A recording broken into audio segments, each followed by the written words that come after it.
Shalom, shalom, family. Well, yesterday my phone did that very annoying thing. I thought that light might help because it seems dark, but it's kind of annoying. Anyway, forgive me for that. It's really, really early. It's still black and dark out here in the desert. Yeah, I was going to go back and record some more video yesterday in part 3,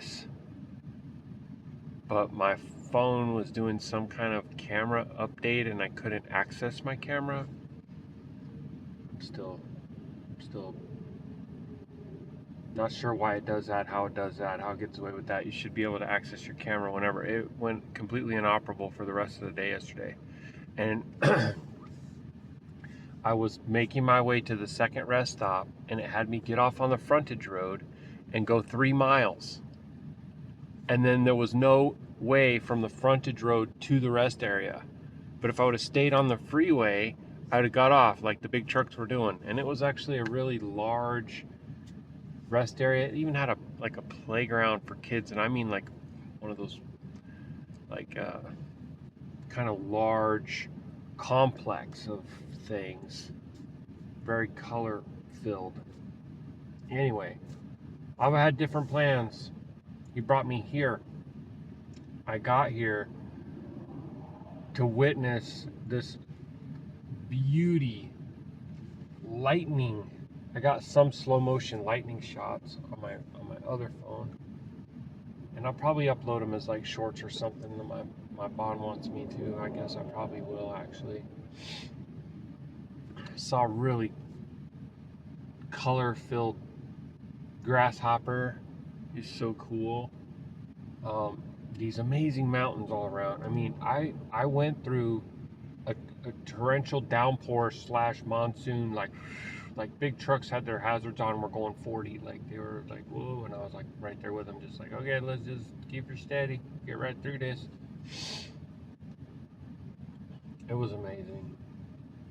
And yeah, I stayed here, no problems. I just hear big rigs flying by,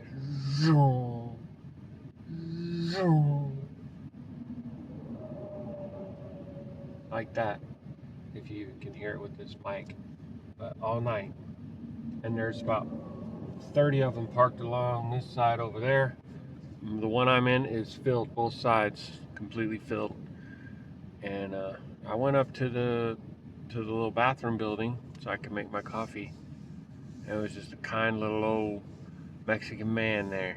I didn't catch his name, but he was like, oh, I'm gonna go clean in here, you can use this one.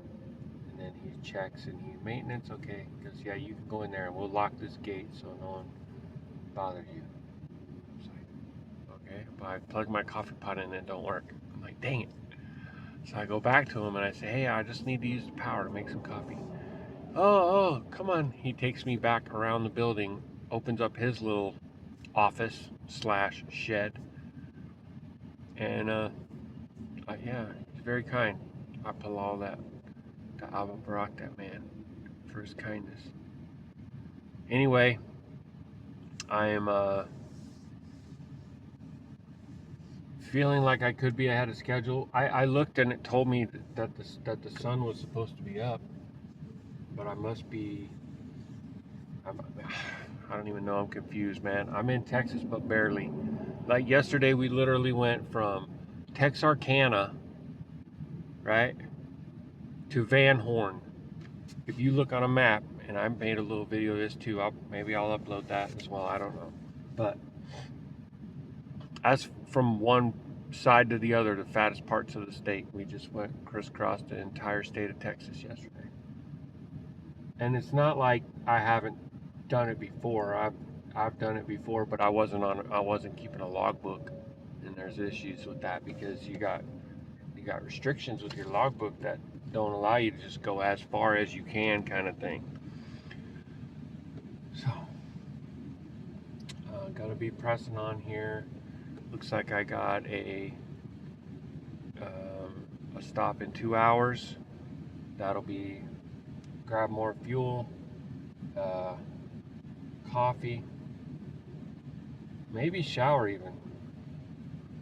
But I'm not sure about that yet, because the next stop I think is like five more hours after that.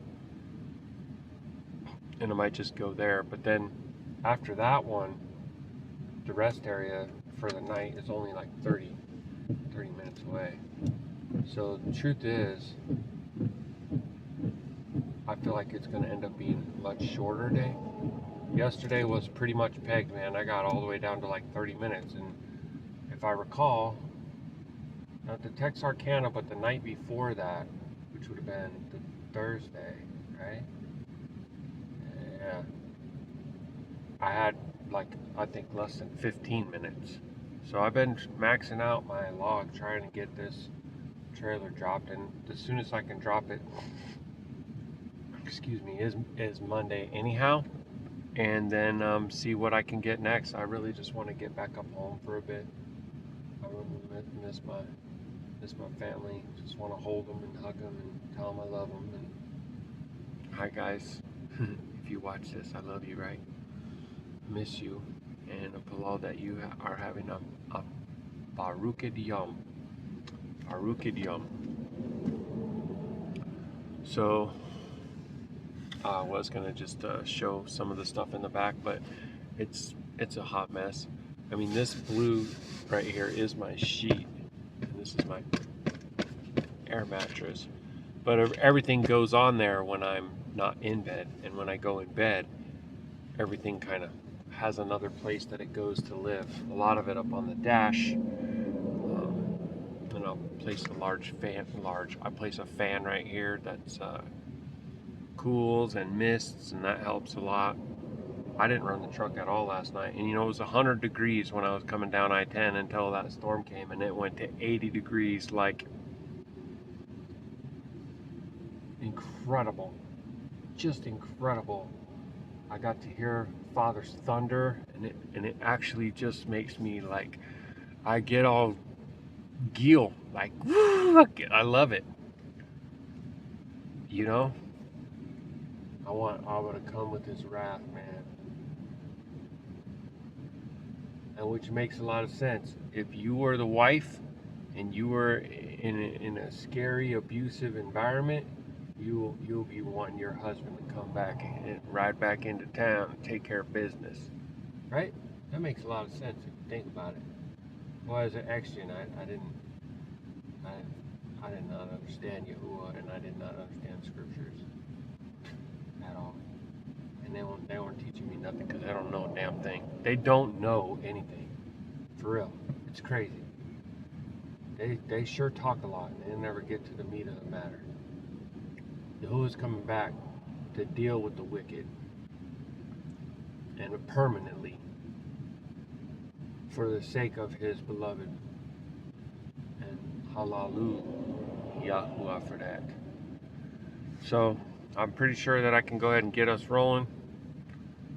Just wanted to make sure that I was okie dokie with my log. So let me get back and check here.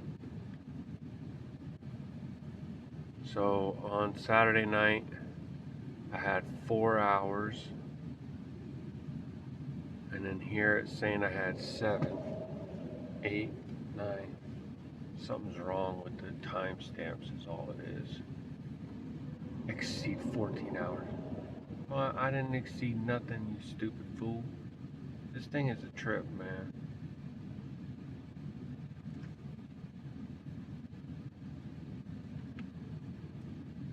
Let me see something. It's telling me that I have some kind of an issue, and I don't know what it is. Midnight to 7:30 a.m. 7.5, 8.5, 9.5, 10.5, 11.5. 11 hours and 35 minutes I just spent off duty, and what are you telling me? How am I violating anything? What are you talking about?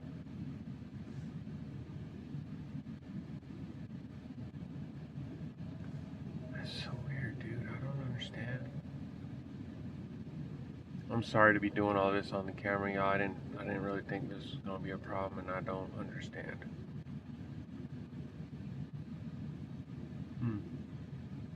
exceeded 14-hour shift limit. How do you figure that? All right, I'm gonna try to figure it out, and then I'm probably gonna end up firing up the camera once the sun does rise. It looks like it's just starting to light up. Let's look out this side. Oh yeah, there you go. You can see that it's just starting to lighten up. All right, family, I'm gonna try to figure out what's going on with this log, and then I'll be back with you shortly. Abba willing. Shalom.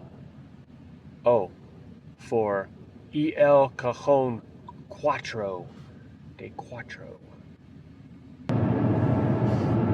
Whoa! Go. Dang, look at this. Look at this pretty mountain. Ain't that something? Look at those clouds. Look at that sky. So yeah, we got some light on the subject now. Only zipped down the road about 24 miles. So it didn't take long. The sun's coming right on up. I figured out the issue with the logbook wasn't from today. It was from yesterday when I did my post-trip inspection. I never made myself off duty, so it looked like my post-trip inspection was like 4 hours long. But it was only 15. So that's why the error was there, and it is rectified. Baruk Yahuah. Yeah, I saw that mountain coming up, and I said, oh, I want to get that on video. Look at that. I just love that. So I guess we're technically still in Texas, right? And we are still probably for a little ways, you know. It's like I said, we made it far, but I wasn't claiming that we made it all the way. You know, whatever that was back there, Van Horn, I think that's what they called it. It's supposedly like the last rest area for westbound I-10. Yeah, it was a very complete day, and I got three days on this load. Just been trying to upload the videos, and they are just not uploading.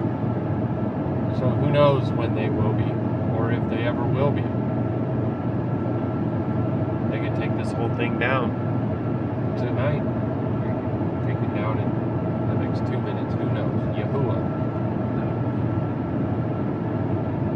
There's a really large train over there in the distance on my side. It just looks neat how it's so small and just moving across the desert. Those are tracks right there too out your window, but I don't think I've seen anything on them. I do believe they're in use though. I'm thinking that I saw some of those lights. You know, they have like the red train signals or whatever. So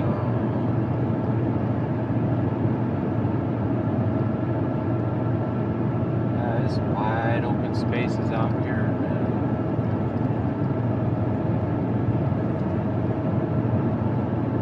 And would you be able to drill and get well water here? Because I'm pretty sure you could. That kind of seems like something that more and more people should be doing. I don't know.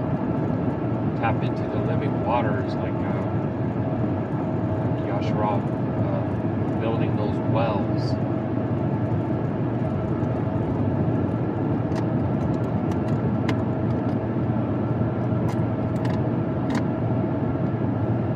So yeah, it was really gorgeous storms last night, desert storms. I had said that it was looking like rain, and I had Palal and asked Abba for rain, and boy, did he give rain, and quite the show, the lightning, and then the thunder, just exhilarating.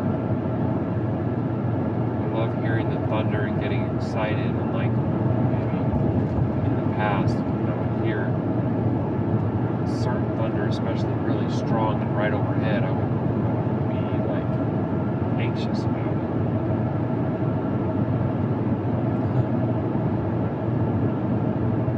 I guess it has something to do with your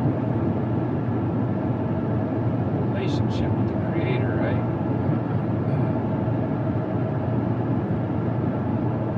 Whether his strong presence gives you like guilt or fear.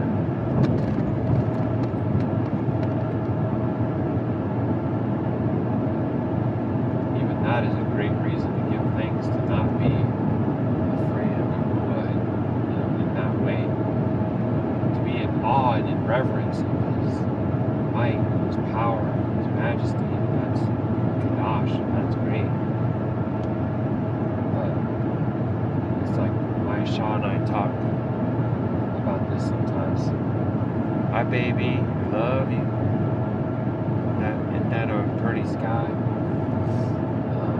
Like if the fiery mountain were to pop off, like we wouldn't want to just flee or whatever, we might just watch it, look at it, and just praise Abba.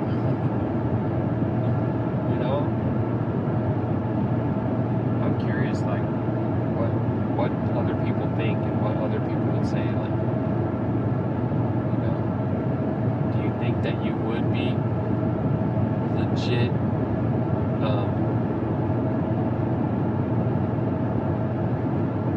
Shalom and Gil, or would you be like fear and trying to figure out how to preserve your life? You know what I mean? It's a serious, honest question. To the world, it seems crazy that you would smile upon something like that. But I think it's the most sane thing there is. It shows that you're in right standing, Qadash standing, that you're ready. There isn't anything in this life or this world that you want to cling to. You just want His will to be done, whatever it is.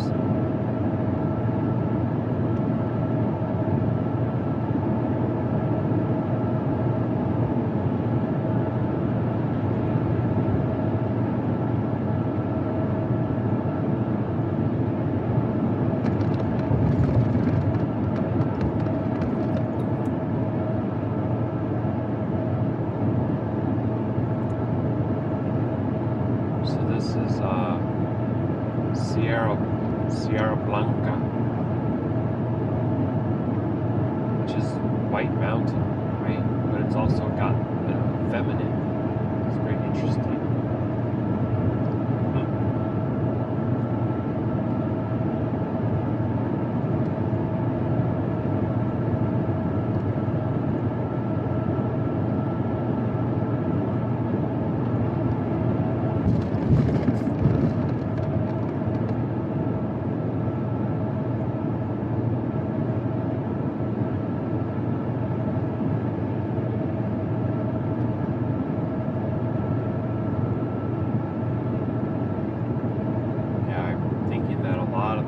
Will change once the sun actually comes above the horizon. You can see some mountains up ahead of me that have like a red to them from the rising of the sun. It's actually like Sierra Rojo.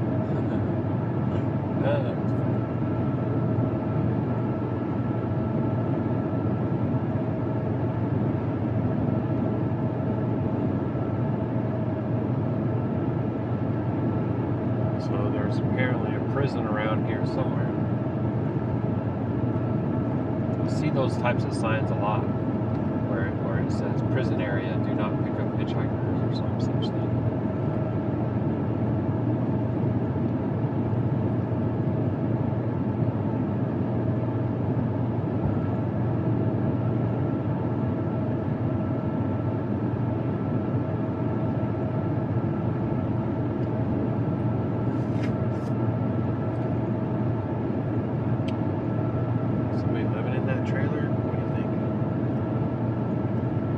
Looks like it to me, family.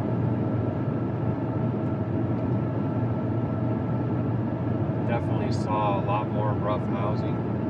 Very, very poverty-stricken communities. And I wasn't able to get video. Just like I wasn't able to get video of the storms. That would have been really, I think, fun and beauty-filled. But I was not able to because I don't even know, man. It gets a blue dot on the icon for the app of my camera. I can't, like, you open it, but you can't toggle from video to photo. Nothing displays. It's like the lens is completely off. And it did it for hours. I don't know how long it took. I went to sleep, it wasn't working. And I woke up and it was. So it was like probably 10 hours because it had to shut off quite a bit before I even went to sleep. Get around this big truck. Look at me, look at this town. Look how rough that looks, man.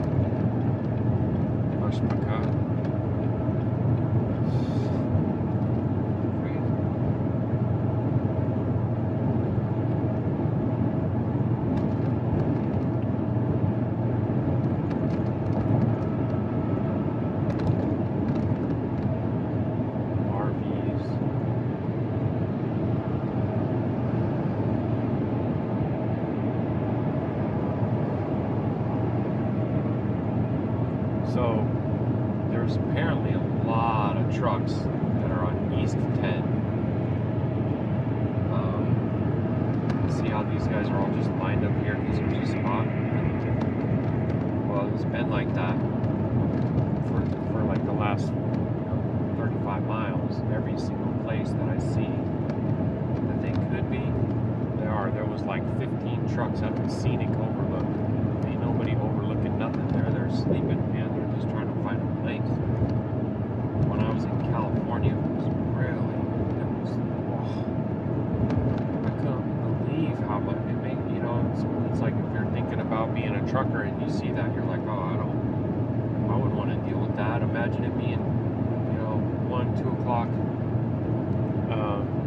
in the watch and you gotta stop because you're out of log time and you can't even find a place to park.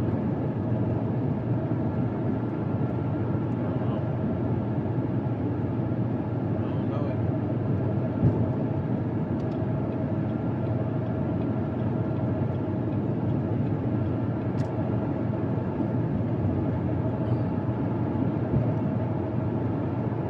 I love those clouds. There's like blues and purples and grays and whites.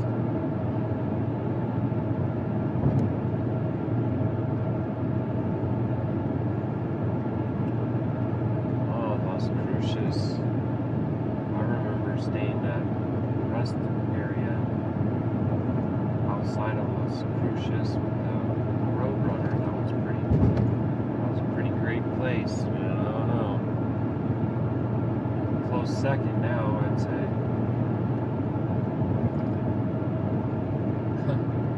I guess one of my favorite things about the rest area that was in Texarkana was that big RV disabled parking shaded spot. That was something else. And then, well, that building, I mean, they just went all out. But it does seem like they could have distributed some of that funding in some of the other rest areas too. I don't know.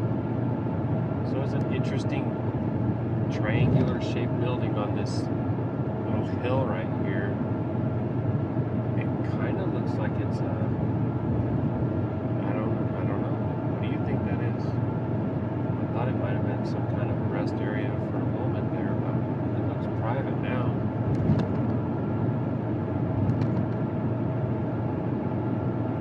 Really not sure.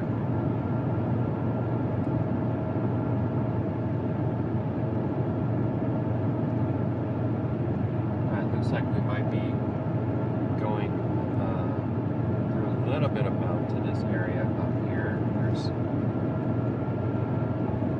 times where the road is kind of switching back. Oh, Arizona. Dude, I gotta get some kind of a trip permit in Arizona. Port of entry. Dang, I should have looked that up to see if we can put that on my route. Dang. Yeah, that's how it is to learn, I guess. Can't think of everything, right? But yeah, when I get to Arizona, I gotta go in and show them my OD permit and then pay for a trip permit. I gotta charge it.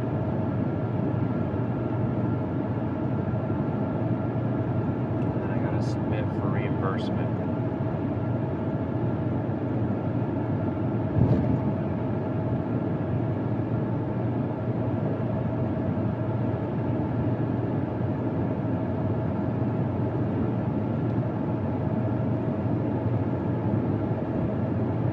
Picnic area, 2 miles on. Now I wonder if it's going to be packed with trucks.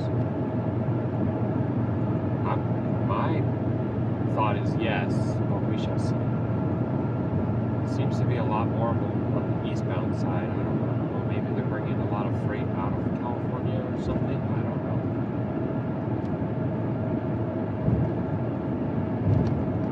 I love this mountain that's over here on my side. It's just all big boulders piled up. It looks like a pile of boulders. There's some really large ones too. And then you don't see anything similar really on that side.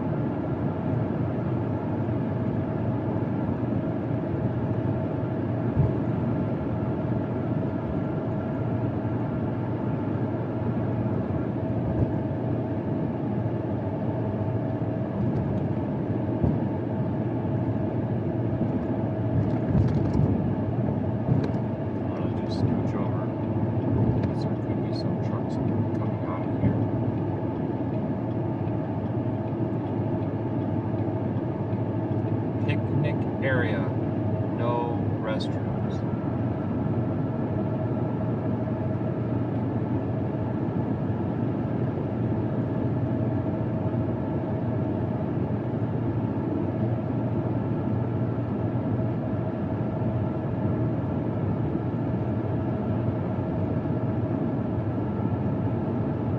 Actually, it doesn't look like there are too many.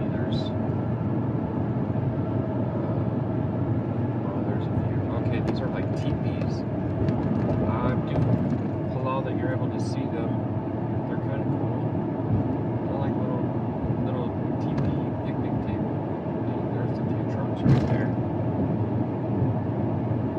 So there's a similar thing on this side. I know you can't see it, but I'm just telling you right now. They're piled up in there.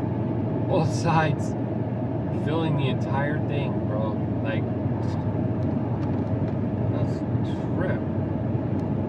2, 4, 6, 8, 10, 12 of them.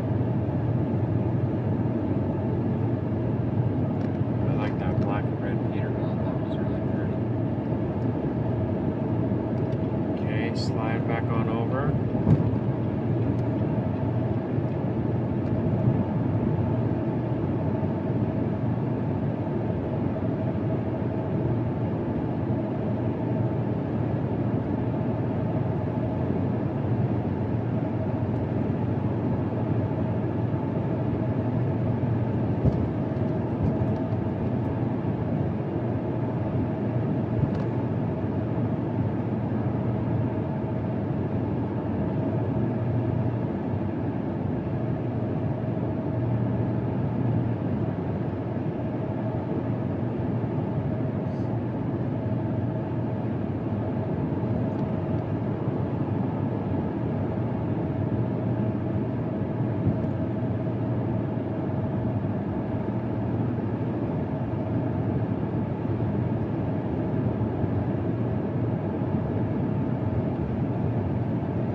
behind us, probably what it is. So let's get some fuel pumping here. Switch to timer.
Right there, and it actually made my coffee somehow jump out of the cup and land on my arm, which was pretty hot. And I'm surprised because it's like halfway down. Dang. Sorry about that. Dang, it's some rough road right through here, man. It's actually got asphalt on top, but there's like these up and down parts like Bucky Bronco.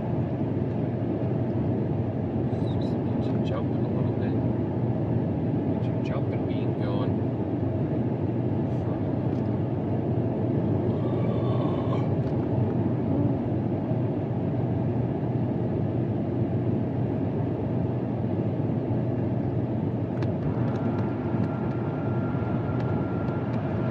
Stop on this side that's also filled with trucks, man. There's so much trucks out here. Wow.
Faro.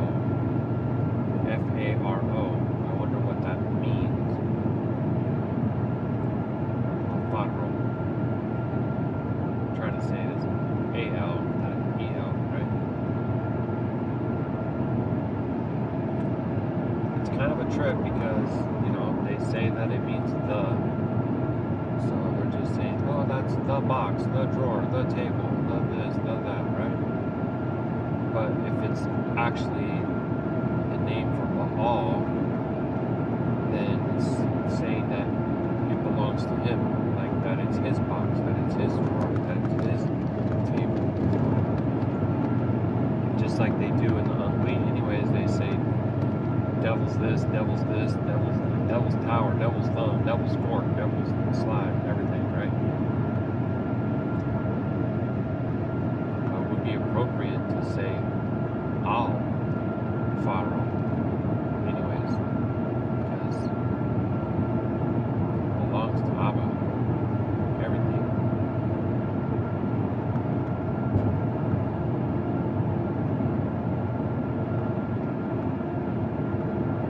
Ruach Ha'Qadash.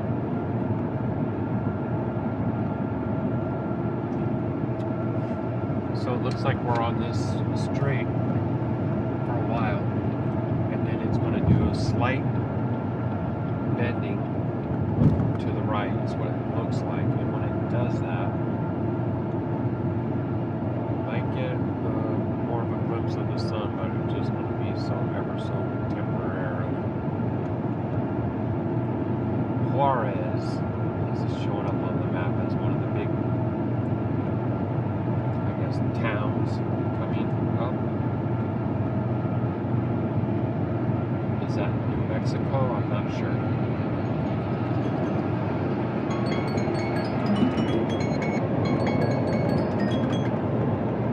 Right? Turn the pump off. Not sure that we got much, but we'll see. It's been working out pretty well to do the 7 minutes of pumping when I see it at a half. It's been working out pretty well. Been able to go quite a distance without needing to get fuel, and that's pretty incredible. It's very significant when I'm loaded, because my fuel is just almost instantly cut right in half.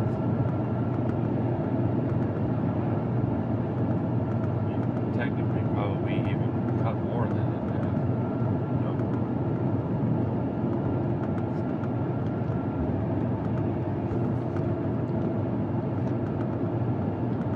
Something's kind of clicking and rattling. I think it's inside my fridge. Sorry.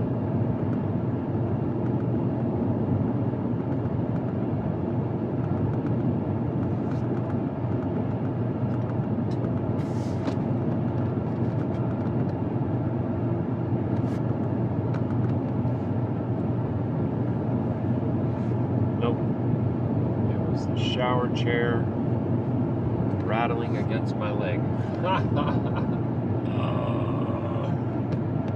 That's funny.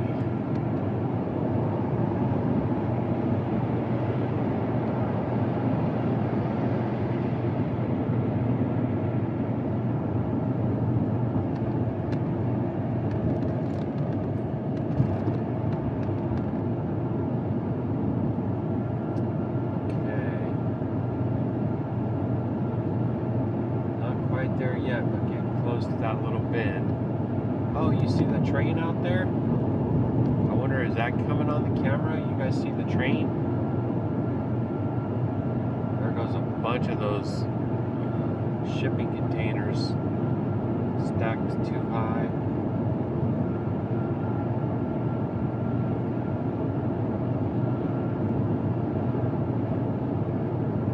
Pink ones say O-N-E and the green ones say Evergreen, and I always get kind of cringe when I see them, man. I got no shalom about those containers, that's for darn sure. There's some water over here on my side. El Porvenir, El Faro. I don't know if those are names for the waters that are there, but okay, here comes our bend that I was telling you about. Got this big tractor trailer here, gonna block the view for a sec, but after that, you might get a glimpse of the sun. I don't know. And that train is not moving. It's behind the cloud again, huh? You see the rain coming down? Oh, that was pretty. That really is pretty.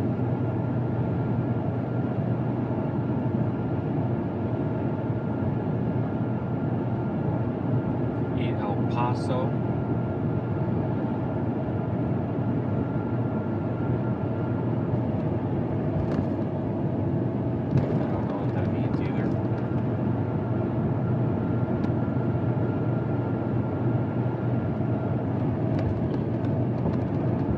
Sounds like it probably means pass. I don't know. Look at this little camp, man. They're living there too. School bus, RV, and a trailer. 18-wheeler trailer. Another one on that side.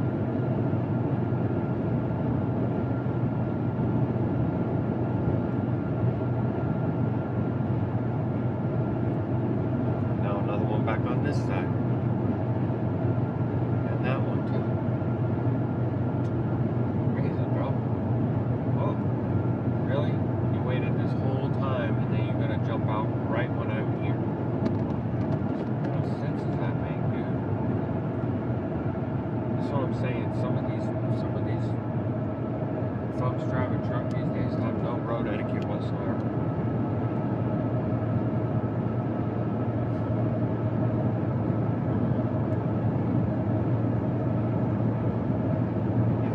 Waited until I was right there to jump out in front of me and make me slow down. Don't make no sense.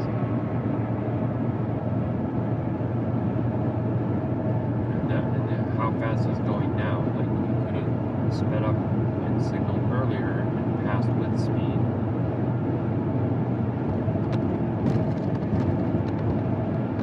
Now I'm curious to see what they look like. Does that ever happen to you guys? You ever see somebody driving some kind of way and then you just really like wondering what they look like? Sean and I were joking about this the other day. Like, then you look at them and then you go, that explains it. You know?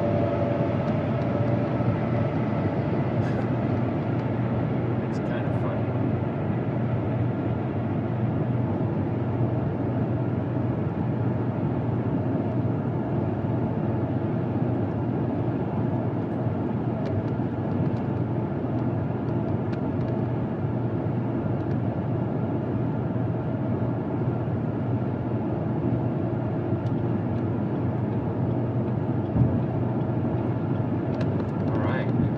We only got an hour and 7 minutes until we get to our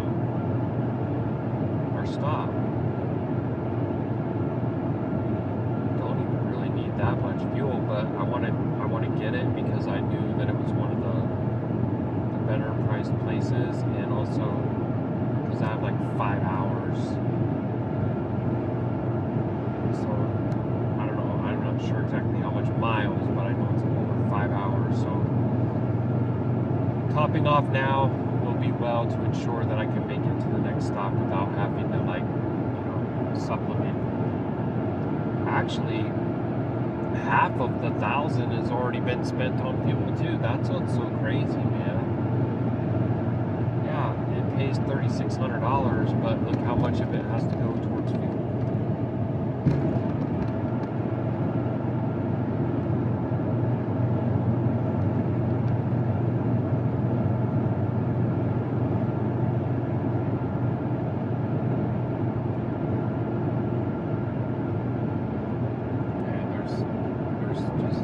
Scattered all over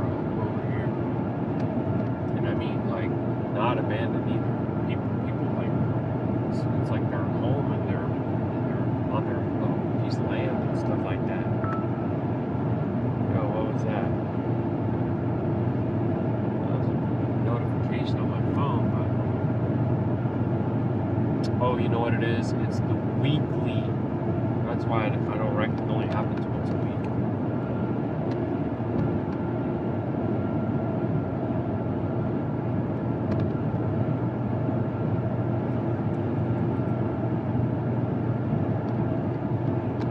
Telling you how much you used your phone. It's really kind of not relevant as much anymore now, because I have it on almost all the time. Usually try to play some kind of YouTube news or whatever in the background while I'm driving. If I'm not doing like right now, like doing these videos, it actually helps me too. It helps me pass the time, helps me stay alert, helps me to go over all the details of what I'm doing out loud. And these clouds are incredible. Like, over out your window they are too. But the one straight ahead, I think they're being blown from the west to the east. Actually, even a little bit south and east. Because right now it says I'm going northwest, and they look like they're being pushed over the top of it. They're not moving fast, but if you pay attention, you'll see how much they're changing. There's quite a bit. Come on, bro. Get that thing straight. Passing another big rig right here, and he was just drifting all over the place. Used to think that meant that someone was tired, but it could just mean that they're trying to read something on their phone or whatever. Anymore. Oh, dang, he's going way to the outside.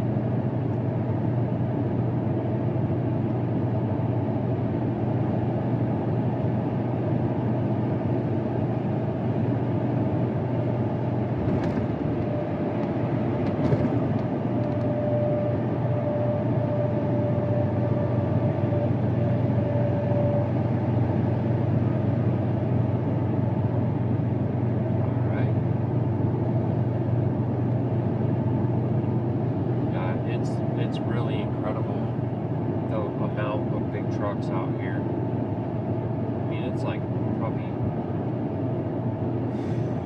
7-to-1 or 8-to-1 for other kinds of vehicles, like regular passenger cars.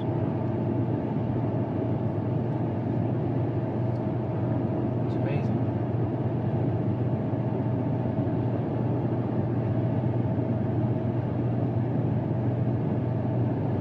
Said a lot of the eastbound ones are just pulled over and parked on ramps, off ramps, just pretty much everywhere, anywhere they can, you know.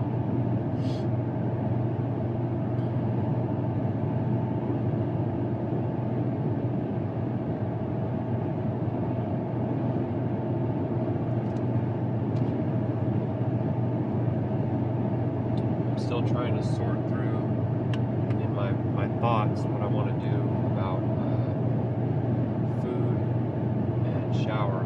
I ended up not being able to cook last night because it was like a thunderstorm. It went late into the night too, which it was just lovely. I love it. I will, with great thanks, not eat in order to bear witness to the thunder, or bear witness to the lightning and hear the thunder and have the rain coming down like that. Everything in the desert, the way the air smells, I just love it. So that was cool. But I do feel like I need to get something. If I don't do it now, which is 1 hour, then I know I have to wait probably about 5.5 or 6 hours. Do I want to do that? Not sure. Maybe I'll decide depending on how it looks like. You know. next facility will be better or worse, but let's say I get there and it just looks really run down and whatnot, then I may choose to go to the second one. And it's funny though, some of the best water that I've had has been in the places that look like you think it wouldn't be well, and then they're the ones that got the best pressure. Sometimes, not always, I'm just saying, it's funny. It's really kind of hit or miss, you know. My Shah's been trying to keep track of places that I say are great or whatever, but I don't know how much we're, like for example, that place in Texarkana was one that I would say, yeah, put that one down as a favorite or whatever, but I don't know if she did. I'll have to ask her.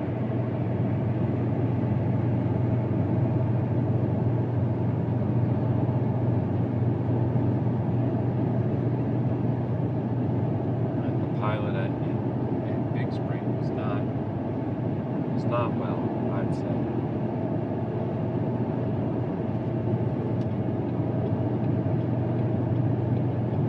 See the see a state trooper over there had pulled over a hot shot transport. I haven't had my roadside inspection, whatever. Makes me like totally not want to have it, because it's kind of like, again, the unknown. You're like, I don't want that. Man, whoever wants to see those lights come on behind them and get pulled over anyways, you know what I mean? Can't like that. Even after the years of working in law enforcement, anytime I see like an officer behind me, I instantly get all pucker factored, right? I don't think that's ever going to go away. It's crazy. But if you have a roadside and you pass everything, whatever, and you submit it to the company somehow, I don't even know if I can remember the steps that are involved. It's crazy. But they give you $100. Which would be awesome, you know, it helps.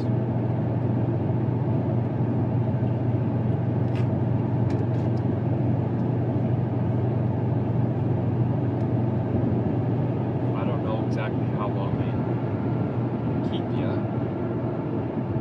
you know.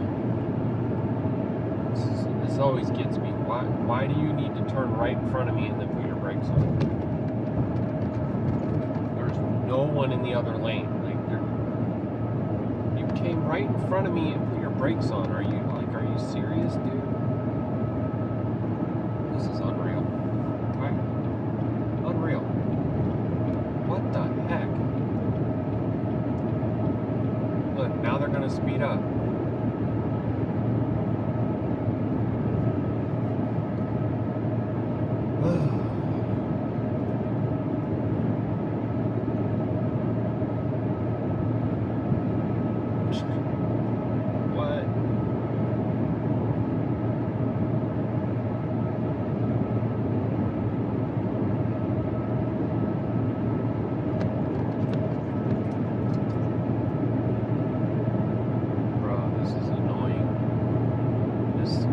Silly little white Buick car goes past me, signals, comes over really close when they have plenty of room, slows down, then I get over because I'm going to bump into them. My speed is fixed, and now they're speeding back up. I don't even know, bro. Now they're getting back over here.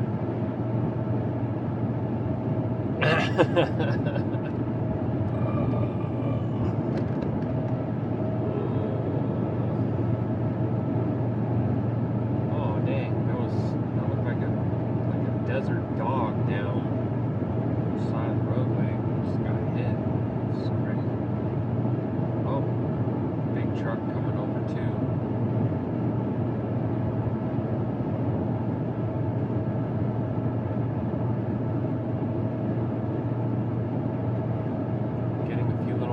homes right here.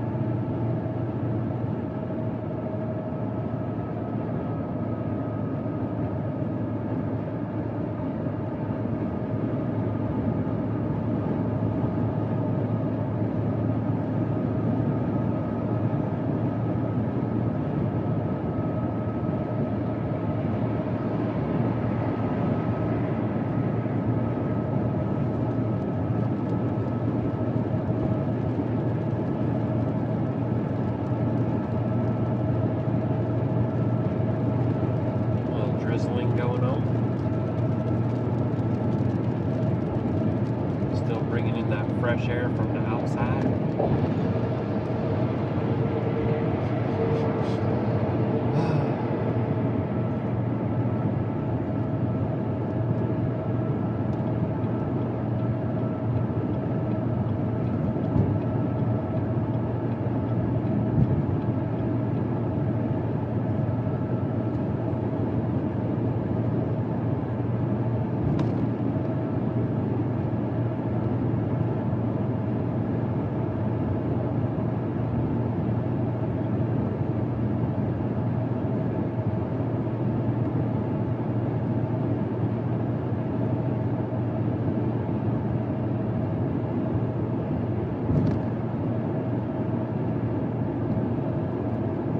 I think I'm gonna definitely remember this EL Cajon, because if I see other stuff, I'll probably grab it.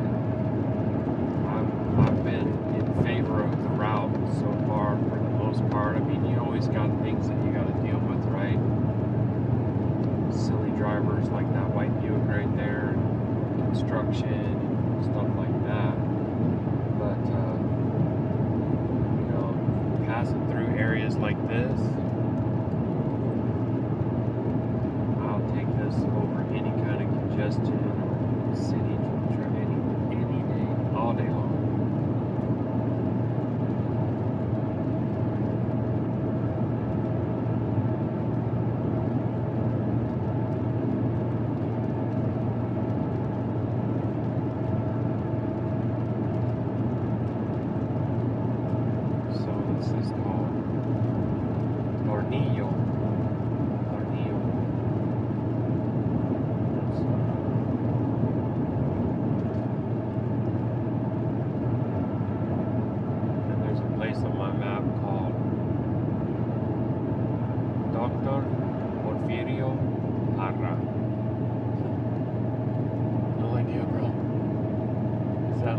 Doctor, or is that some kind of Spanish word, doctor? I don't know. Like, very interesting though.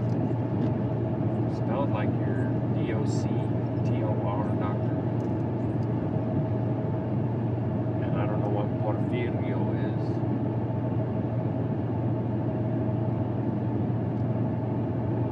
Para, doesn't that mean like the word for?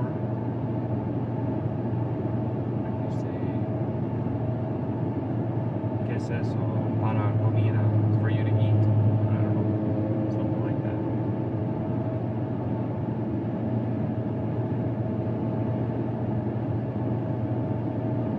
that. Starting to see a little bit of blue sky through that cloud there, huh? Maybe you have been for a while, I don't know. I just looked over and noticed it just now.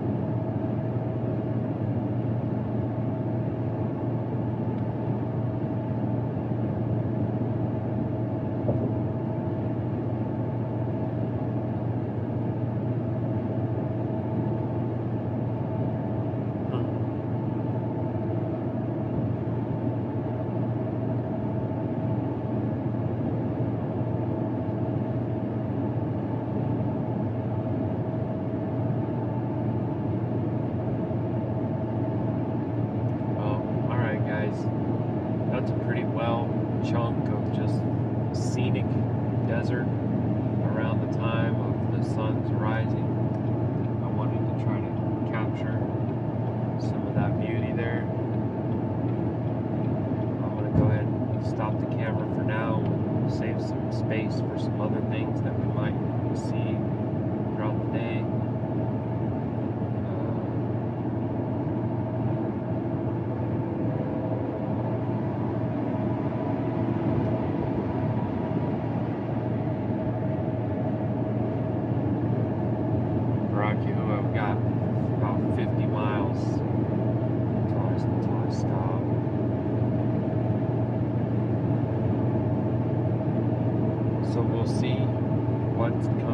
curious what Abba has in store for us.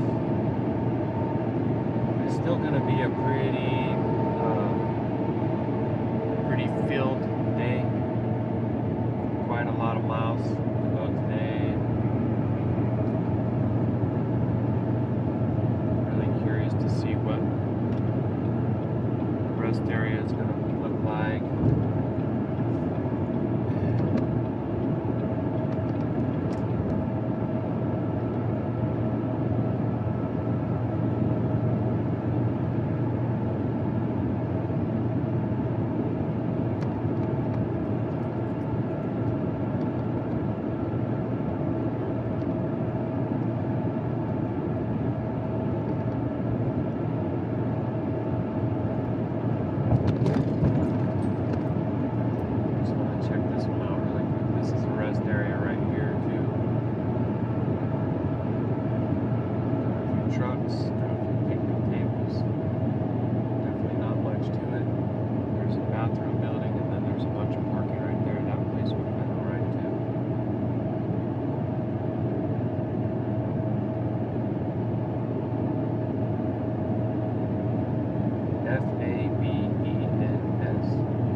State line or something, don't we? I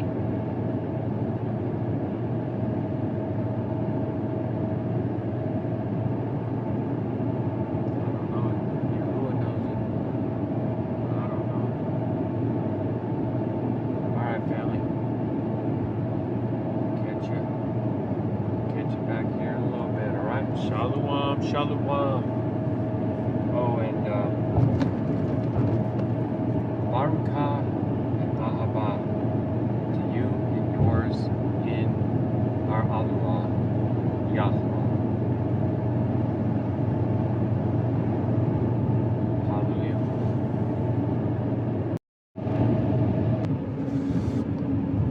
Alright. So I figure I'll turn on the camera because, wow, we are in the midst of a concrete jungle here. El Paso. El Paso.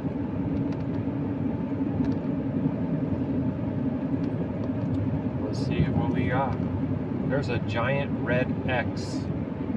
Probably supposedly some kind of like modern art statue or some such thing. To the south of me, it's probably 50 feet tall. Not even kidding. It's tall as one of those big water towers or something, and it's like some abstract X. Maybe it has to do with this Texas Tech. I guess that's what's over there. I don't know.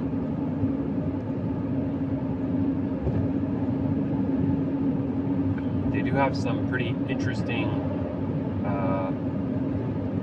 I guess architectural design on all these overpasses and ramps and whatnot. Something written on one of the mountains to the south of me in Spanish, and I'm not sure, bro. That could be like Mexico, where it's something written on the mountain. I'm gonna try to read it. I mean, I think it says Mabella, one of the words. It almost looks like they wrote over it too. It's weird.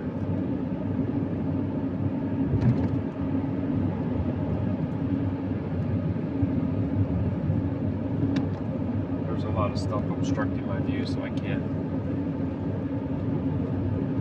see it right now. So I was saying something about Juarez earlier, and then I'm thinking to myself, wait a second, is that Mexico? Juarez, Mexico? L-E-E-L-A? Lila or something? Dang it. I'm going to be really curious what it says.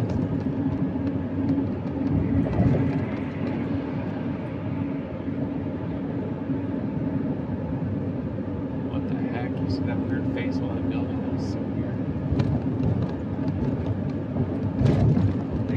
J up on the mountain over there. I don't know what that's. Is that supposed to be for Juarez? I don't know.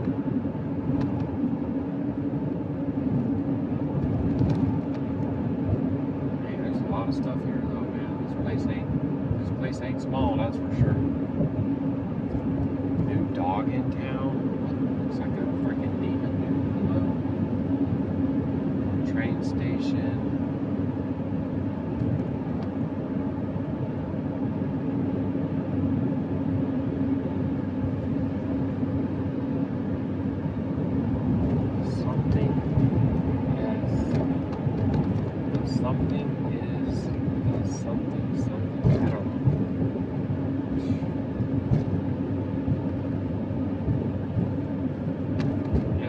That is the border right there. It's like just on the other side of the border.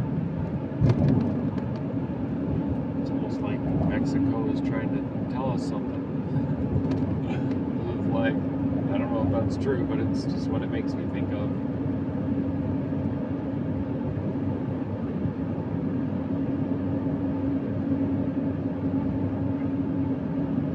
I mean, it's just an ugly place, if I'm just being honest.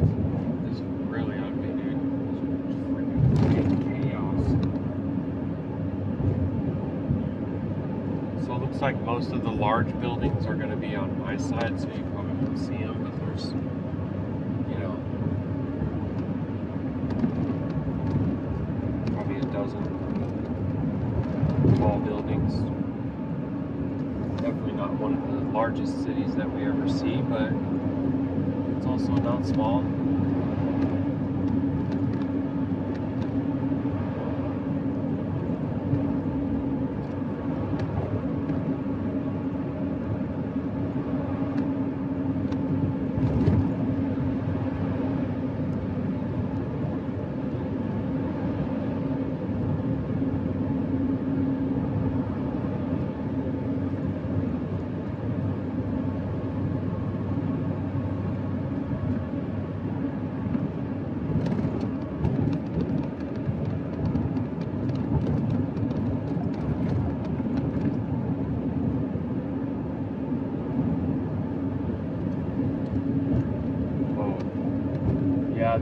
You can clearly see like a bunch of the housing that's right across the border in Mexico right there, and it's really rough and really packed. I mean, they're stacked up on top of each other everywhere over there. That's pretty interesting.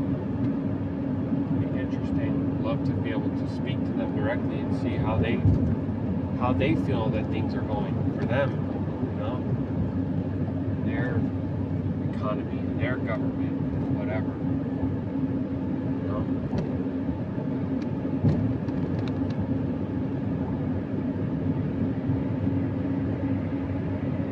It is pretty wild because it's like right there. Just look over and it's Lomas de Paleo.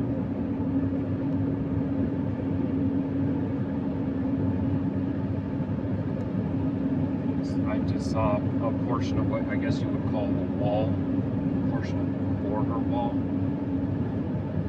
I got a really large cross up on top of that mountain right there.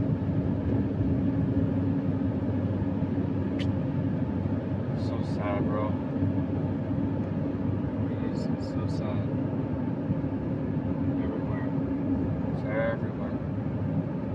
They embrace the false light.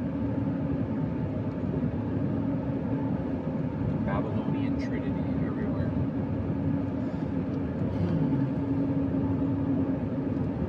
Alright, so I guess that's kind of it for El Paso. Looks like I only have 19 minutes.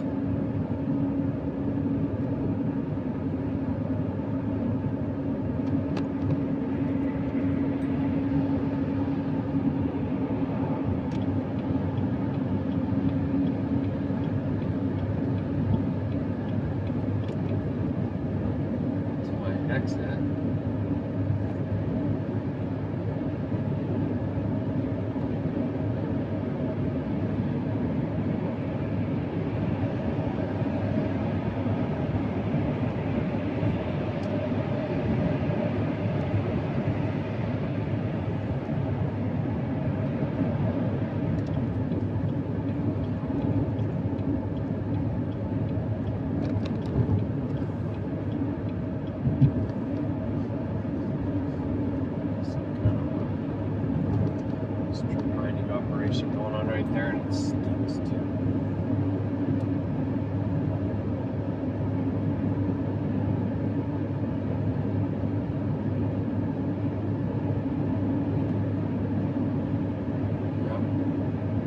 mom comes and ruins everything.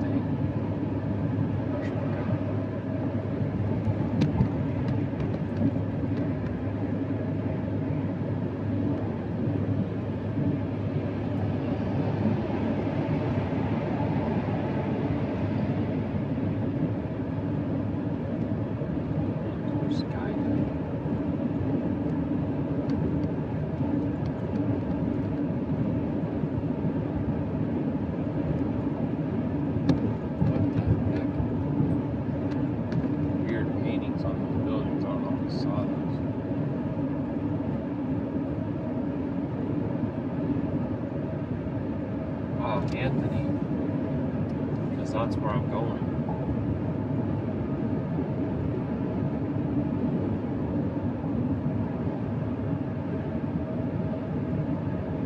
Anthony, Texas. That's actually where the truck stop is.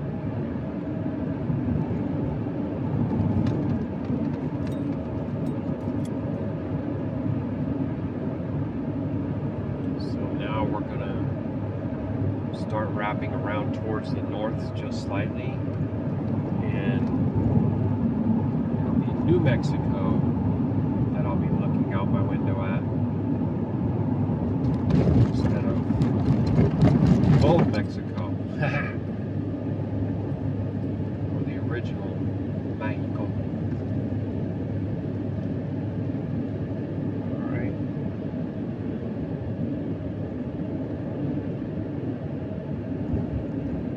Alright, yeah, you can see how they do it. It's all this Southwest design, architecture, whatever.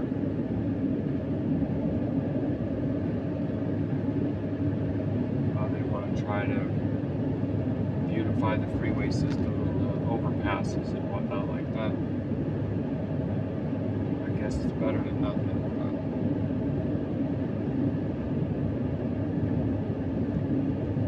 But one day,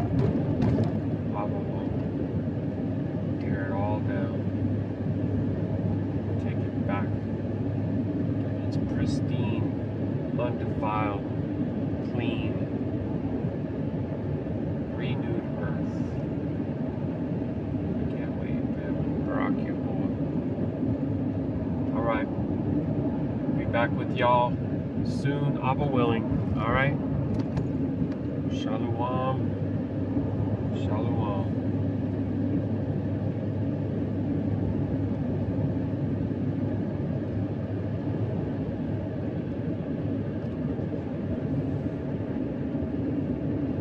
Hallelujah. Pilot, Anthony, Texas. Great job. Outstanding.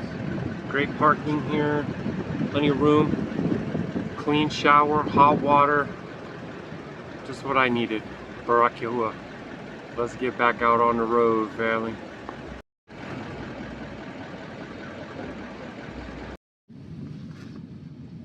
Alright, here we go. Tow on. Lights on.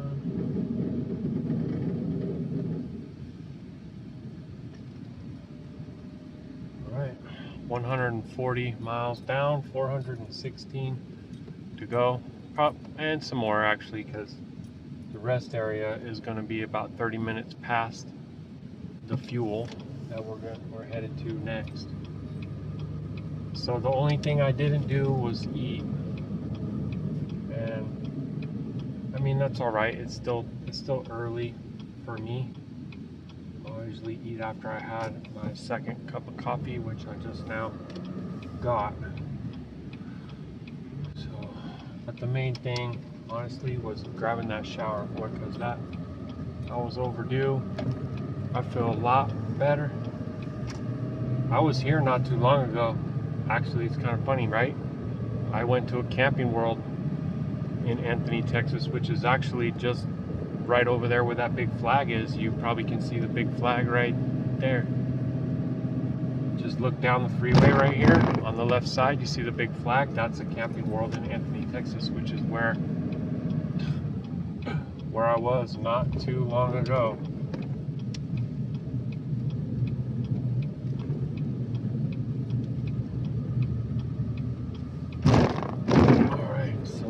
ourselves back out on I-10 westbound.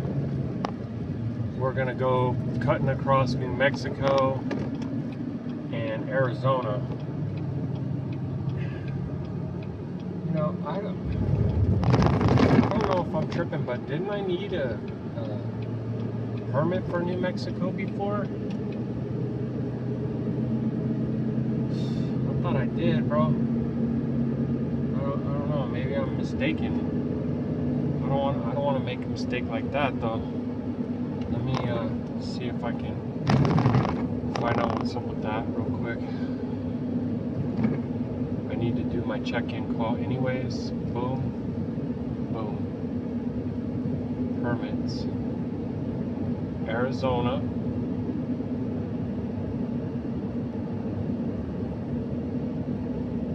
Nevada. That's what it was. It was Nevada, but I ain't doing Nevada, so I ain't got to worry about that. Baruk Atah Yahuah. And the speed limit here is 75, so let me start inching up a little bit. New Mexico welcomes you. Tata Rabba. I've seen a lot of poverty, man. When I was here before, I came down south through the state, so I never went like across like this. So we'll see if that makes much of a difference. I don't think that it will. I think that it's going to be pretty universal outside of, like, you know, the big cities or whatever, Albuquerque or some such thing. Even Las Cruces probably has some money mixed in, but most of what I saw though was rough, bro. It really was. I'm just being honest. I'm just shooting straight. Okay, so we are filled tanks times 3, coffee, truck, and auxiliary. Official weigh station, 2 3/4 mile. Safety corridor. I mean, if it's looking like I'm supposed to weigh or something like that, I can do that.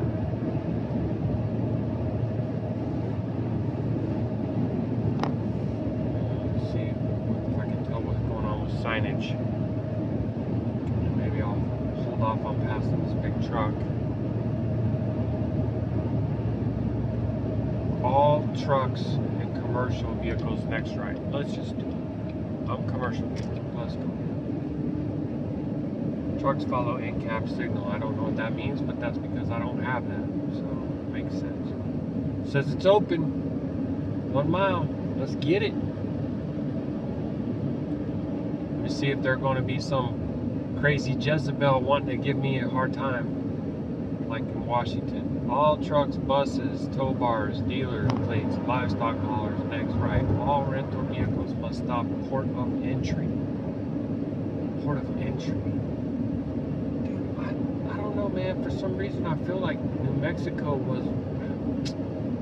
I wish I could talk to my Yashar'Al right now. She always remembers things that I just forget a lot of things. Dang it, ain't that?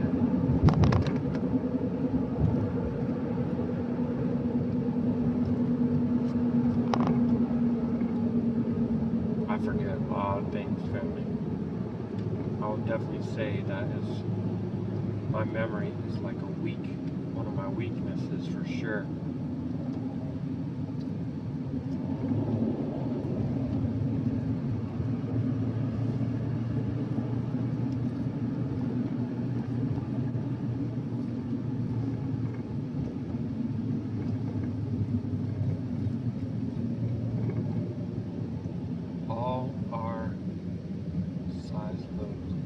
Oversized loads. Am I an oversized load? I'm not oversized load. Keep 100 feet intervals.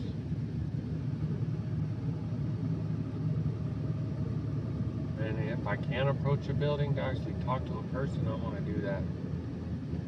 Because even though like my app is not saying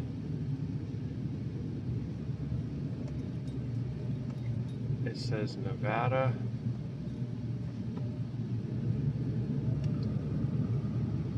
And Arizona. Use lane with green arrow. To credential check.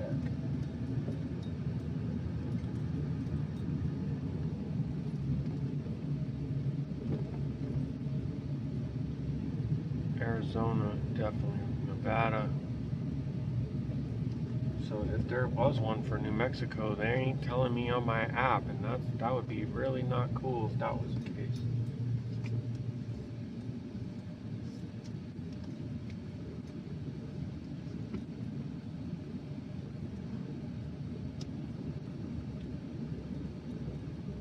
Looks like there's a person in the booth to the left of me.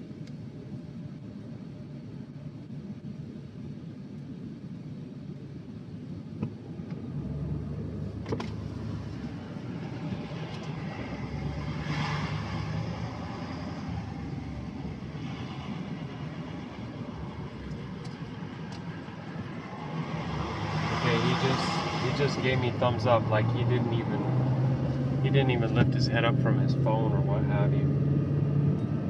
So I don't guess they're going to tell me that I need any kind of permit if they're just going to do that.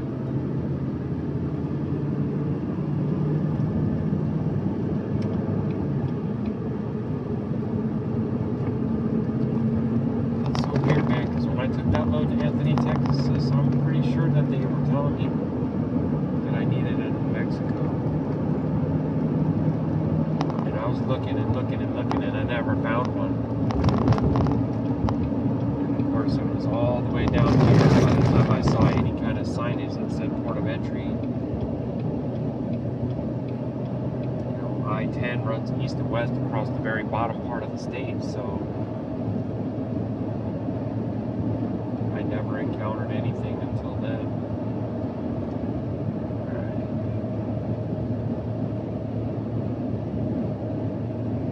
What it is, right? Actually, I'm thinking might be here for my Yahusha pretty soon, because it's already 8:15 in Washington.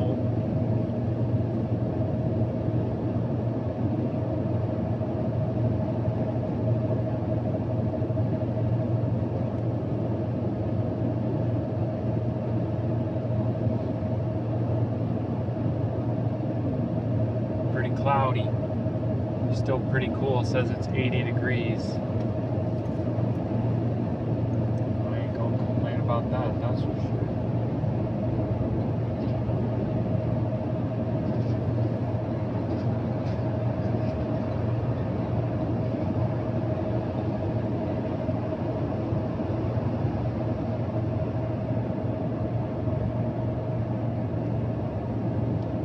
See if they got anything going on in the news right now. Further southern part of the strip, Khan Yunis, and it's as bad as the Zaytun neighborhood. Particularly, we talk about the eastern side of Khan Yunis in Beni Suhaila area, moving toward the center and the western part of the city, passing Nasser Medical Complex. More of the attacks that are targeting tents and residential buildings in that area. Whatever is left for people to shelter in have been the target. 37 people so far have been transferred and already killed to the hospitals across the Gaza Strip, and many of the injuries reported with various injuries who are at risk of losing their lives, giving the kind of war wounds that they are sustaining and the lack of proper medical supplies that are not available to save lives at this point. Yeah, let's expand on that, Hani, a little bit, because you and our teams have been reporting for weeks now on the fact that medical staff are struggling, obviously, because they're trying to find food as well as other people in Gaza, but medical supplies, as you referred to, are running out. Fuel for generators is running short, and one would imagine with this ongoing Israeli attack on Gaza City, Premium finish, matching. Commercial pop-up, sorry. I didn't want to get over into that lane, but this guy here, Mesilla Valley Transportation, was taking his sweet old time passing. I mean, he was just La la la la la la. What are they, homes?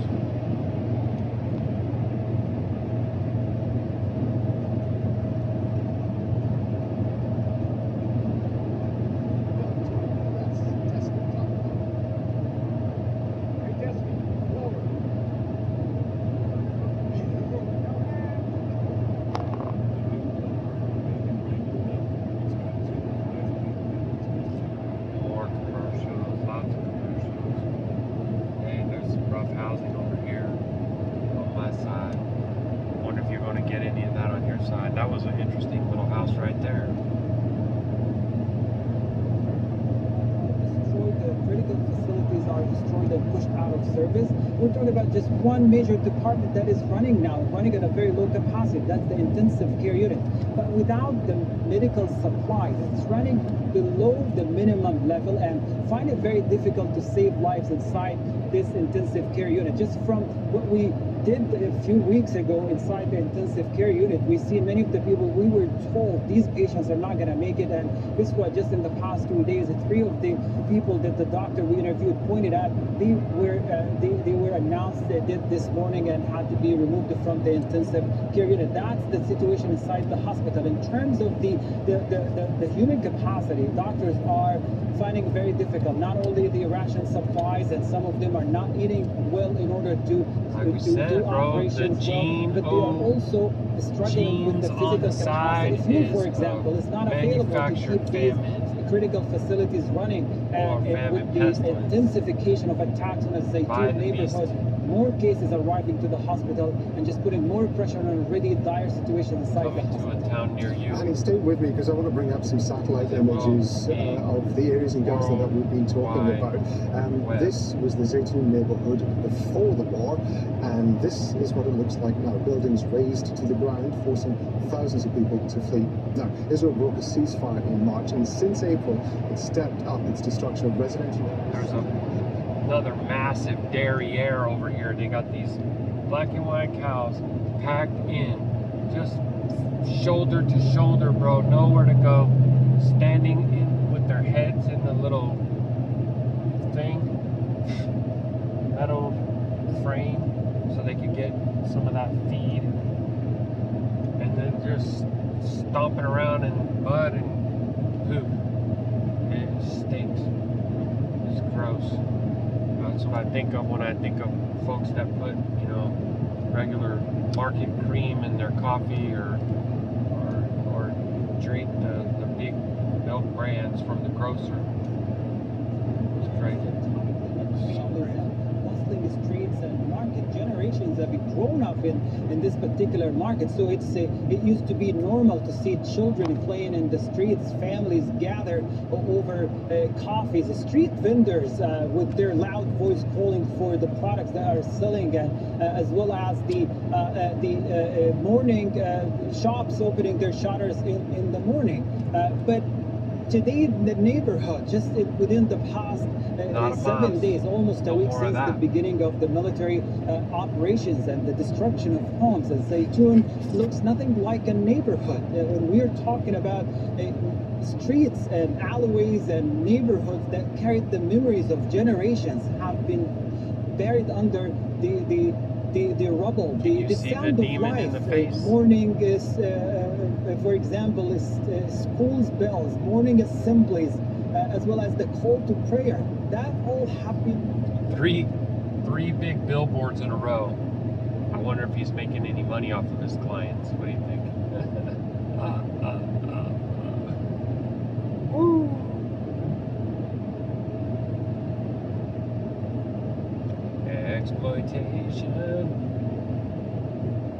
Exploitation. Taking advantage of you. Profit off of your trial.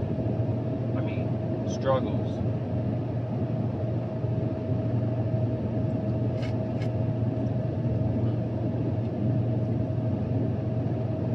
Hey, little birdie. Want to race? He's over here trying to race me.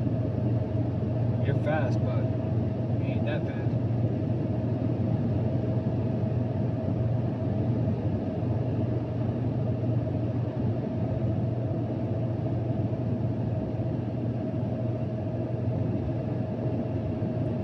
So in about 4 miles, the road will split.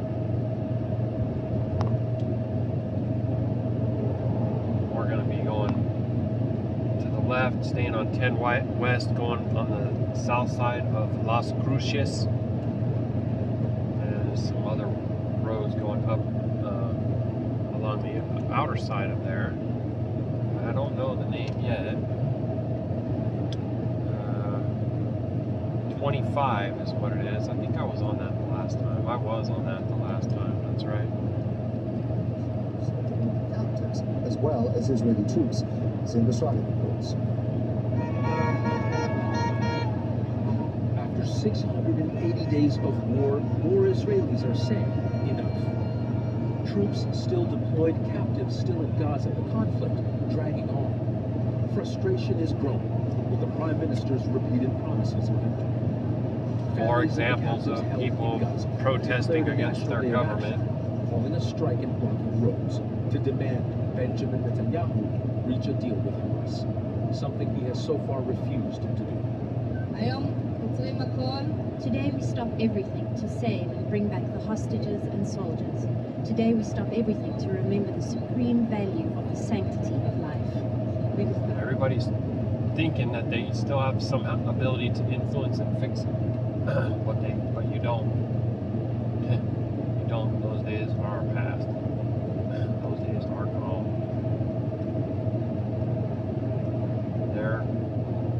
They're rolling out all their final plans, complete takeover, enslavement of the entire world. They've already kind of had in a way, but it's going to be consolidated under one dark LORD. It's an appropriate name for it too.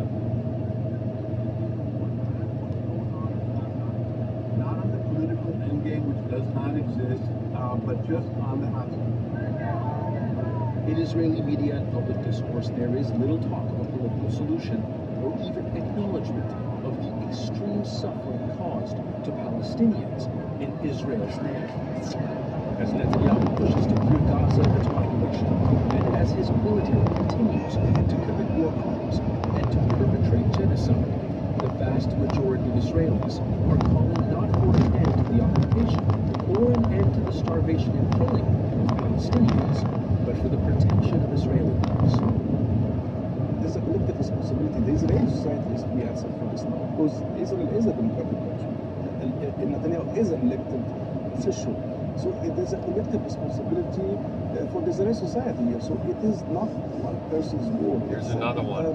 Look at the lady on the billboard and think about a clown with makeup all over their face. It's not really that. Says about 50 captives remain. It's not really that hard to see. How the enemy flip everything upside down and something that's really fake, disingenuous, whatever, was supposed to be attractive. I mean, that's just weird. Think about it. Why would you ever want or be attracted to anything that's fake, phony, or false? Why? But that's our entire reality in the beast system. Everything is upside down and twisted. Everything is fake, phony, and false. The beast has to have it that way because it can't have you cognizant of truth outside of your need for them. Like some little EV trying to pass me on the right, not trying to, they are. You give Chevrolet an unwell name. Electric vehicle, Chevrolet, wow. Epic fail. Reminds me of when they made those Novas that were supposed to be like all fuel efficient and everything like that. Thank you.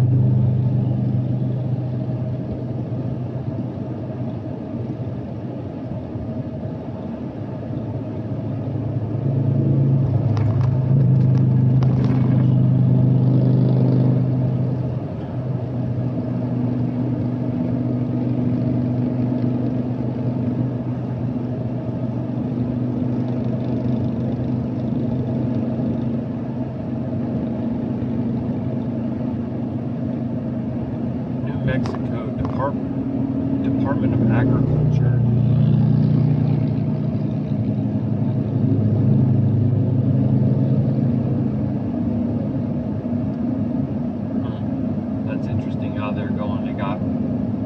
first man on his bike up there, and then they got the two ladies on their trikes in the middle, and then the other man taking up the rear of it there, kind of watching over them.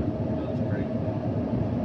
Did you see the horsies? I don't know if you're able to see them because they were pretty straight down.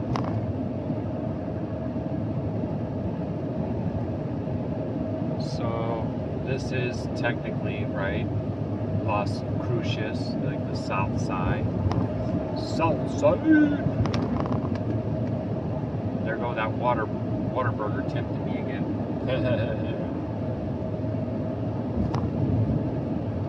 I got to admit, I'm pretty easily tempted with different types of foods right now. Whoa.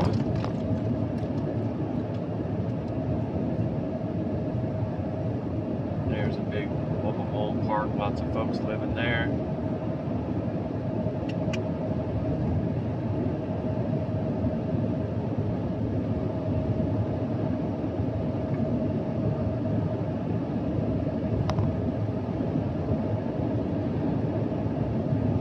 La Masilla.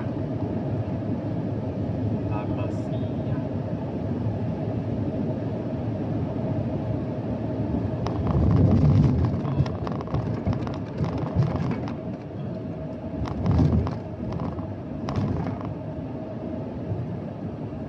There's another really large mobile home park on the side. Or, I don't know if I should say mobile home RV. I should say RV, not mobile home.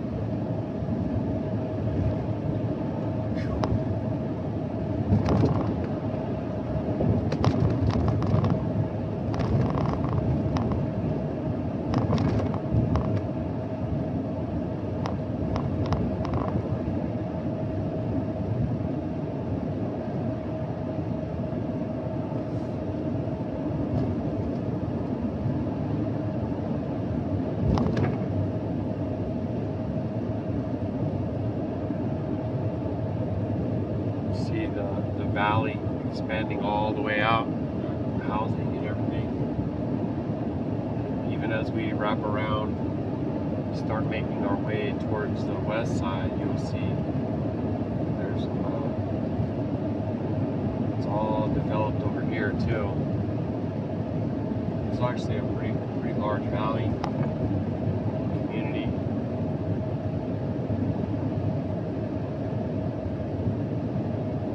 Rest area that's coming up here on the left has a great overlook of this whole valley. Abba had me stay there. I don't know. I didn't feel that long ago. A few weeks or a month, or maybe not a month. I don't know. It was a few weeks ago, probably.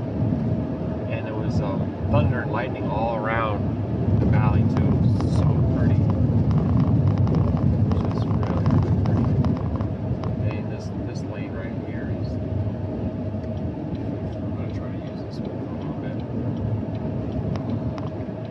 So a sign right here says that this is the Rio Grande. Rio Grande. It's looking pretty dry. What'd you say? I don't know what to think of that, family.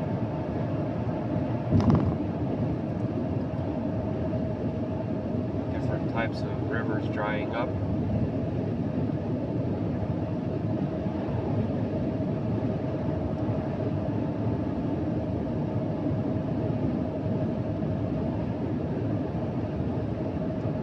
My phone is trying to tell me the speed limit is 45 through here. I think it's mistaken.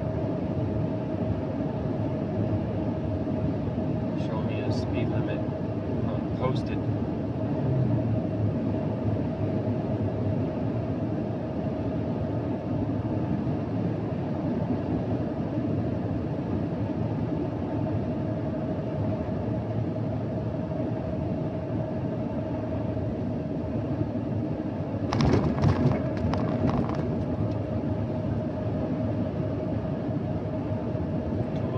Some speed up on this little downhill because we got to go up the hill.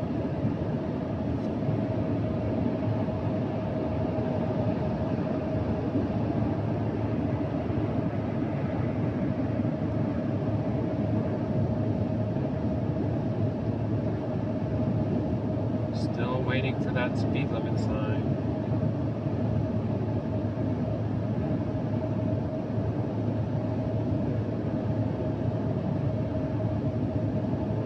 At least there isn't anybody behind me trying to get by. Okay, see, 65, that's what I thought. Silly app. Well, there's the Roadrunner. If you didn't see it, then you should check out the one that was dropping off in Anthony. I already forgot what it was. I feel like it went from like Idaho. It was the first load that I took when I set out on this lap. Anyway, I got some great video of it when I stayed there that night.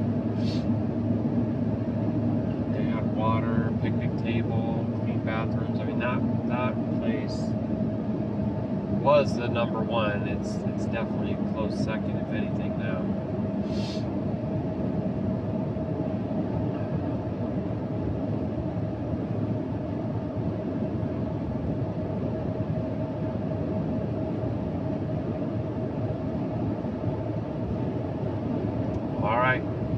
I just wanted to get some video of us getting back out on the road and going through like Las Cruces. Like I said, we got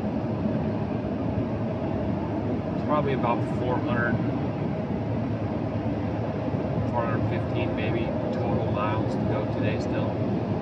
Today's a little bit of a shorter day, but got the shower knocked out, and I'm just going to be thinking about food and try not to think about it too much, because if I see anybody selling a burrito or a taco, I'm going to want to stop. I'm really trying not to spend, but oh, and another thing is I want to, I got some other things that I want to stop for whenever I get an opportunity. Come to think of it, shoot, I think that my next stop is not even in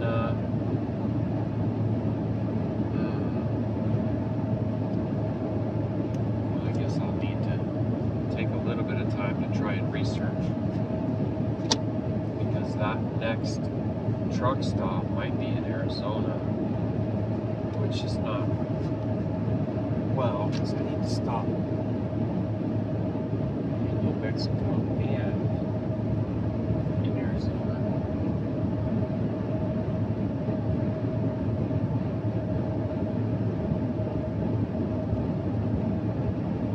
Baruk Atah Yahuah, out of rest, please deliver me swiftly and safely to my destination. Your Qadashayam of Yahusha,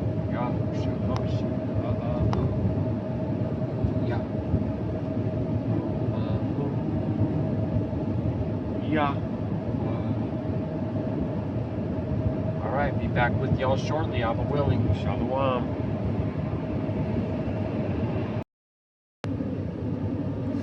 Okay guys, I'm not sure what to think about this, so I was like, let me just turn the camera on. It looks like it's saying Border Patrol inspection, all vehicles must exit. What?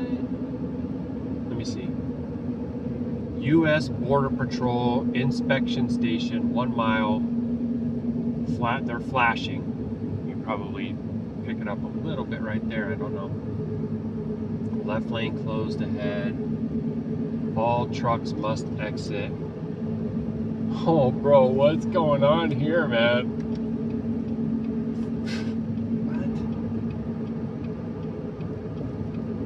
What? Border Patrol. What? I went through something similar to this before, too, and they just, like, waved me right on through. I think I said something. I said something to the lady in Spanish, and she just waved me through. Like, dude, that's the worst Spanish accent I've ever heard. Get out of here. I don't know. I don't know if I'm supposed to be here or not. Like, So trucks go through this one, and the cars that got their own, then they're going through right there. And I remember going through stuff like this when I was younger, and it was like they're looking for plants and fruits and things. I don't know what to expect right now. We're gonna find out, family. Let's check it out. Let's see what's what.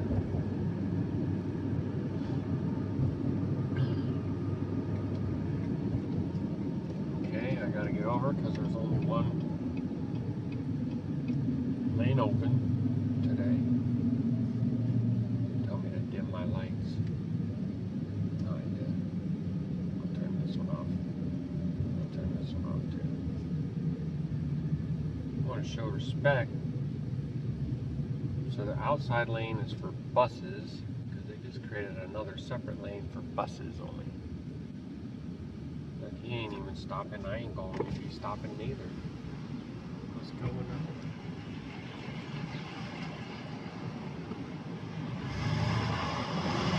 So all that just to get flagged through. See, that's what I said. And they do it in a way too, like, come on, get out of here. There's nobody behind me, dude. I'm not sure what Big Boy's doing here. He's like not going or something. So needless to say, we're gonna go ahead and try and pass this guy, but there's like cones in the way, so I kind of can't.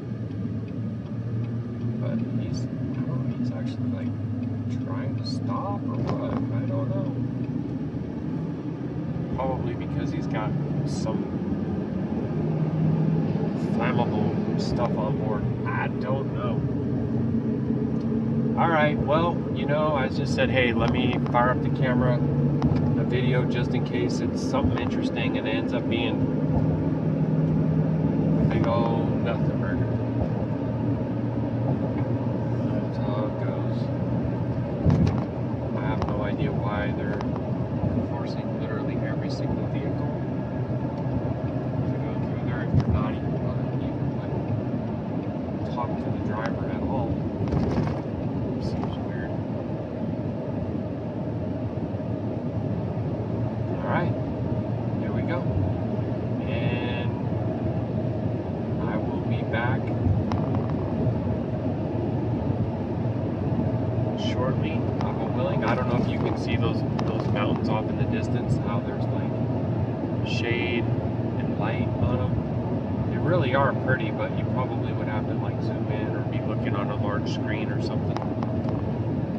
But just so you know, dust storms may exist for the next 15 miles. Oh, I'm probably gonna see a bunch of land spouts that I know my boy would love to see, and I'm not gonna be able to get them on camera. That usually happens too. They'll be on my side or they'll be straight ahead and I can't pick them up. But I will continue to try. Whatever Yahuwah gives to go on the camera shall go on to the Baruk Atah. Shalom, family.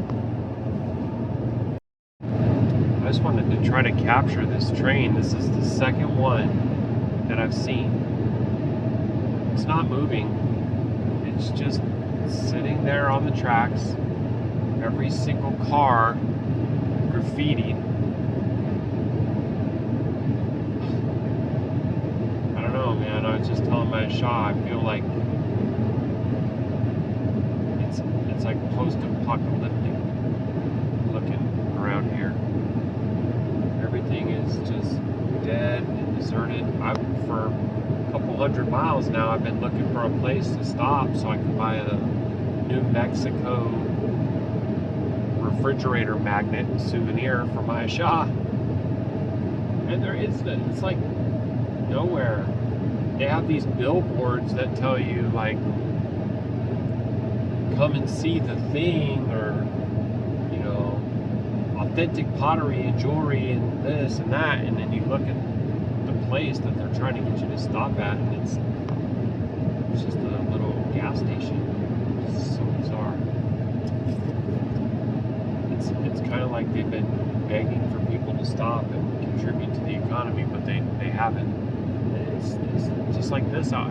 It's flat. It's nothing. I mean, I think it's pretty. I kind of like it like that. I know my Yahusha was saying that there's a lot of reservations up. I want to trade with the actual local tribes, man. That would be cool. Still feeling hungry. Need to go to the restroom.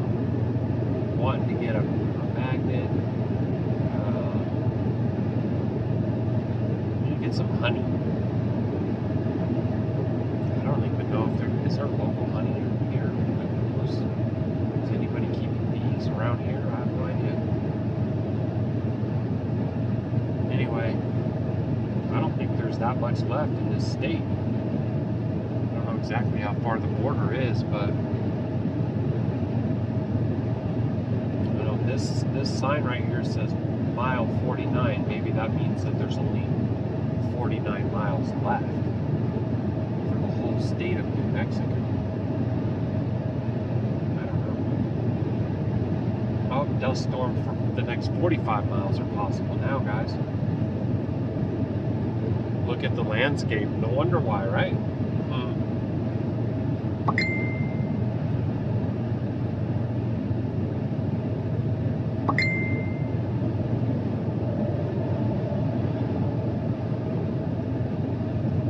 Well, alright guys.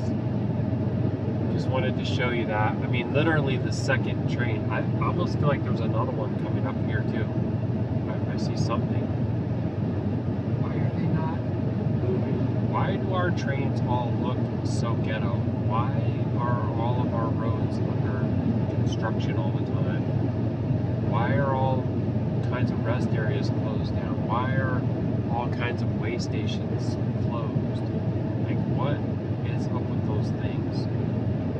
Anybody who knows, let me know. I mean, I've been asking this for a couple months now, so, you know, I guess my questions fall upon deaf ears, or either that, or it's like, if a tree falls in the forest and no one is there to hear it, doesn't make a sound. Like, if I ask the question and no one watches the video, it isn't even heard. No. See, there's more. Those look actually kind of new. And they're not all like graffitied up and whatnot, so I'm not too sure. And here goes another train. This one is moving. It's loaded with those cargo containers, shipping containers, just loaded.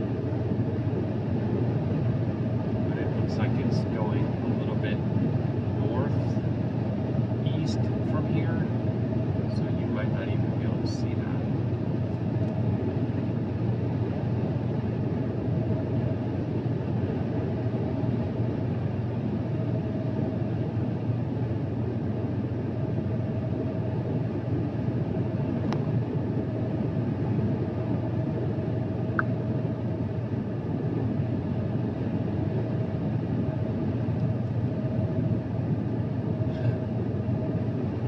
It's like a deserted wasteland, a lot of it. It's pretty crazy.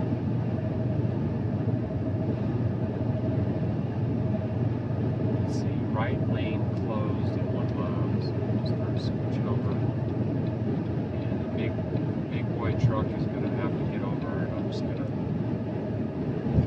start to slow down so he can get on over. There's a busted down windmill right there to dried out container, probably meant to hold water. Dilapidated, fallen down stucco shack. The whole place, who knows? Oh, that's crazy.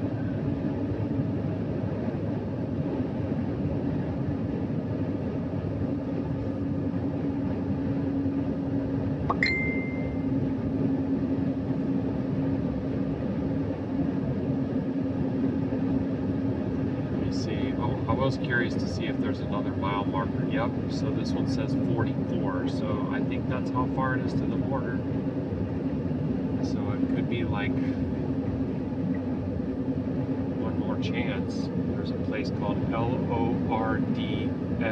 Berg.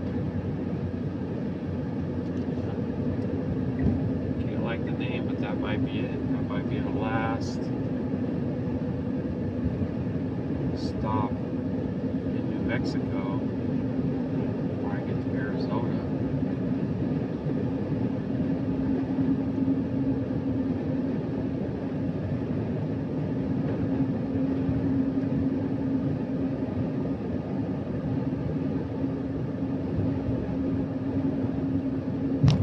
Right here, Continental Divide, Snake Stuff, Exit Now, T-shirts, Historic Trading Post, Black Hills Gold, Free Big Rig and RV Parking, Exit Here, Moccasins.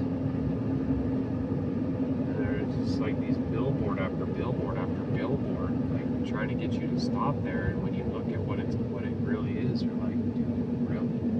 I wish you guys could see these shacks over here. They're all abandoned houses, bro.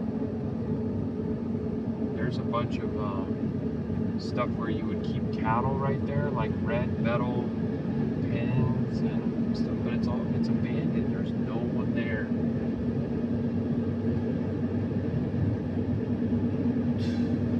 Bro, this is crazy. I don't have to wonder what this place is going to look like being in this country. Baba's showing me right now. You know, that's the little place that they want to get everybody to go to. And then, I don't think so, bro. Sorry. Please don't take offense.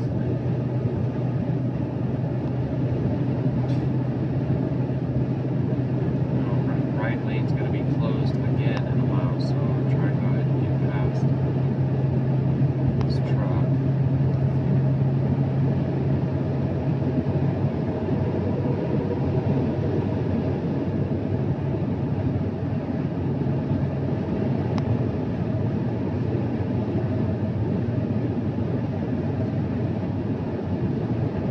Let's see, we're going back down to 55, from 75 to 55. Just like that.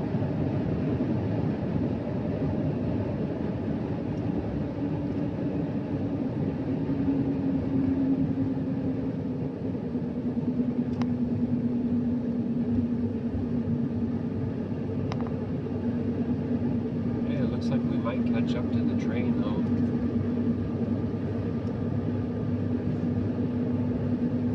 Those oil cars right there, literally, like, that's the first trains that I've seen that are in like great condition, and I don't even know how long. And I'm just traveling all around the country, so from Delaware to California.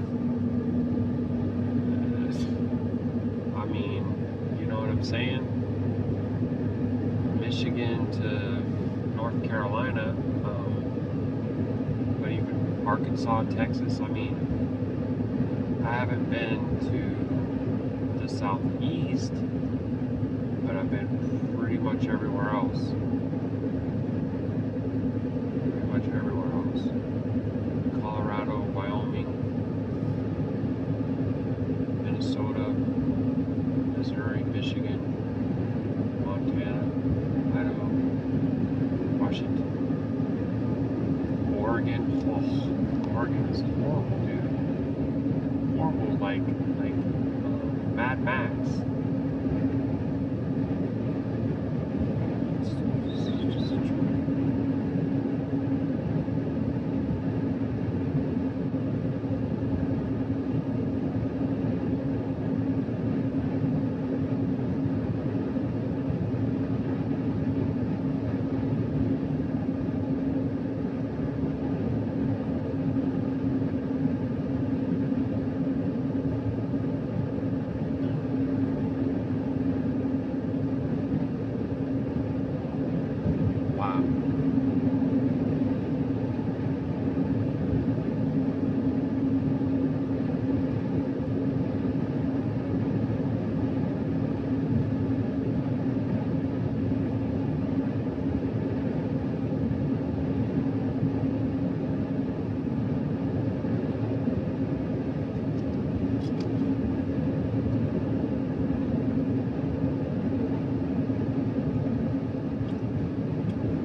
crazy, huh?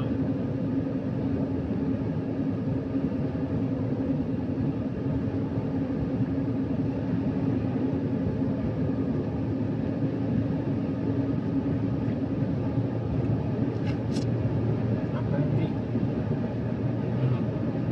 Little blackbirds out here.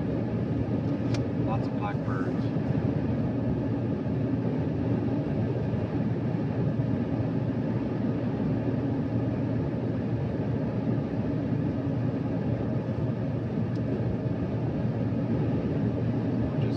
I see the train, but I'm not really catching up to it because of the construction, I guess. Maybe he's probably going like 65 or something. I guess we're just kind of tracking right with him. I might have to try and get New Mexico another time because I'm not even getting a chance. There isn't really anywhere to stop except for those places that are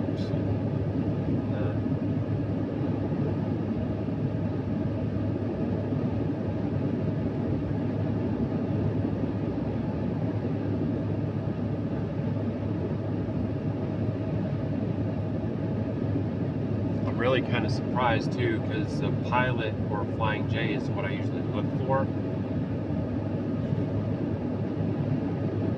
I pretty much try to exclusively go to those places because of the points and their reward program. And I looked at the one where I took my shower, but that was technically Anthony, Texas, and they didn't have any anyway. But I already got Texas. I think she's gonna really love it because it's more like the unique. I don't want to get the ones that are all the same that come in the box. Like they have like a big box that has like every state. I want to get unique ones that are actually from each state. You know, there's a huge solar panel farm over here on my side. It's just so disgusting. They're just ugly.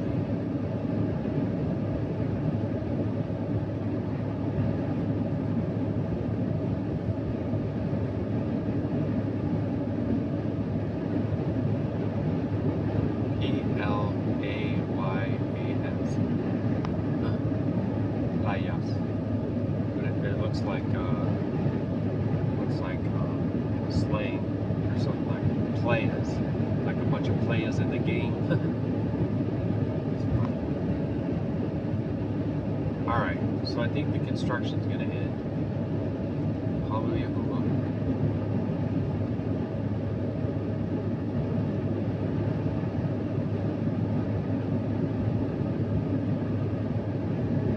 Instead of just speeding up to get over, I have no idea why. You're literally in a little zip car. Would not make any sense to me whatsoever. Wow, that's funny. Look, here goes another train. It's just all like stopped cars just sitting there. Graffiti all on them. Did that car speed up now?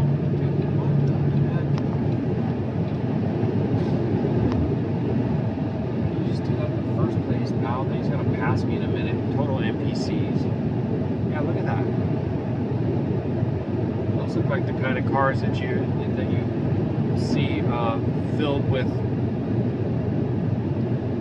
persons. You ever see that Twilight Zone movie? And they had I guess they were trying to recreate some kind of World War II Nazi Germany scene or whatever, and the people were in the train cars. If I'm recalling correctly, it's been like decades ago. What is up with that, man? If it's out of service, then why is it on the tracks? I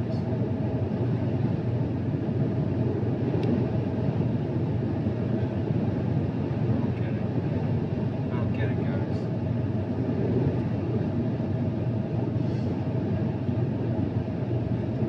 Okay.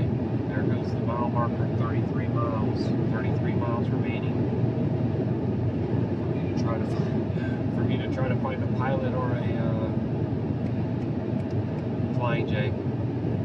Okay, now here's the train that I thought I saw going the other direction. Now it's going this direction, unless that's a different one. But look at all those. Those are supposedly filled with products, clothing, electronics, stuff for in stores, right? Isn't that the right? Those come over here on a slow boat from China or something. Is that your Amazon package? I mean, tell me.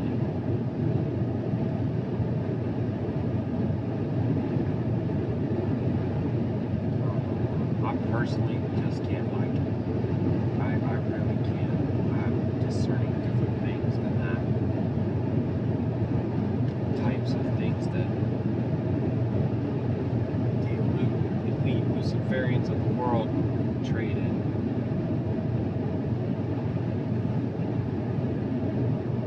And so all these are going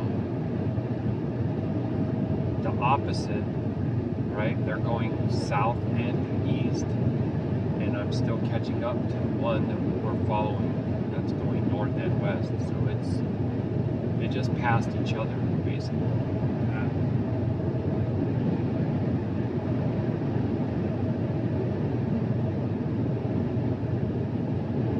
Exit 29, 1 mile.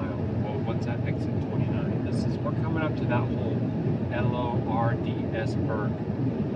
So I'm pretty sure, I don't know, but I'm thinking that there's going to be some kind of a pilot or Flying J or whatnot up here.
There's a pilot like right up ahead. So I just gotta keep my eyes peeled, excuse me, for it. It will be fine. Why this guy's going so slow? Oh, there's a bunch of them. Well, there's the train.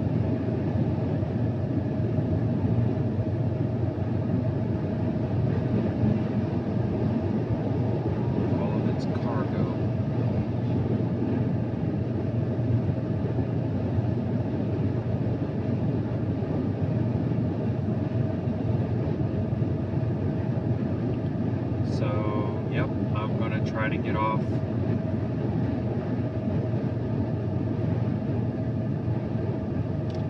just going to fall in line here because they're trying to pass each other and they take forever, and I don't know how long I even have. So, alright guys, I'm going to jump off of here, look to make a stop, pit stop, and I will be back with you shortly. Baruk my stop.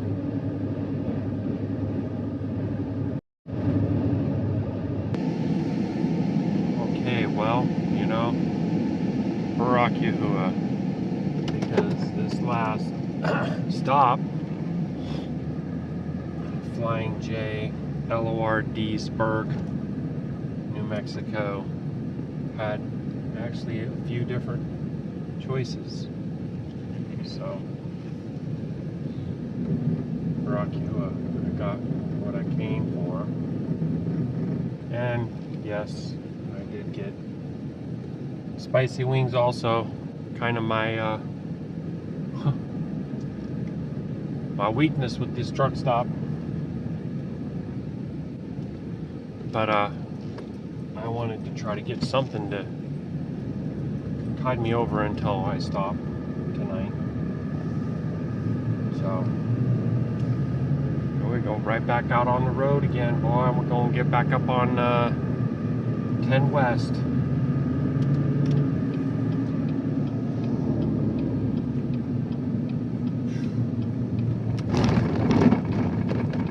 Man, New Mexico is rough. It really is. It says it's only 90, but it feels a lot hotter than that.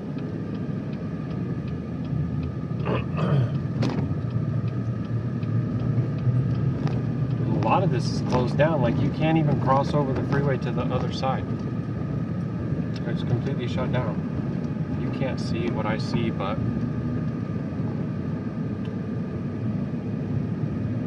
it's pretty wild. I don't think it's normally like that at all. That's more the sign of the times. Yep, the entire overpass collapsed.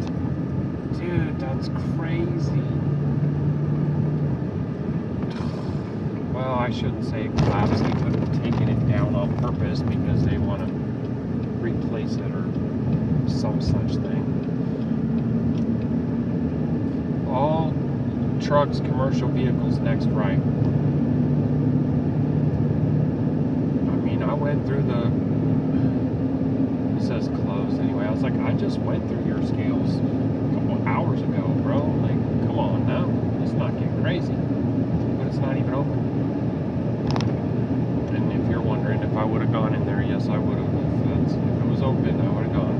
Even though I wouldn't have liked it, I still would have done it because, oh no, that's Qadash. We're not all unto ourselves. All right.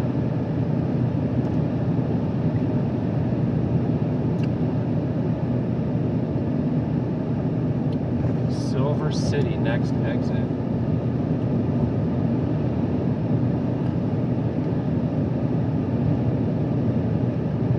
Neighborhood for you. Told you. I told you, you don't. Not that you don't believe me, because I believe that you do believe me. But this ain't your typical whatever suburban, middle class, suburban areas.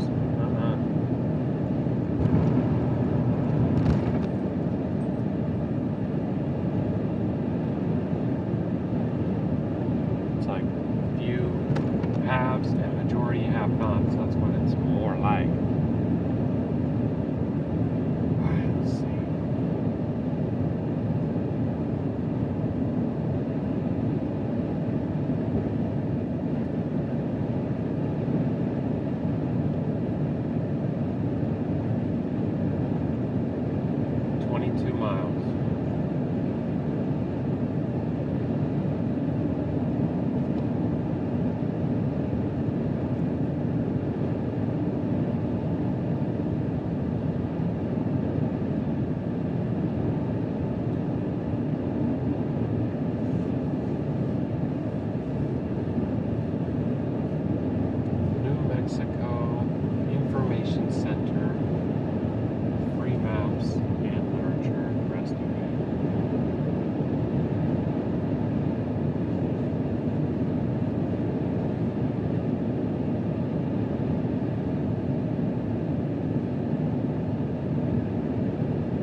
Welcome to Arizona.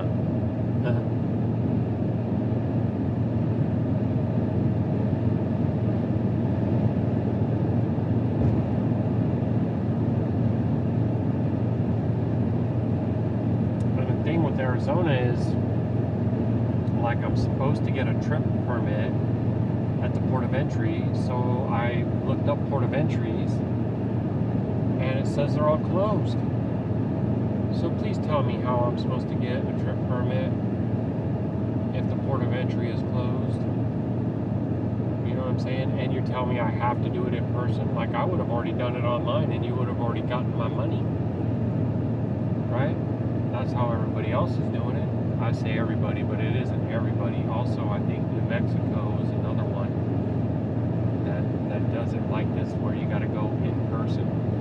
Dude, look at all these cars. Look at all these rail cars going across this place. And there's actually a massive dust devil out here. I do really want to be able to get it on camera. My boy loves those things. It's out there plain as day, visible. Taller. I mean, I see it from the ground up over the mountain. It's very light in color because the sand is kind of light in color, and then the mountain is dark in the background.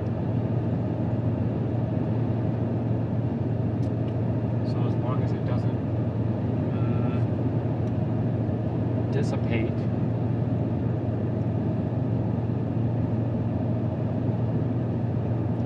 couple of minutes, I'll be able to capture it on video. There's actually two now.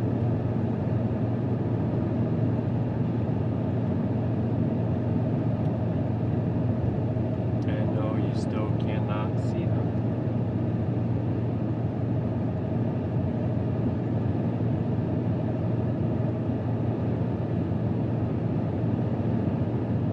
I'm sure you're going to be able to.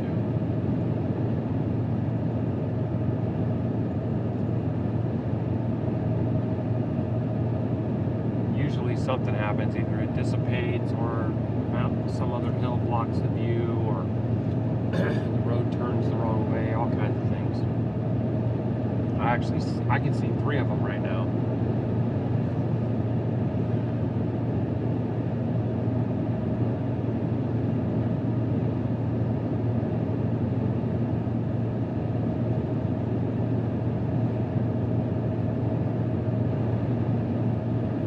Rocks were kind of in the way.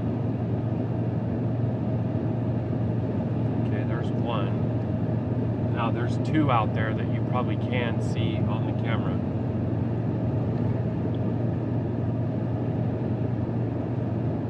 I think your best chance is going to be, once Fraggle Rock gets out of the way. Ha ha ha ha. Funny. Oh yeah, look at that.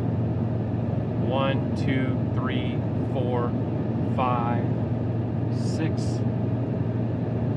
6 land spouts out there. Pretty cool.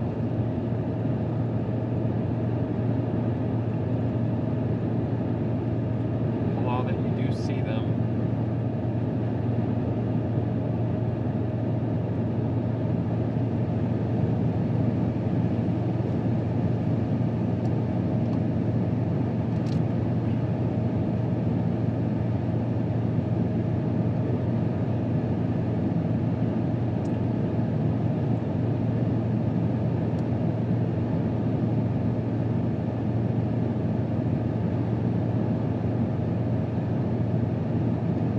Storms may exist next 10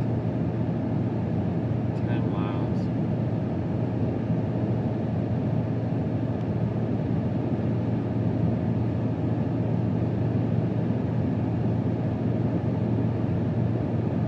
Now one is actually pretty strong and pretty stout.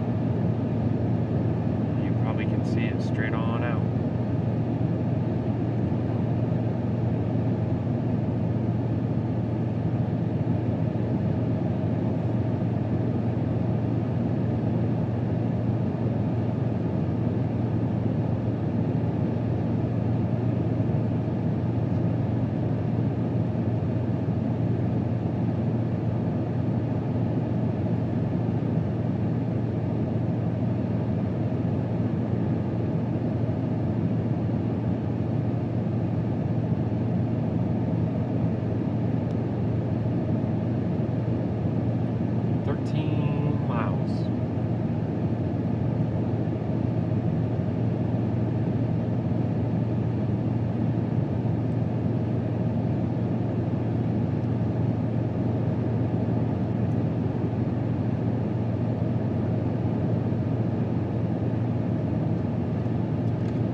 southern part of the state, if I recall correctly.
Broken down on the side of the road, falling apart. Well, this is the source of our little traffic confusion. Class A bounder. Well, they want to go 50 and a 75, I guess. I don't know. That freaking sucks, man. I just had to lose a lot of speed and momentum over those bikers all boxed me in, and they were at the truck stop that I was at too.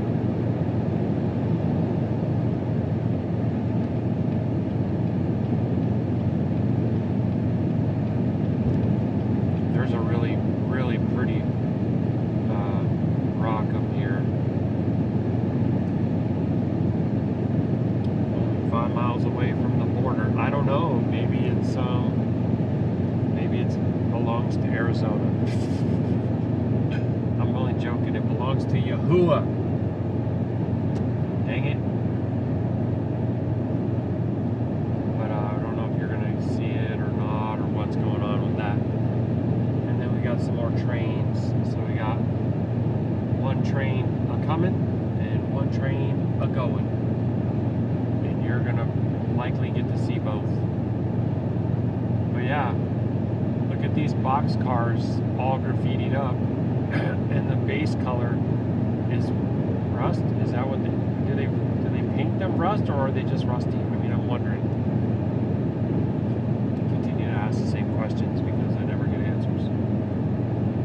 But yeah, our rail system.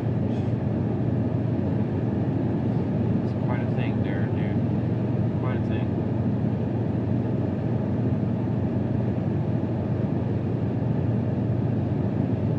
Gusty winds may exist next 3 miles, or maybe even more than that. But that's when they're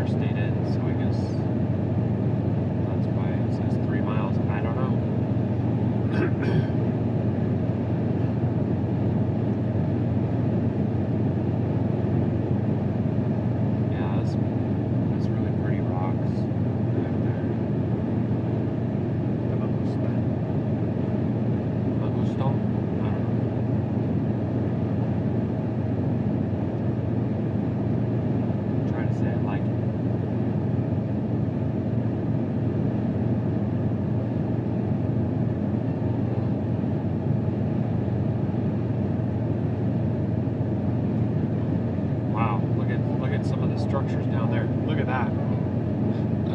Dude, they live down there, bro. I'm telling you, look at that.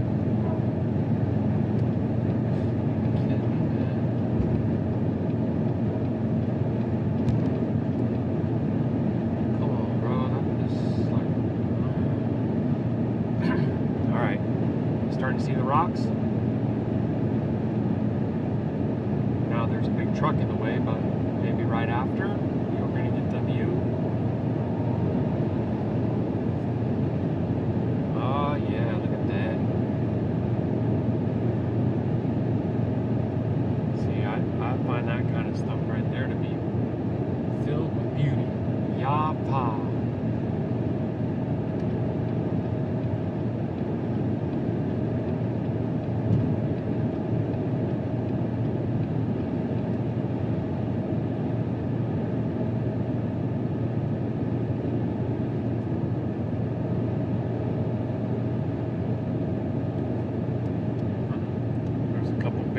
Just standing up.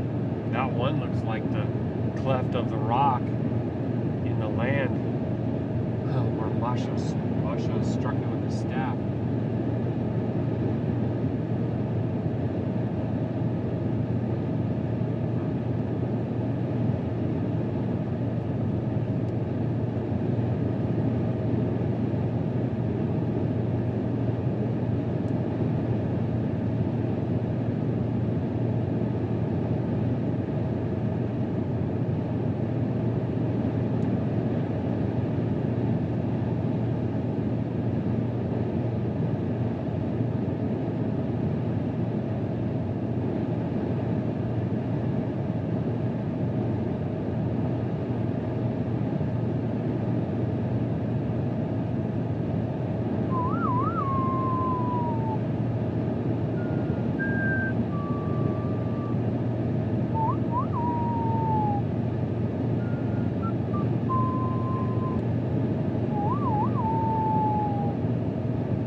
Western background back there, huh? It's really pretty. There's some mountains that got all different red rock formations in them. Here comes a sign right here that tells us welcome to Arizona. Let's see if you're gonna get it. Videos. Welcome to Arizona, the Grand Canyon State. Such a flat angle that you almost probably couldn't even read it. You probably have to like pause it perfectly or something. Arizona law, don't text, just drive. Fines apply. That's just fine. What happened to the road quality? It just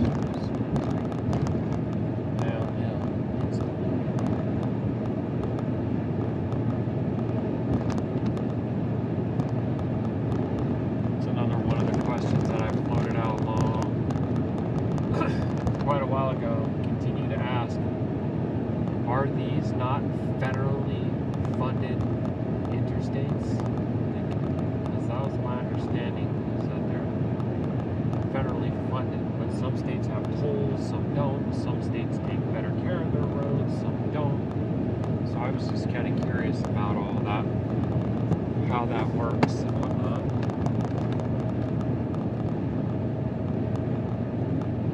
Just want to make sure that there's not a quote-unquote port of entry or anything here, way station, because if there is anything like that, then I want to stop. But it looks like it's just a regular old rest area, so we will keep on pressing on.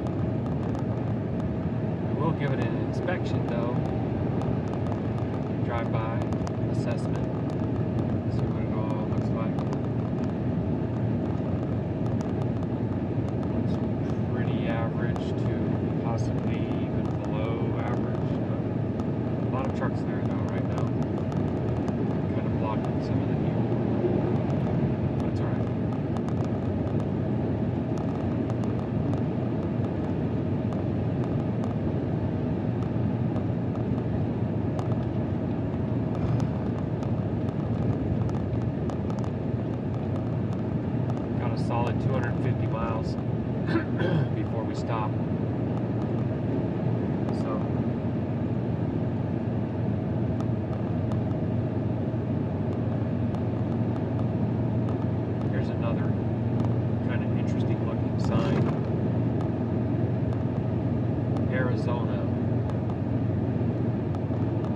centennial. Okay. That was 1912 to 2012.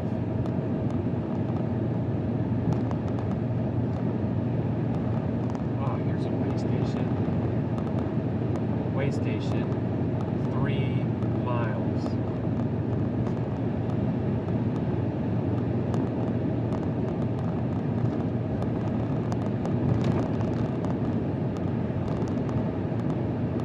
During limited visibility, pull off road, turn off lights. Oh, you don't want people to drive 50 with their flashers on? Okay. No, I'm only joking. Commercial vehicle, right lane only. 1.5 miles ahead. Way station, 2 miles. No indication if it's open yet or not. No indication if I am required to stop yet or not. Sometimes they only want like 26,000 pounds or higher. Lane change prohibited. 1 mile ahead.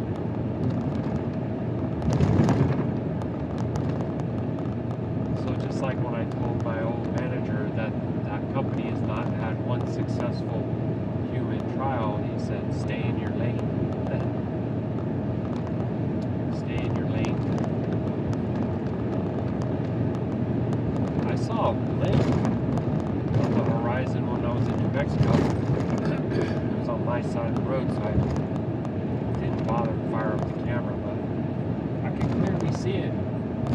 Probably one of the Goodyear blimps. They always have those down in the Phoenix area. They would always be hovering around Arizona Cardinal games and stuff like that. Well, shoot, there was a sign above my head and it likely said something, but I don't know what.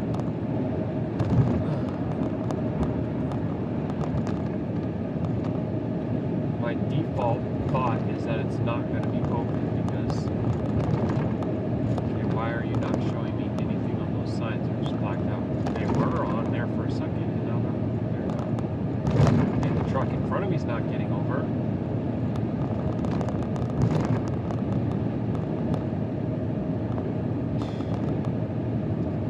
I mean, what is that?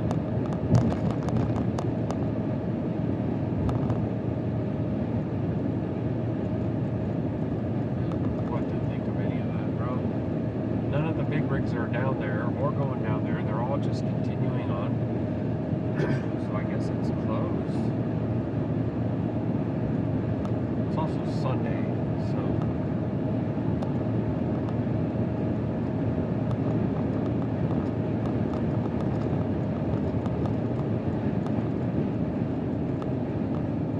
and one of them has a green arrow. So I don't know, bro. Like, was I supposed to go down there? I don't even know. Now I can see that one of the things was open.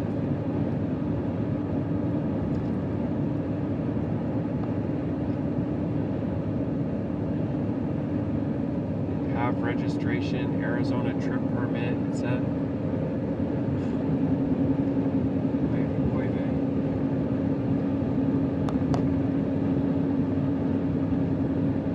Trying to follow the signage. I'm legitimately trying to go to them when I know I'm supposed to. You know, whatever. Why does everything always have to be chaos in the beast system, you know? Is it really that difficult to make things clear? I don't think so.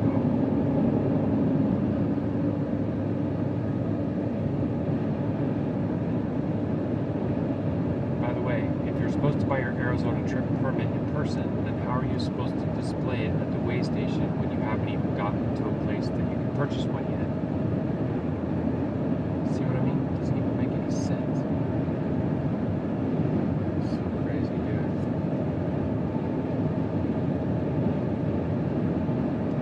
I am of the firm belief, and I've been sharing, that all kinds of confusion and chaos is intentionally baked into the system so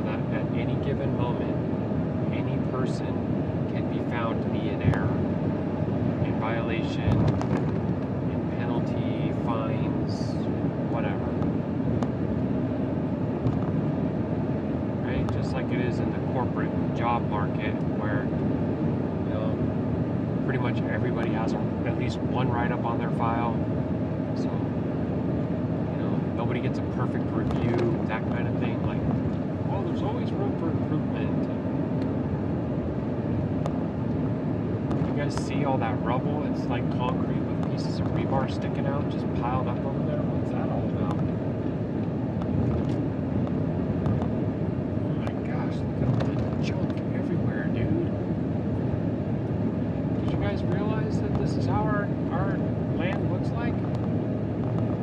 Because I get kind of blown away when I get to see this stuff firsthand. I'm like, dang, dude, I know we could have a rough day, dude. You see that? Look at this. What? What? Is that Afghanistan that I'm looking at? Oh, yeah, no offense to Afghanistan. That's about the worst road maintenance I've ever seen right there. Which I just came off of about a 3-foot drop.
Wow, guys, I mean,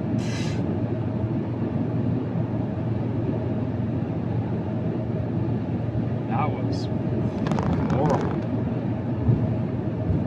Horrible.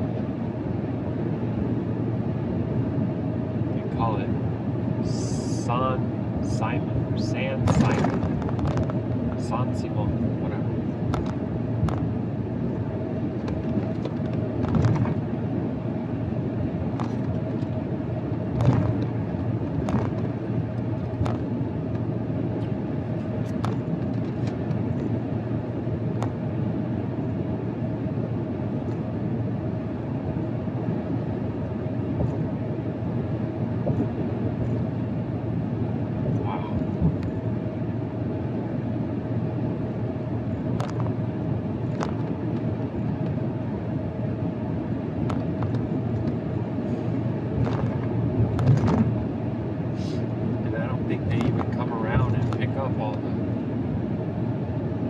Rubber from the sides of the roads or whatever.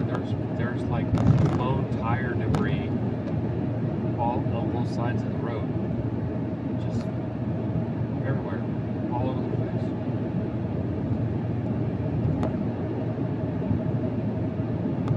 The condition of these roadways, it's no wonder why. You can't like it, bro. I don't like anything about that.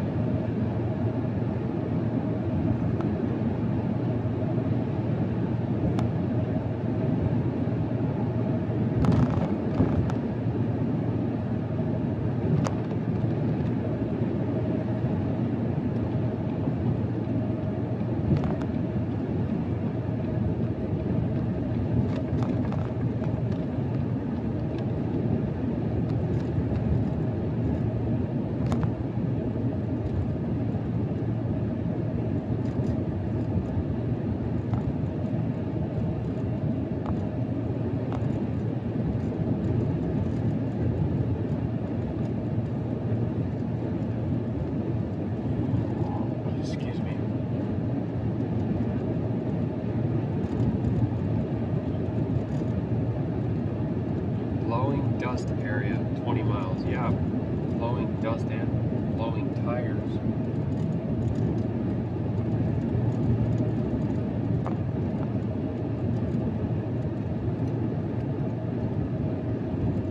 Littering highway unlawful. But we'll just leave all this rubber tread debris all over the place. Okay.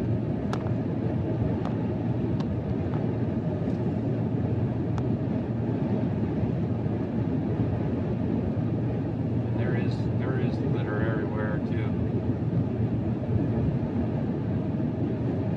Plastic and stuff down all over.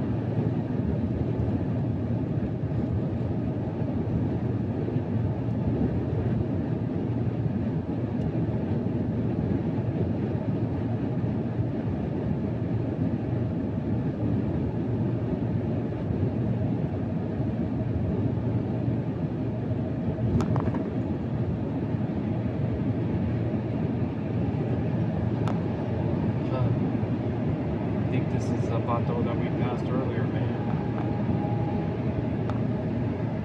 What are they, homes?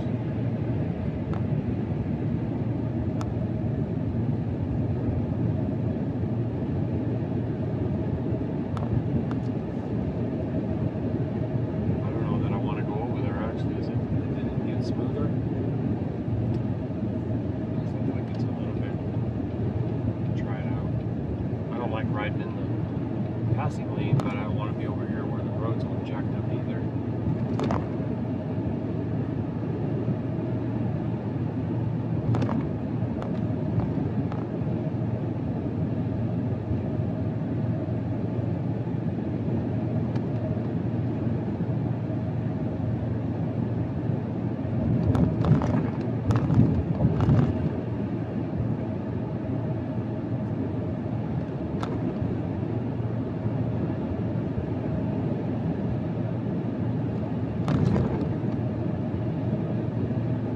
Comes another one of these trains. Pass them.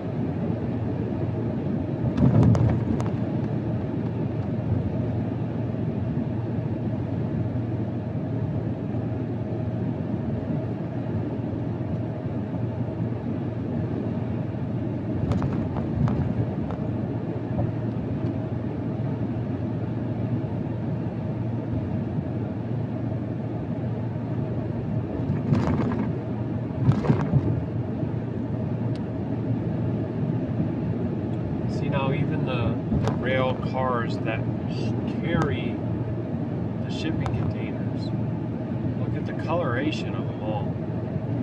They're just all like rusty. I don't know. Probably somebody thinks I'm being overly critical, but it's what I'm observing. And like bunches of them are graffitied up.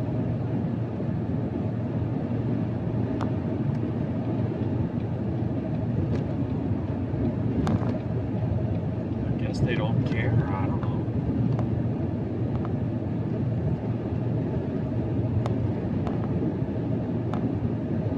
They being the owners, the shippers. As long as they're getting paid for their freight, maybe they don't care. I don't know. But look at these big rigs. They're all over the place out here. So what if all these trailers just were graffitied on them? Think they'd let them continue to roll down the street with their name of their company on them and stuff like that? I don't think so. Look at this one. It's like shiny chrome doors and then like pristine white side paneling. Right? Really clean looking big rig, Peterbilt, Sierra Express, great job. Now, if somebody came and started graffitiing on that, they would get it fixed. They would probably make a claim on it, right? So why isn't that the case over there with the train? It looks like crap, bro. You know what I'm saying?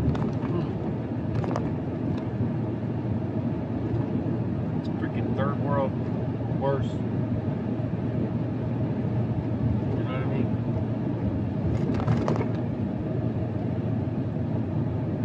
Just like the state of Arizona Department of Transportation, whatever, you don't bring anybody out here to pick up all the debris that lines the roadway, but then you want to put a sign that says, hey, if you litter, we're going to fine you $500.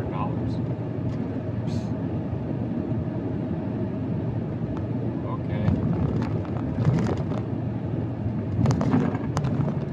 It's like somebody getting ticked off because you spent sunflower seeds in their yard when their yard's just full of weeds and dog poop.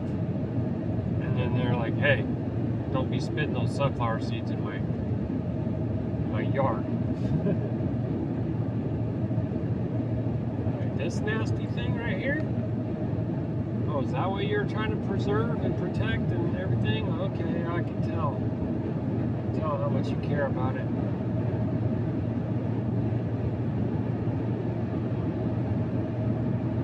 But you better trust and believe that they're taking your tax money and saying that it's for beautification and preservation and all that.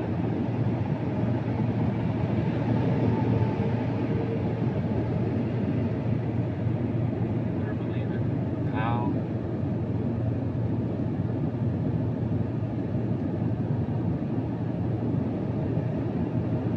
So this is Bowie, not to be confused with Ziggy Stardust or whatever her name is. Excuse me.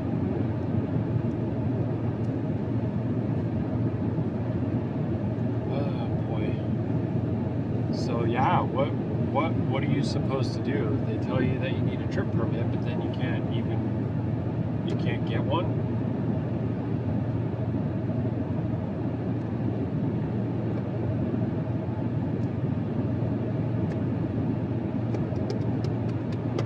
I'm going to continue to do the best I can and steward with the information that I have and the options that are in front of me.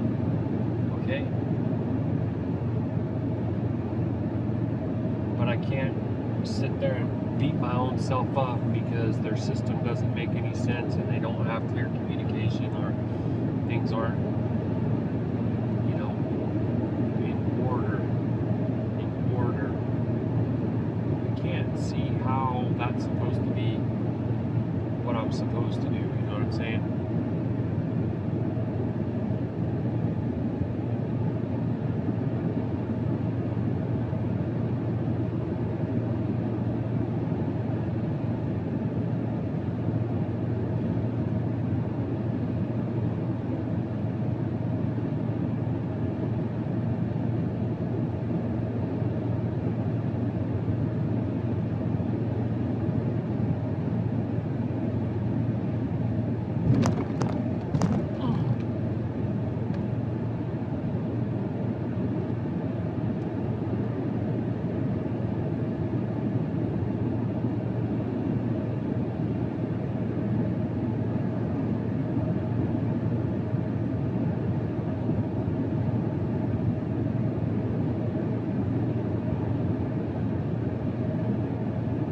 Like they tell you that it has to be in person, it cannot be cash, it's somewhere between $25 and $100. Like this is the information that I'm getting. And it don't say anything about, oh, by the way, they're closed on Saturday and Sunday or whatever. Like none of that is in there at all.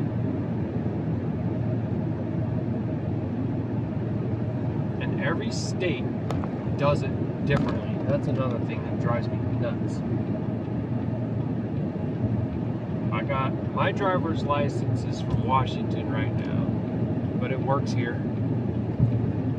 It works everywhere, every state. Why wouldn't it also be the same? Well, see, this is not a great example because like a permit, like a concealed carry permit, you shouldn't even really need to have that technically, right? Whatever. Don't even get me started, right? Here we go. I got a message from my baby. Let's see.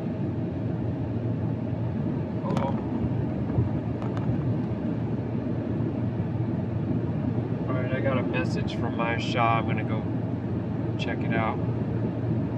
So I will be back shortly, Abba willing. As of right now, you ain't missing much.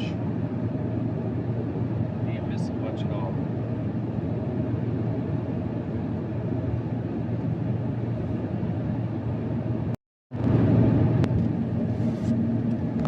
Hallelujah, Yahuah, look at these rocks. I just wanted you guys to see these rocks. Dang.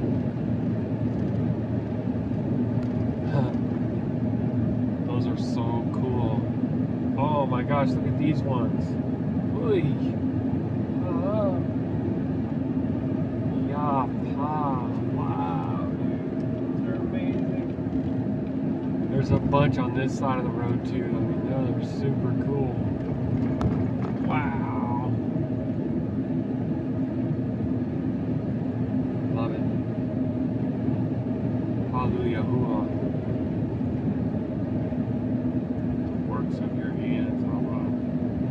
So incredible. Dang, dude. Look at these things.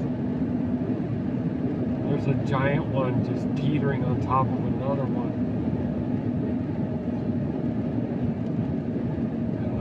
See that one that's just, and there's another one, like it's just sitting on top of another one, like how, what? Oh yeah, it's so cool. Dragon Road. Dragon Road, man.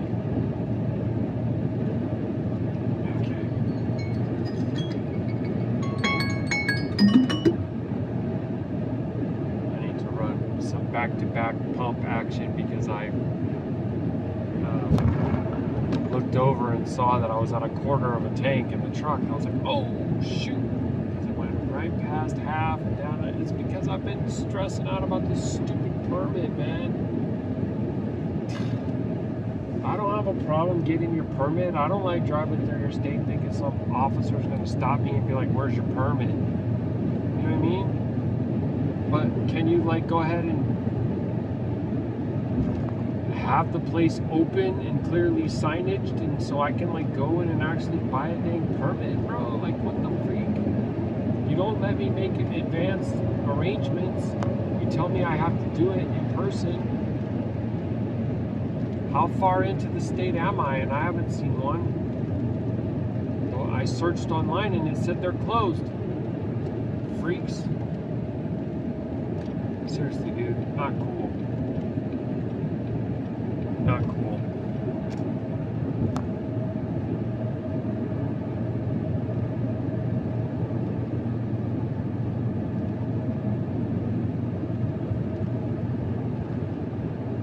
Oh wow, what are these? What are these green cactus looking things that shoot up in V and split in branches? Look at them, see?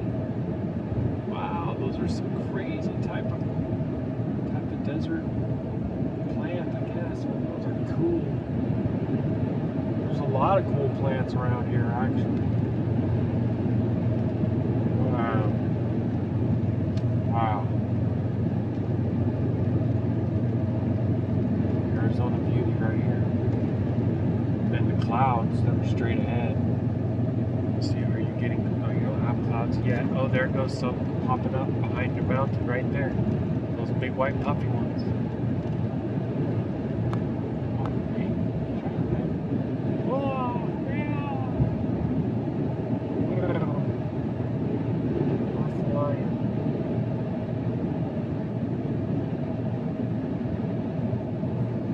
Excuse me.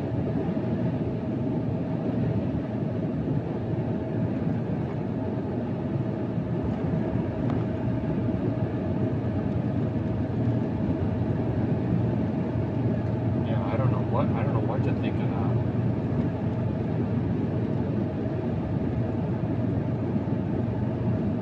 And then I'm like, if you go to one, let's say Monday, I go to one that's on the very west side of the state, and they have to see my bill of lading and say, okay, well, where are you going? I'm going to California. Where did you come from? I came from India.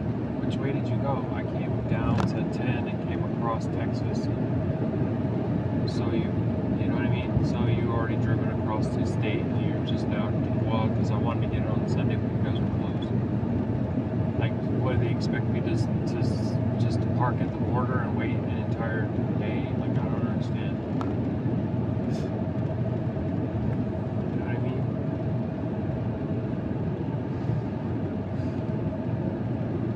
It's frustrating, bro.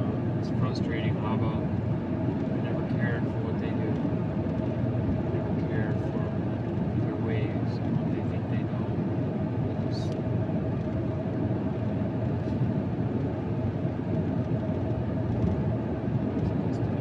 it's messed up.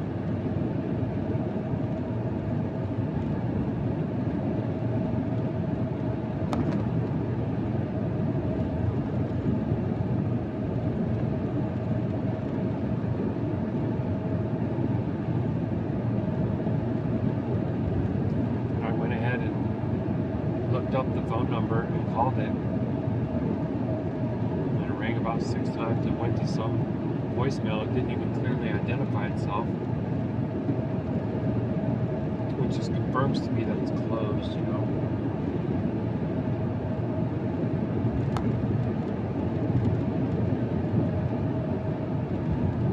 Clearly an area that could be improved.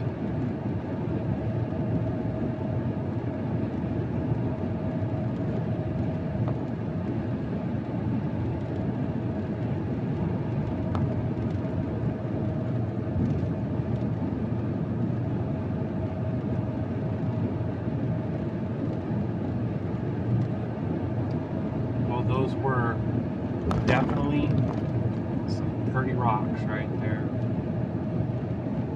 And now it's kind of returned to what we were seeing before. That was also interesting because there was different plants popping up. I don't know. Got me wrong.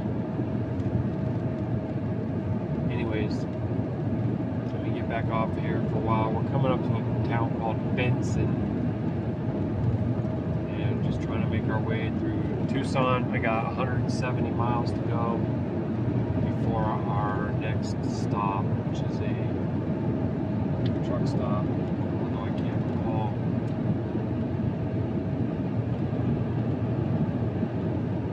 I can't recall the town name, but it is what it is. Whatever it is, we're just making our way to El Cajon Quatro. And we're going to end up having a little bit on Cinco too, but it's going to be really, really early and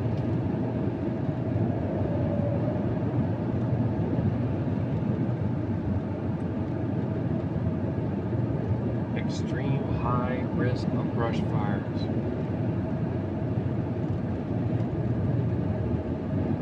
Let me leave this on for just another second because there's this interesting types of like canyon looking sand dune type structures. Oh, and there's some more of those plants again. Yeah, see you gotta check this out right through here. There you go. look at some of those formations. Pretty wild.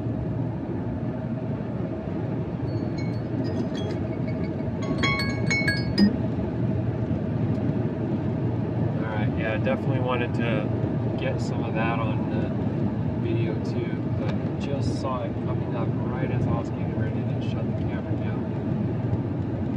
So that's cool. Adams Peak Wash, which is completely dried out.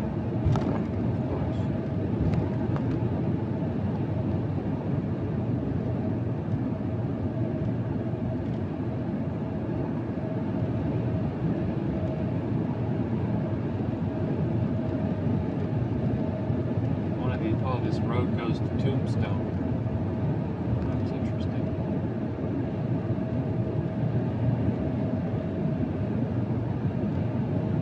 Tombstone Courthouse.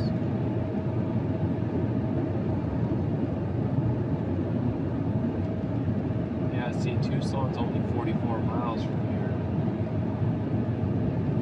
I'm actually trying to keep an eye out to see how far Yuma is, because I understand that to be like all the way up to the border of California. When I was in school, we used to joke about California falling into the ocean and Yuma becoming the biggest beach or some silly thing like that kids or children, Slovakian children say, because it's all desert. So if it became oceanfront desert, it'd be like a beach, right? Anyway, all right, guys, I'll get back with y'all in a little bit. I'm willing. All right, Shalom. Man, look at those amazing clouds. Those are some amazing clouds. Whee! Ruach Yahuah. Well, wanted to make sure to get some of these cacti on here. Boy, they look really, they look like they're in a drought to me. And even cacti are used to sucking up moisture in a depleted land, but these things look really sick. I used to look at these a lot back when I was 15, 16, 17 years old, running all around the desert, partying with my friends, getting my leg crushed by a front end loader. They didn't look like this, bro. These things are looking rough out here, but you're looking at them. It's telling me it's 102 degrees.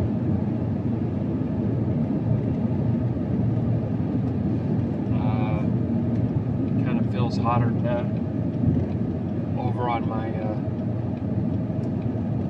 my left arm in the driver's window here.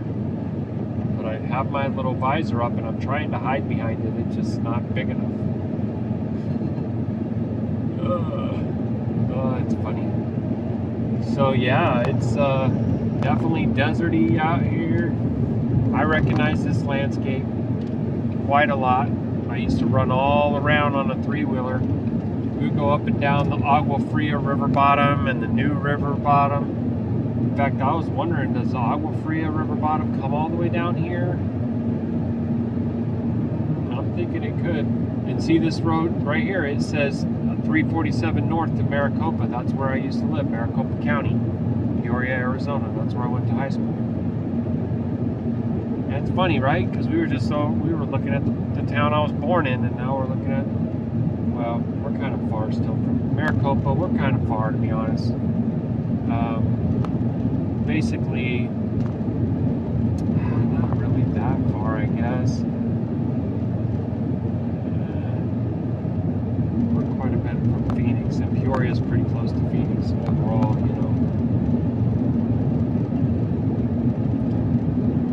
North of I-10 for Peoria. Next service, 33 miles, imagine that. Well, that's where we're going.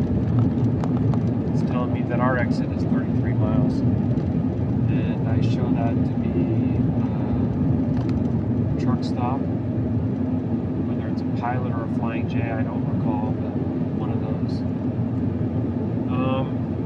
Yeah, so see the cacti, pretty cool.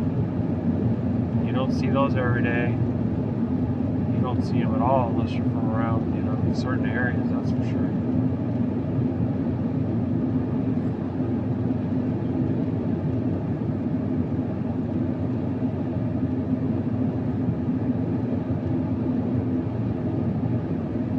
Definitely hot, and it gets a lot hotter than this too. It gets unbearably hot sometimes. That is a pathetic rest area. That is, come on, dog. You gotta do better than that. That's horrible. That is a horrible rest area. I mean, we should be ashamed. Seriously, dude. Do you even care about the travelers? Do you even care about your citizens? Come on, man. It's pathetic.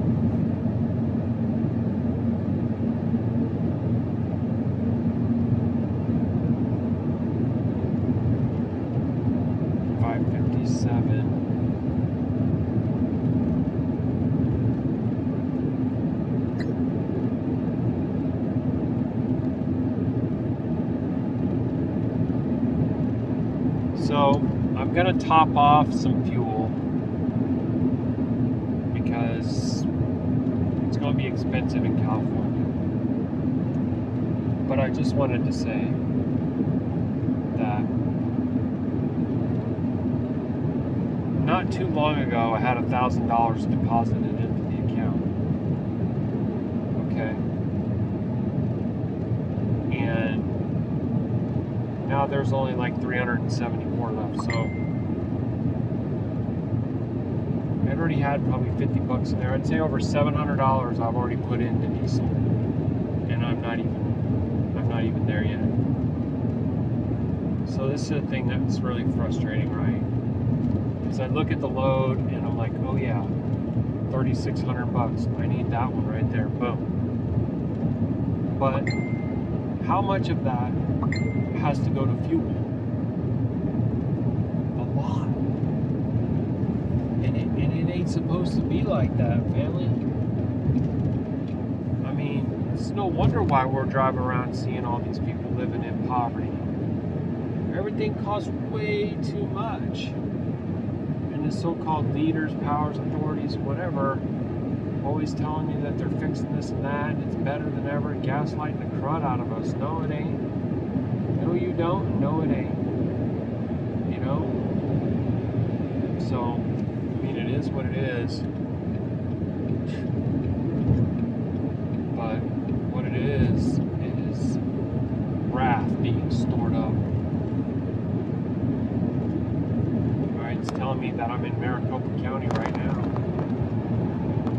Kind of makes me wonder how long it would take to get to Peoria. I went there several years ago. I was in Phoenix for a basketball tournament, and I just said, let me just go and look at my own stomping grounds and see. It just looked so different. I almost couldn't identify a lot of the stuff. It looked so different, y'all.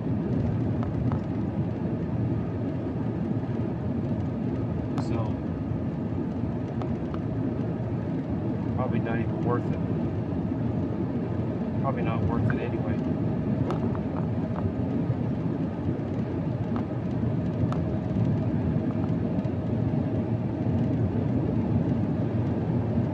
She said,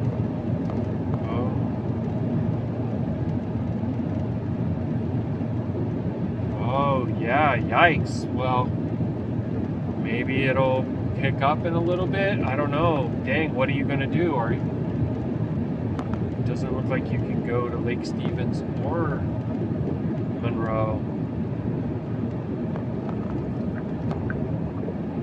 You know, I'm over here talking about the economy and this beast system. And my shop, my bond are gonna go out and try to do some dashing. They went and did some last night for like 4 hours. And they're gonna go do some more today. You know, I don't even know if she's gonna be able to because it looks like it's too slow. And even if she could, it doesn't really look like it's paying that much. What's rattling?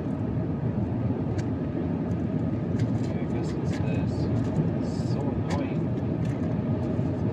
Sorry, it wouldn't be annoying, it's just that I'm very annoyed, right? About the economy and the whole thing with the beast system and all that. We got a bunch of other bills that are coming due now. And just like, I don't even know how I'm going to pay them. I don't know what, you know. Like I told my shop, if somebody told me you're going to deliver trailers, you're going to live in your truck for a month, you're going to drive, 8,000 miles, then I'd be like, okay, well, I'm going to make $8,000 at least, right? Or maybe 10 or 12 or something. No, you're not. 40% of whatever you're going to make, you're going to have to spend on fuel, and there's supposed to be 20% that's going into savings, but you definitely can't do that. And you're not going to be able to pay the interest on all your credit cards, and yeah, you're screwed. Oh, okay, great, yeah. That explains why I'm practically begging for my next load, because it's so great that I'm just like, thank you, sir, may I have another? Thank you, sir, may I have another? Thank you, sir, may I have another? And Yahuah rebuke you.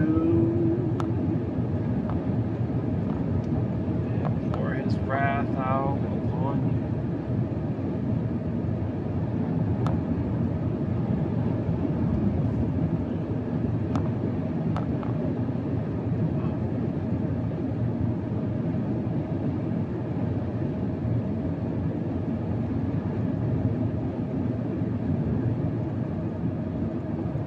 Well, what about maybe Bothell for a little bit to see? It does look like you could do some dashing over there. I mean, this is just maddening. This is so maddening.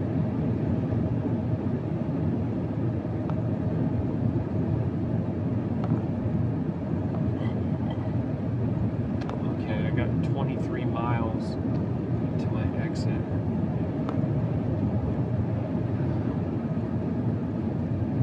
Which is literally just, you know, grab some fuel and get right back out on the road. But I don't have that much to go after that. I think maybe like 30 minutes. And I mean, am I on Pacific time now? Probably, or possibly. I don't know. I'm in Arizona, so it's a mountain. I don't even remember.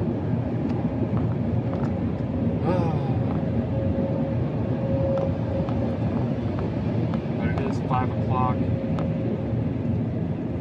on Indy time, so I've been up for 12 hours. It starts to affect you.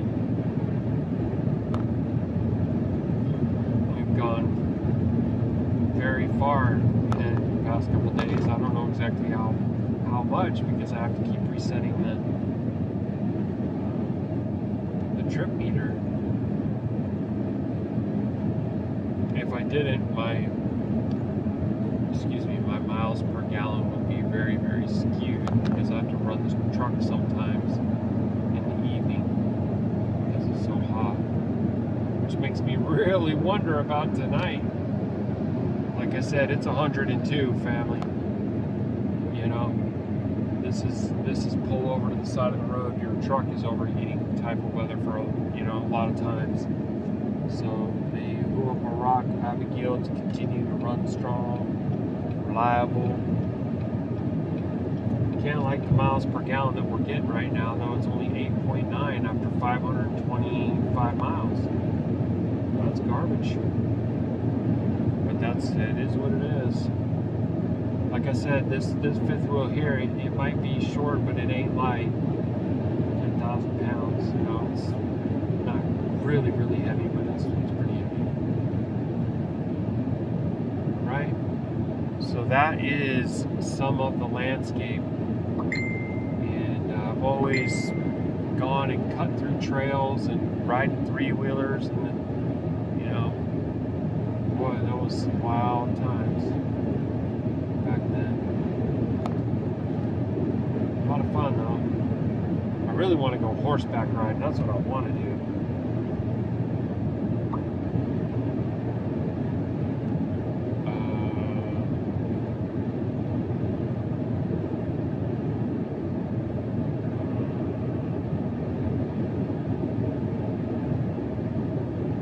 My baby's getting me.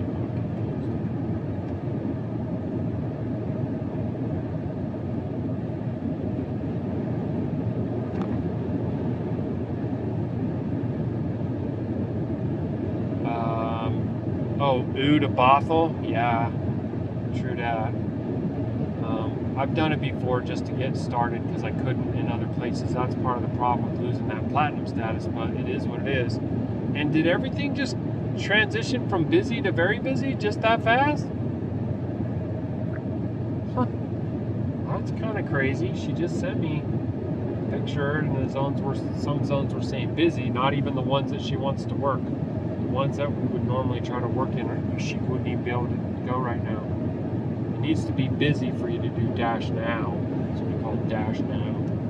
But if you're platinum, you can dash now even when it's not busy. You can just dash whenever you want. Otherwise, you have to schedule. And then you can do that.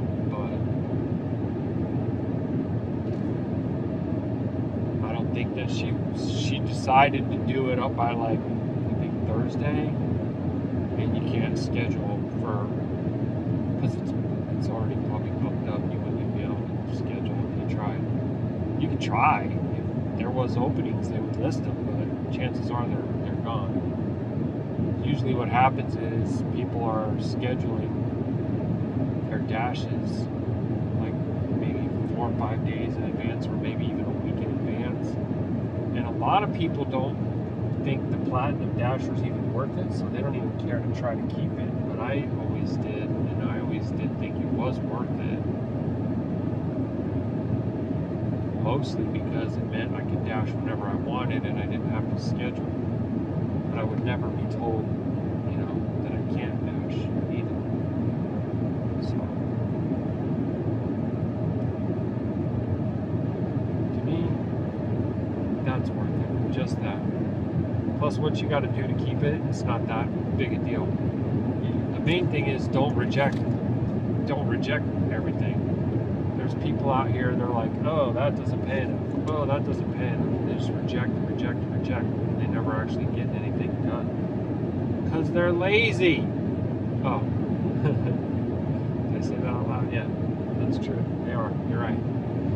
You know, and it's basically an excuse.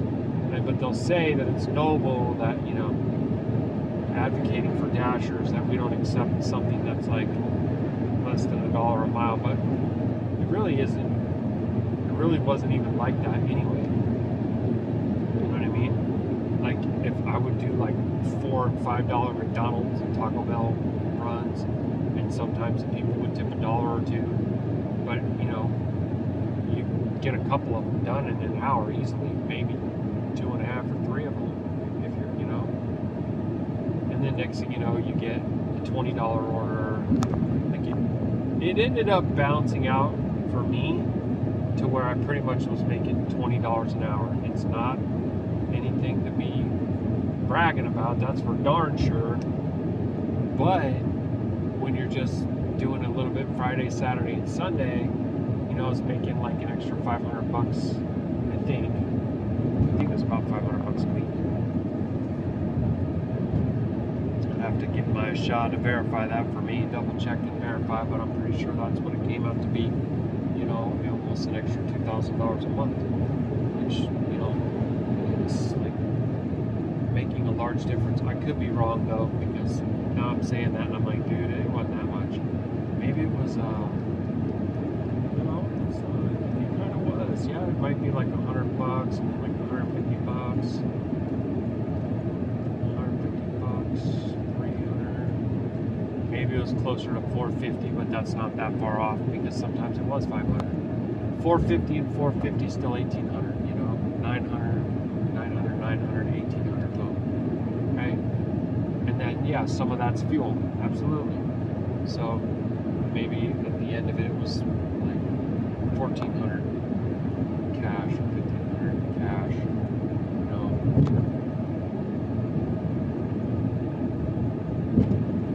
I'll tell you this, it wasn't enough. With my normal corporate quality specialist job, even having been with that company for years, getting promised raises that never happened, and then they act like they didn't promise it later. Gaslight me like that, man. I don't appreciate that. You're fake. You're fake, phony, and false. He will rebuke you. You know, that job, which was the most money per hour I ever actually made in my life, and it still ain't enough. And then go dashing, working my butt off, doing that, running around like a lunatic. You know, go, just trying to, you know, do the best I can, and it's still not enough. You know?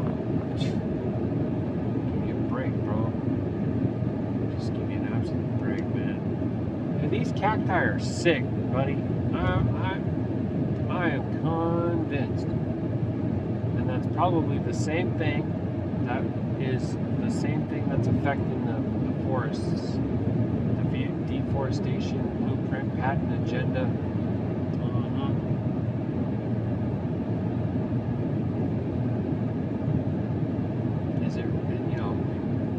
first of all, most people would never believe that the powers that they trust would actually do harm to their own people. But then if they do realize that and do see that, then you got to ask yourselves what types of, what is the amunah and practice of a people that would do that? You have only Lucifer worship. That's only, what else are you gonna have? And you don't believe it. I don't know what to call you. If I could try to be really kind, I would just say naive, foolish, and blind. But that wouldn't really be painting with true colors if I did that. It's actually a lot worse than that. All right, Baruk Yahuah. I'll be back as soon as I can. Family, Shalom. Well, shoot, guys. I just went to the pilot in Gila Pant, and I couldn't get the pump to work on my phone, so I went to go inside, and there's a sign on the door that says, "No power, no water. Sorry, we're closed."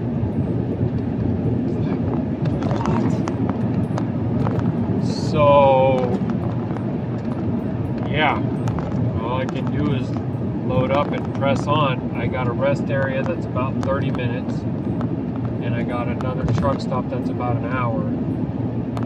I don't know what to expect because I feel like a lot of things are no bueno. So we'll just see. I guess I'll check out the rest area first and see if it looks like somewhere that I want to spend the night. And if I do, then I'll probably just get the fuel in la mañana. But if the rest area looks rough, then I might try to press on to the pilot and see if I can even get fuel. And maybe even just spend the night there. I've spent the night at quite a few pilots already, so it's no problem. I personally don't have a problem. I prefer to do it when I'm bobtailing, I'll tell you that. Because parking, like,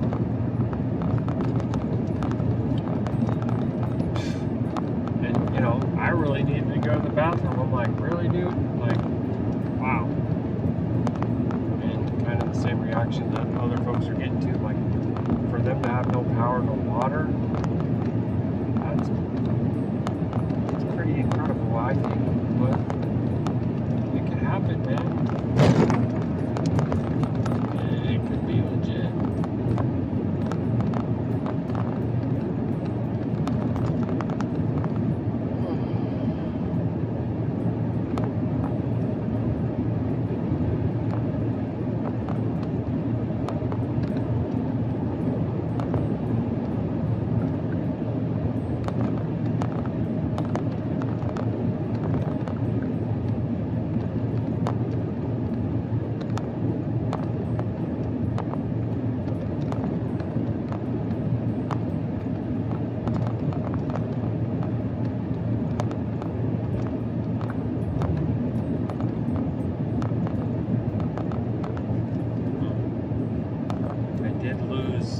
Rest area that I did have, but I know that it should be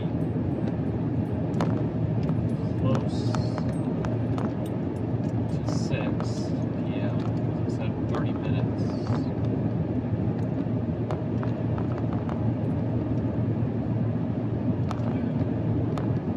I don't know, it's kind of a frustrating thing too, is like if I go to the fuel book and find a gas station and click on map, it won't add it to my route. It'll just replace my route.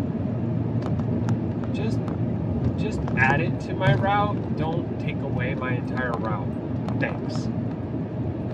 It's very frustrating. So I guess this must be one of those high-end derrieres. You smell it? Of course you don't smell it, but trust me, it stinks like a butt. And they took all them cattle, stacked them all up on top of each other underneath those things with the fans blowing on them. I mean, unless that's a dang hog farm, either way, I think those are cattle. I feel like I see black and whites. Dude, that's just so sad to me. They turn them into a freaking commercial commodity instead of actually the Baruk that they are. And you think Yahuwah's okay with that? You're a fool. He ain't okay with that. And then they go and put abominations into their bodies and feed them genetically modified everything else. Why? So that they can make profit off it. That's what I'm telling you. That's exploitation. Okay? You don't love them. You're taking advantage of them. They call that rape. People need to wake up, man. Seriously, dude. Got a lot of freaking problems. Got a lot of problems. Lawlessness, chaos, and disorder, and then going around justifying it all. You want to keep justifying the crap they do? Then I got a problem with you. And I guarantee you, Yahuwah got a problem with you. A big problem. You know what they call those? Groomers. Enablers. Huh? Yeah. You want to make a defense for the one who's exploiting you. Ain't that some kind of syndrome? What they call that syndrome? Where the people make excuses for their prison guards or whatever. It's freaking gross, dude. It's just gross. I ain't even trying to care about that. If that hurts, it probably should. It probably should hurt.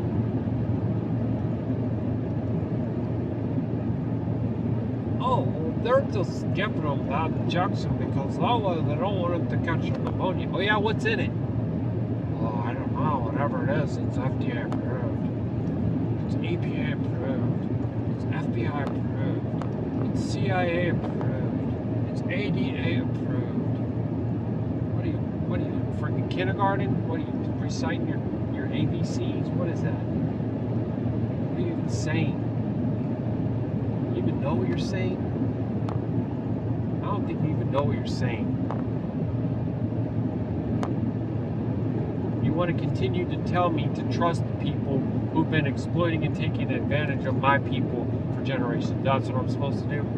Trust them? Believe them? I trust Yahuwah. I believe Yahuwah. I believe his scriptures. They're in direct opposition to those things. Why would I believe that?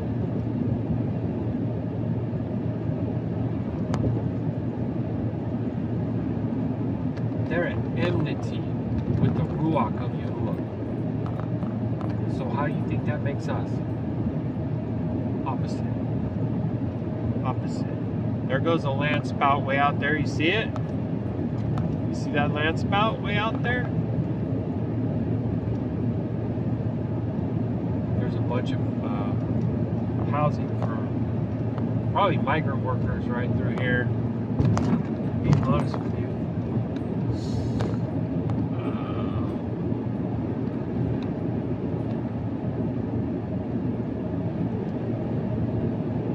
106 is what it's telling me. That's what the thermometer on my truck is saying. 106. Ain't there a bit of it too. Right over here on my side is another one of those really long rows and rows and rows of covered fan derrieres. Derriere.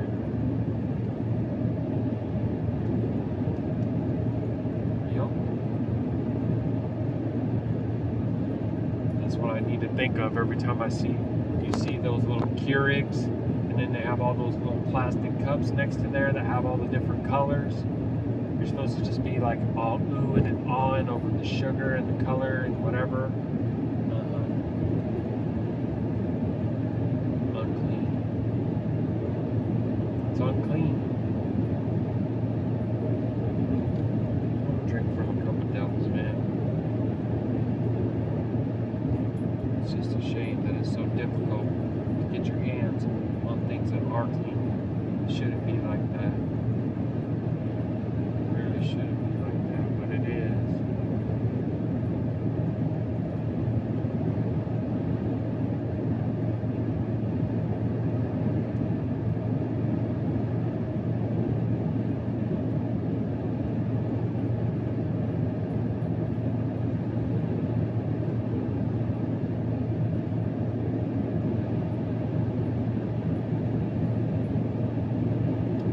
really do pull all that I don't miss the rest area, because now I don't have it in my navigation on home. Pull all mostly that I would keep us all safe, because the wheels are coming off the school bus.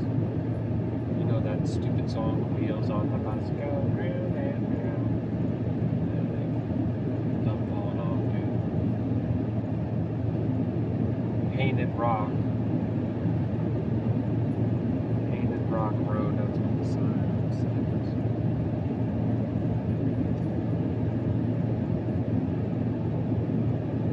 Petroglyph site. Really? Hey, I'm kind of curious about that.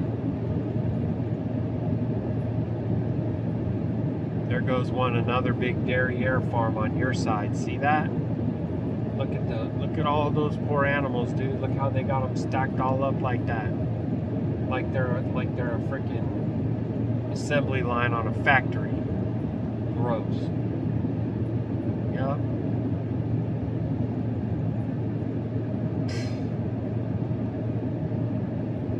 Crazy, dude. So crazy, man. I just... And what the heck is this now? Look at this. What is that, family? Hallelujah, Yahuah, that you're getting to see that. Look at that. What is that? What are those, man? Some kind of solar panels or something? Look at it, just goes on and on and on. Man, Yahuah is showing me a lot. I'm seeing a lot of things, bro. I'm just so disappointed. Big train over here on my side, and they ain't even moving. Why ain't you moving, bro?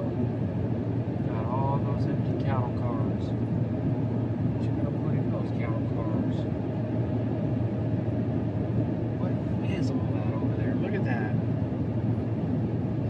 What are they doing?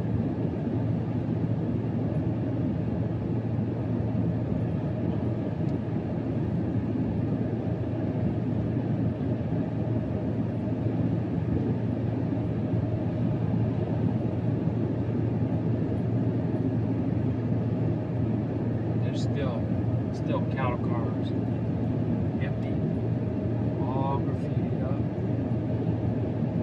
coming all the way down, and you still got panels over there. Oh, just going on and on and on forever. Crazy, bro.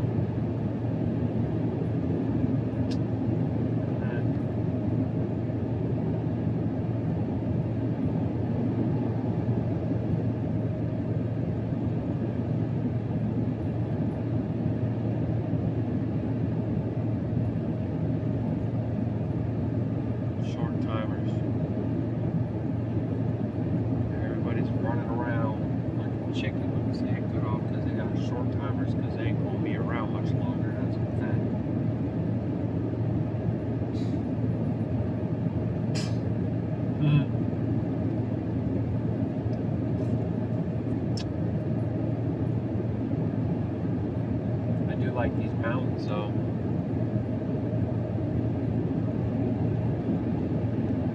see the mountains here, they're different too. I don't understand it. I mean, it's almost like, how like a lot of the ones they say that they're trees or they're wood or what have you, and a lot of them look like they could be too, but these ones don't to me.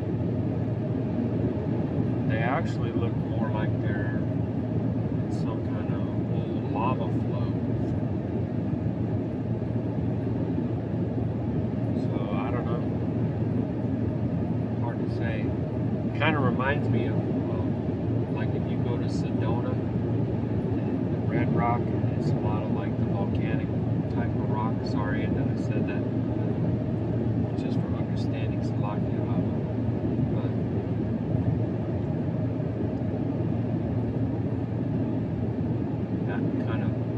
Porous stone like that,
there is. I just looked it up. Probably should have tried that sooner, but probably just needed to decompress for a moment anyways, because there's a lot of things triggering me, man. A lot of things. I've been trying to tell you all too, this is part of what it is when the scripture says the wearing out of the Qadashayam. We are not S-A-I-N-T-S. That is an unclean word. That is a worship of the dead. Look it up. Look up the etymology. Get understanding. What you think all S-A-I-N-T-S day is? Something clean? You ain't supposed to be worshiping dead folks. What's wrong with you? You ain't supposed to be worshiping folks at all, period. You ain't supposed to worship anything but Yahuwah only. Hey man, read the scriptures and get some understanding. Hello?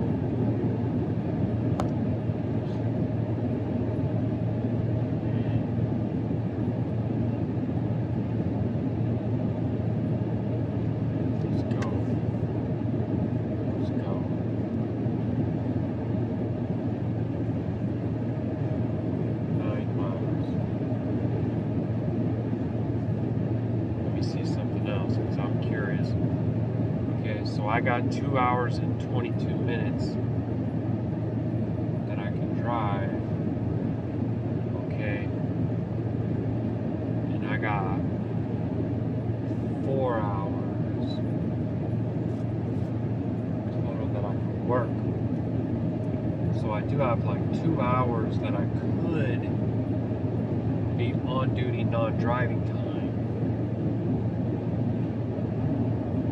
What I'm saying is, what I'm considering right now is, even if I stop here and I don't want to spend the night here, I could still cook here. That's what I needed to know, just so I know if it's possible, just to know what my options are, so I can make an informed decision, because it's telling me it's 108 degrees out here, and what do you think the chances are that there's shade? See what I'm saying? And it's probably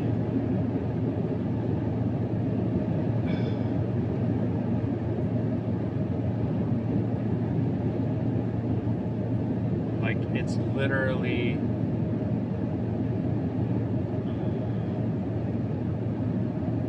p.m.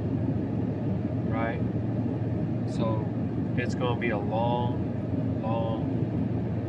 time before it even starts to cool off, if it even cools off, really, like, to be honest, right? Let me open this up. So it had Van Horn, Texas on there before. Okay, now it just switched itself to like Dateland, Arizona. Okay, so even at 8 p.m. when the sun is supposed to go down at 7:15, it's 101 degrees. Bro, I mean, I'm gonna be cooking out here. It's hot. And then even at 8 p.m. it's 99, and the best I'm gonna see is 89 at midnight, 81, 80, ooh, 80 at 6 a.m. So, you know, but by then it's time to get up and get going. I'll already be gone by then. Shoot. By the time it's 6, for them, it's gonna be 9 for me. So like, I'm gonna probably be hitting the road at 3 a.m. local time, because I want to try to get to my destination by like 9:30. So the truth is, there is no solution really. I have to run the truck until I get cold. That's when I crank every bit of air, the floor vents, everything, just freeze it out. And then I reach over and turn it off, and I'm running my fan and my mister right on me. And then I start to get hot, start to get sweaty, and I gotta I start the truck back up for like another 15 minutes and run it. Just keep on rinse and repeat. Do it about 3 or 4 times. That's all I can do. I mean, there's people out here that got like some kind of air conditioner units and stuff like that in their trucks. Portable ones and external ones, like taking up half of the cab. I don't even know how they use this. Then they gotta have like gas power generator, or they'll have actual solar panels, mounted to the roof of their truck. I can't afford all that. But that's part of what it is to be, running through Arizona in August. You know what I'm saying? And other times of the year, I'll be up in Dakota, trying to spend the night somewhere in Dakota when it's 20 below, and I got like electric blanket. Just do the best I can, dude. That's all I can do, bro. Agua caliente, or is that spicy water? Caliente, is it hot water? I'm not sure, man. You have to let me know. I see a couple rough RVs though over there, that's for sure. Yeah, like those guys right there. And they live there, bro. Make no mistake, they live right there. Some of those guys are diesel mechanics. Yep. Welders. All that in a bag of chips.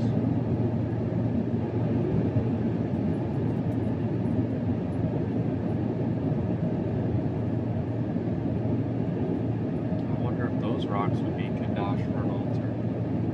There's a lot of rocks there too. Oh, they lit all those rocks. They're definitely dry enough. You don't have to worry about them bursting from moisture and being trapped inside, stuff like that. Because that's a concern. Especially like river rocks, you need to be careful. I mean, you need to be filled with care, Salakia. Try not to say PHUL. This is the same thing as FULL. It's the foreign mighty one. So, think about all the times you say beauty, FUL, wonder, FUL. Sometimes we even would say JOY, FUL, which is 2 foreign mighty ones in one. Alright, so here's my rest area. I don't know, bro. I don't think it's gonna be all that. I'll stop by and check it out.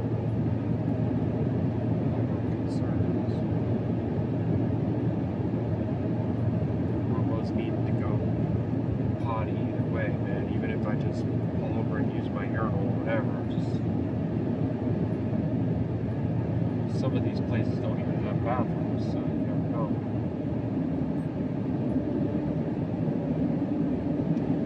There they go. Look at all that stuff piled up right there. Mining the earth. Harvesting out the precious minerals.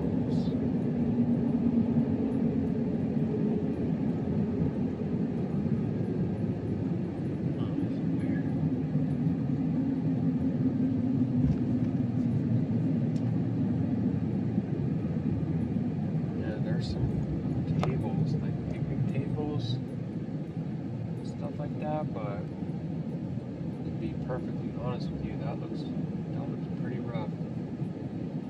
I don't think we're gonna be doing this one, family. I'm gonna press on, but I am gonna stop long enough to use the facility. So I'll be back. Oh boy, that is hot, family. It says 107 right there. Not even like a little bit kidding. Okay.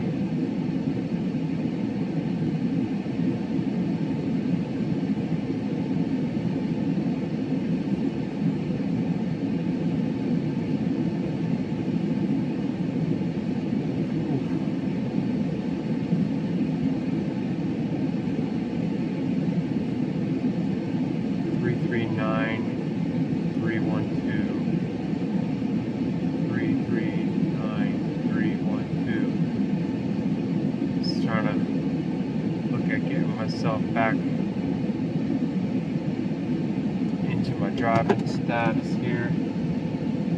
Okay.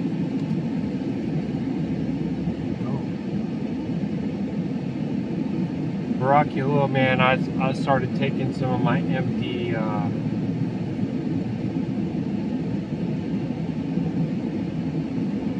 heavy whipping cream containers and putting the well water in there so I can put it in my fridge. And I actually have me some cold water. And it's funny, I told the Amish lady, I was like, I don't need it. Because she asked me at one point, she's like, how do you keep it cold? Because I had all these jugs. And I'm like, I don't need it cold.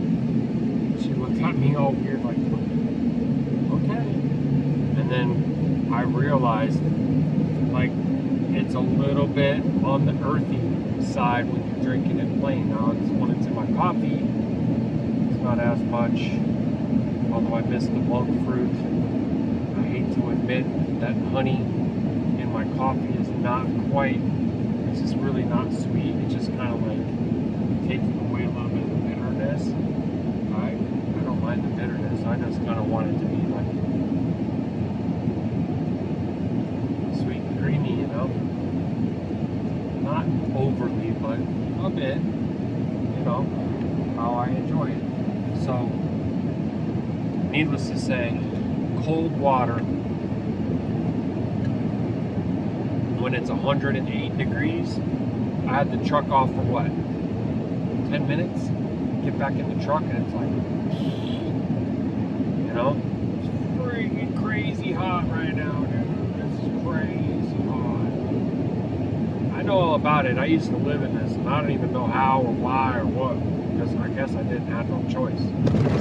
An amputee living in, you know, 115 degree weather, that's just local.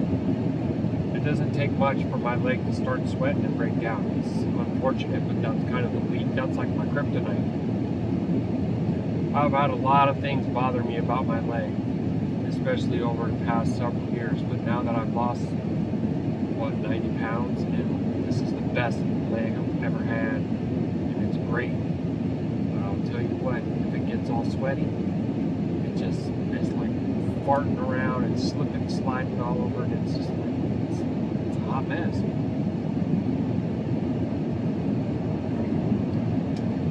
Literally a hot mess. All right. So we're pressing on now.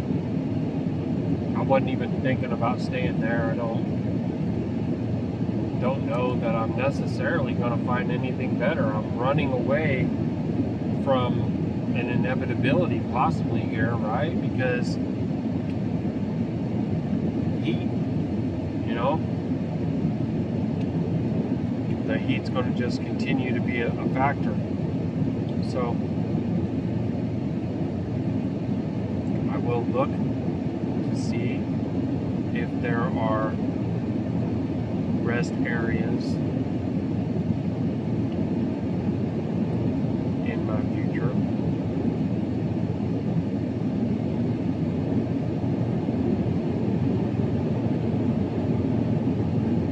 Got one here called Mohawk Rest Area. Heck, that trucker's only 2 minutes away. But I wanted to try to see if there was something beyond. Oh, I can't. So it's only gonna search up to where I go.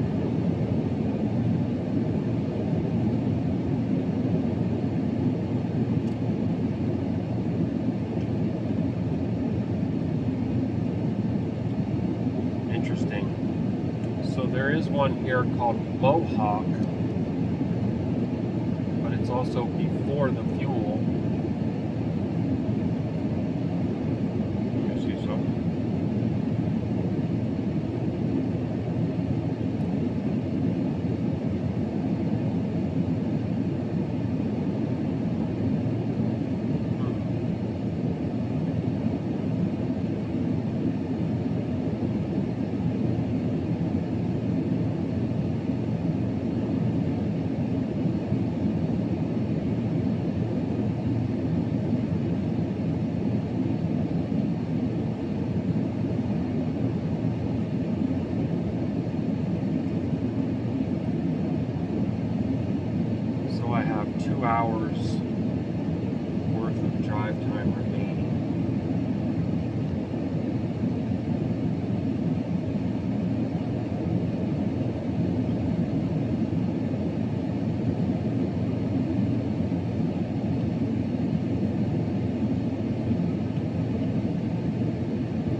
like this mohawk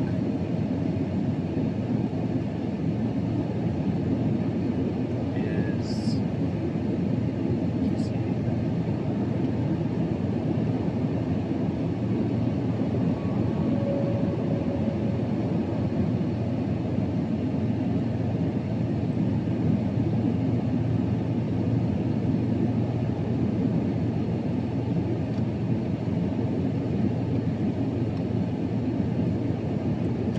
Twenty something, 24 miles per minute.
Saw another land spout, but it was over here on my side, and I knew I wouldn't be able to get it, so I was like, no, I'm not going to mention it, but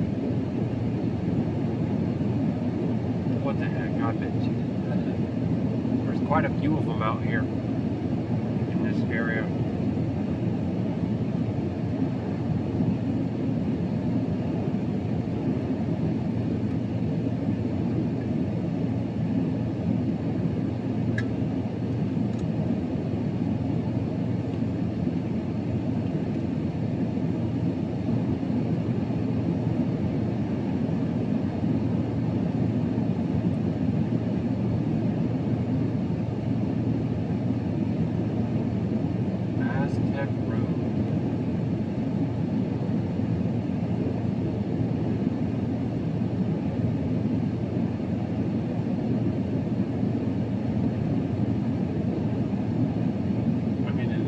Amazing to consider that we just saw a couple very large dairy farms, and it's so hot. I guess maybe they don't want the winter. They figure it's better to just put a couple fans on their backs than to try and keep them warm. I guess, I don't know. There's another one right there. Did you guys know that they were having all these dairy farms out here in the freaking Arizona desert? I have no idea. They got all big old thing of bales of hay right there, feeding them. They're all in rows under their little canopy with the fans blowing. They're suffering, dude. Come on, man. You can't, just because you put a little bit of shade and a fan on them, that don't mean that they're alright. And then they're probably giving them all kinds of stuff to keep them from allegedly getting sick.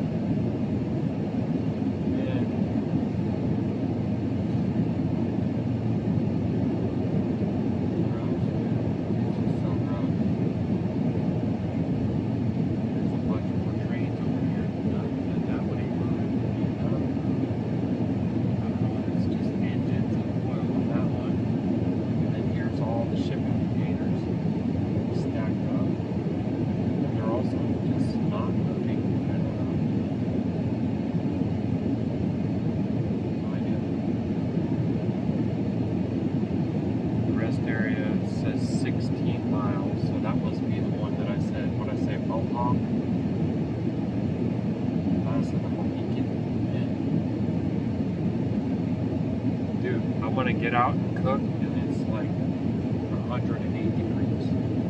I'm just not thinking that's just not the most ideal thing. And I need to cook like I want to cook. I have the meat. I don't want to have to buy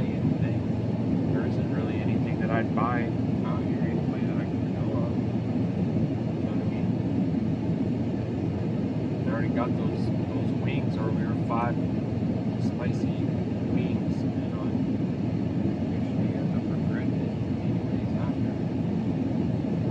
Yeah, nabbit. There goes another whirlwind out there. Dust devil way out there. 2 of them. No, you can't see it yet, but you might be able to here in a little bit.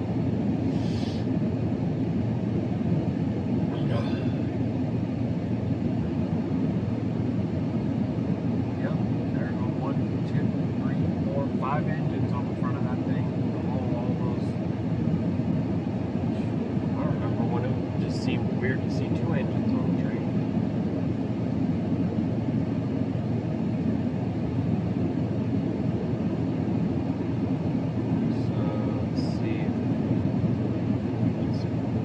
That. Oh, there's where it is. Right there. I don't know if you're going to see it, but there's like a bunch of little trailers or something off there in the distance, and it's right on the other side of that.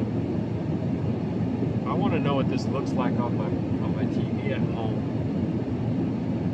I need to remember to try to watch it. See if I can see the whirlwind as well as I can with my own eyes. Because if I look at the phone, I can't see it. But if the phone was on a big screen, then I probably could.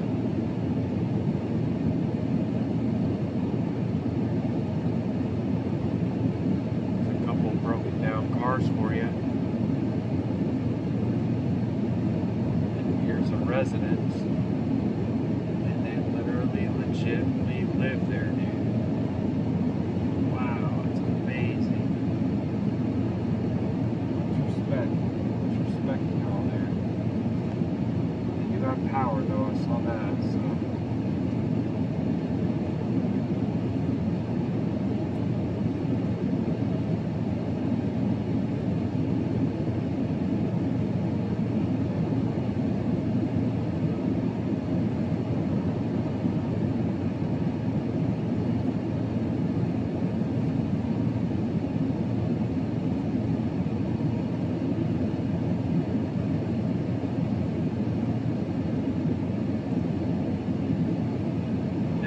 Service is 26 miles. That's the truck stop that I have in my navigation right now. But I will stop and check out this Mohawk. See, in Baruk Atah Yahuah too, man, because it's day right now and I can see, right? Imagine if I was trying to do this at night and I just had to settle or whatever, and I don't know what I'm gonna do. I'm just gonna try to sleep right here in this Chevron parking lot, which probably would be alright if they allowed you to. Sometimes they don't, you know. That's another thing, you don't really know. Ugh.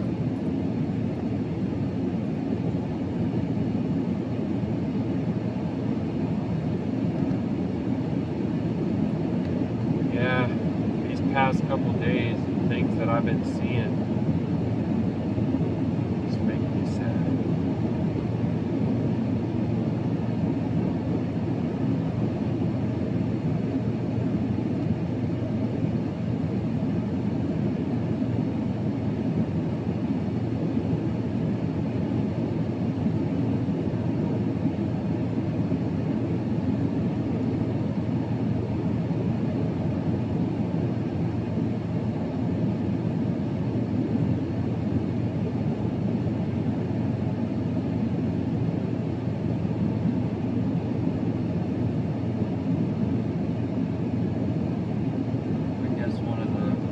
Saddest things about it is that people don't really realize how much better our lives would be. Just not cling to all that glimmers and shimmers, bright, new, shiny, new and improved, and all that. If we just went back to the roots, basic things, shelter, family, fresh air, fresh water, clean meat, clean food. And we wouldn't even need all the other stuff. Just became convinced a little bit at a time better. Needed that to make life better. Everyone started keeping up with the Joneses, trying to get, bigger, better, faster, whatever. And we lost the whole essence of what it is to really give thanks and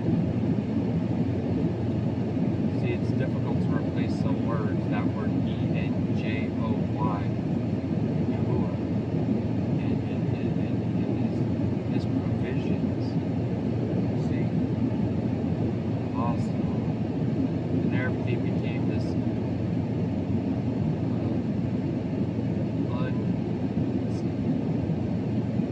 unsustainable, unquenchable. So just hungering and thirsting after this and this and this, and never stops. More and more and more and more. Right? That's what happened. And why? Because of the darkness, because of crime, because of the top, and also because of curses. Some generational and some that we just flat out earned ourselves through our own disobedience.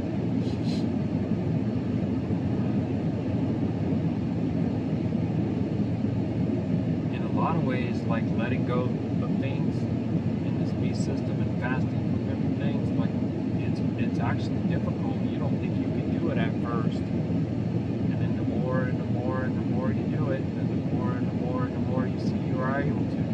Okay, here comes a dust devil that's actually really close. Going to be on the camera right there. I don't know if you can see it. Dang, dude, you can see it. Wow, that's a really telling thing, because you can see them very clearly with the naked eye. But that one was close. I could have thrown a stone at it.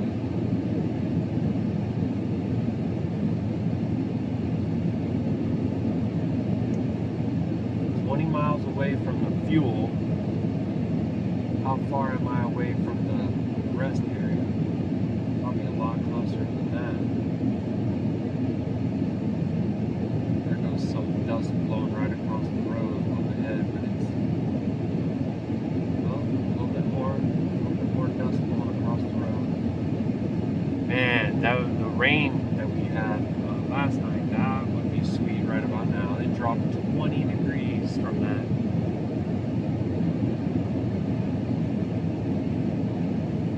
I will very gladly take that right now, Abba. But there ain't no cloud. There ain't no clouds around here at all. I don't think we're going to be getting any rain tonight. But Yahuah could, if he so willed to, of course.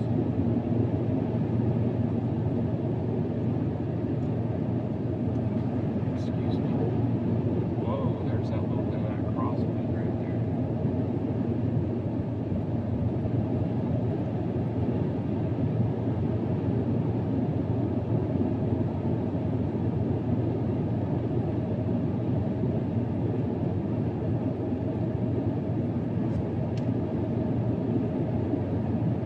See, one of the things I wonder too is like,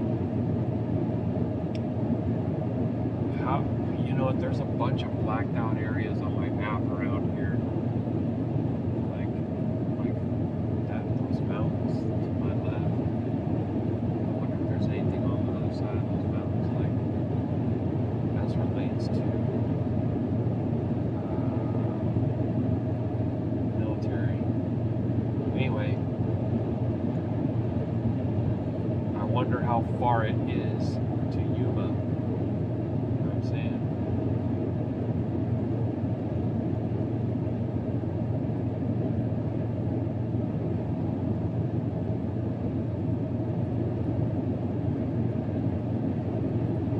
I'm going to stop in here and take a look, but I'm also going to utilize the map and see, like, because maybe I can make it. One reason that I feel it would be well to go to Yuma would be an internet connection, because I can more than likely try try to work on uploading some of the video. If I can just get a decent connection. But look around out here, you think I'm gonna get a connection out here? I've been having a 4 LTE connection for the past like 3 days, or I should say 3 nights, because I'm doing the uploading at night, or at least trying to. It was chunking away. It got like 5% on one. That's not great. 5 out of 300. That's not much. But it is what it is. It's what it was. And so we're gonna go up into this mountain. It looks like a little bit here.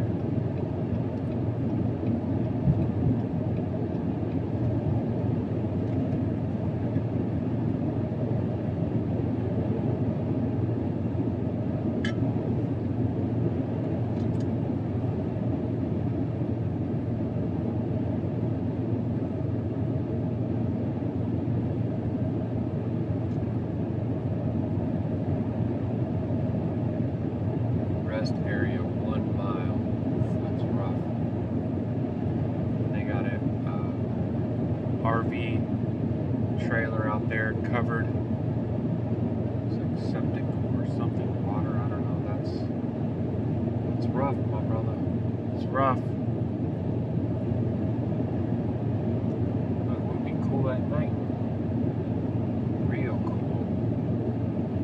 You just gotta get through these blazing hot days right here. 109, she's saying on the truck right now. 109. Yeah.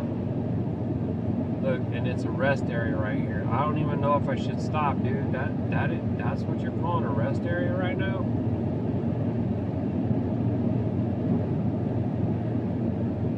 I don't even think I'm gonna. There's not like a shade to be found anywhere neither. That is rough.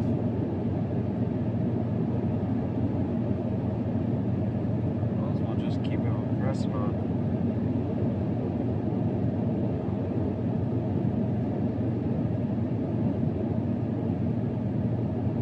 Anyways, it's only 14 miles to the truck stop. See if they even have any fuel. This last one had no power, no water, and I couldn't even get the app to come on. Actually, now that I think about it, the pump probably wasn't even. I didn't even check and see if the pump had power. It probably didn't. Yeah, that's crazy, bro.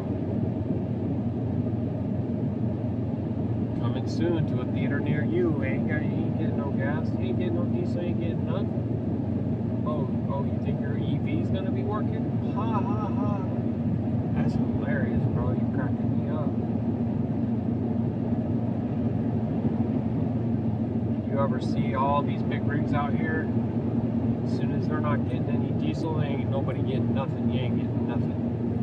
You're gonna have to go to the FEMA camp and get it from the military. Go ahead. I won't see you there. If I'm there, it's because you wanted me to go there, and ain't nobody there gonna want to hear what I gotta say. I'll tell you that right now. Now there might be one or two. Might be the only reason that he sends me. You ever stop and think about that? That one or two that might hear what you have to say, only be able to listen when they see other people beating on you, pulverizing you, and they have any little bit of heart left in them. It's crazy. It's crazy to think of it, but you know, you will be Baruk to suffer in any small way, as our King suffered. You have to consider that to be a great honor. A great honor. May He give us the strength to not shrink back.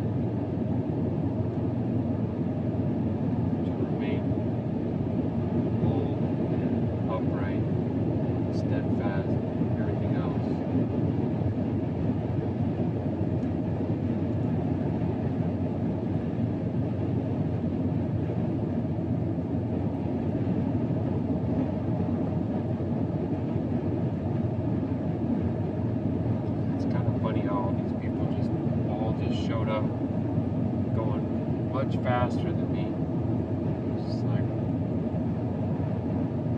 had Shalum for a while, and then they were.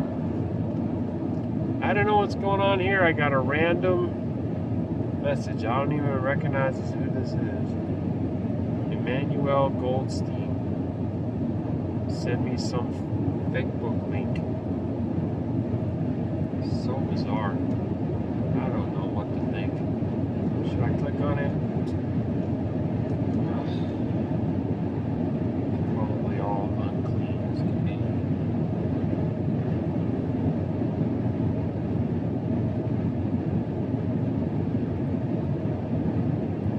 Tunneling through some interesting proposals here locally, not to bore you all.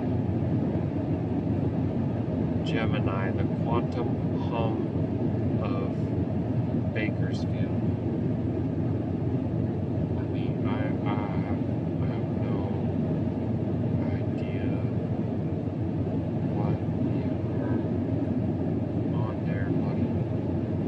No idea.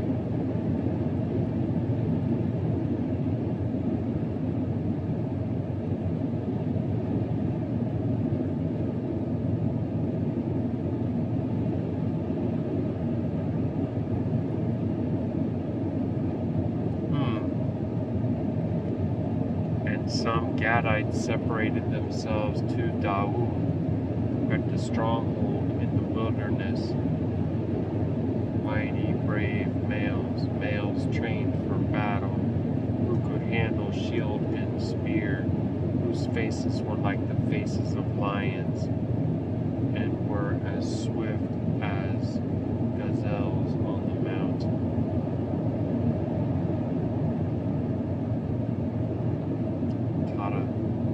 Tata, my baby. Appreciate that. Man, I remember reading some stuff, dude, about Dawood that like really rocked my world. And I can't recall all of what it is, but I'm pretty sure that he slayed some giants and took their tower as his own. Pretty crazy stuff. And I think that it was like this really heavy helmet, huge. I don't know, like it doesn't make sense to say that he wore it or that he was able to wear it or something. Oh man, I wonder about it sometimes.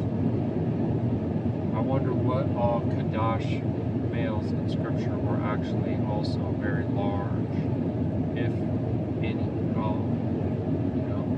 But he did have some giants that were fighting for him too in his army.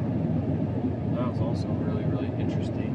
But I can't quote it right now because I can't recall where it was that I had read it. And I was like, oh, I'm gonna go into that more later. I'm gonna try to do a series on giants, and then I never did.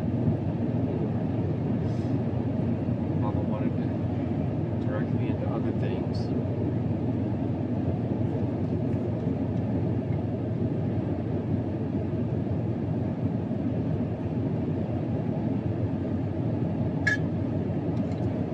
Cold water's going down a little bit too easy. I'm gonna have 2 jugs of it though now soon, so that's what I really need. I just got the second one rinsed out, and then once I have that, then maybe I'll be able to have like 2 cold jugs, I don't know, a day if it be possible. Because I drink the 2 large coffees a day, but I need more water. I start to feel it if I have too much coffee and not enough water. I can tell.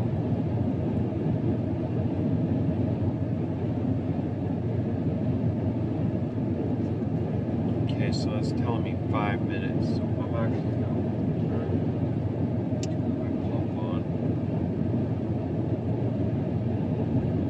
And we're still going to continue to try to make our way to the fuel.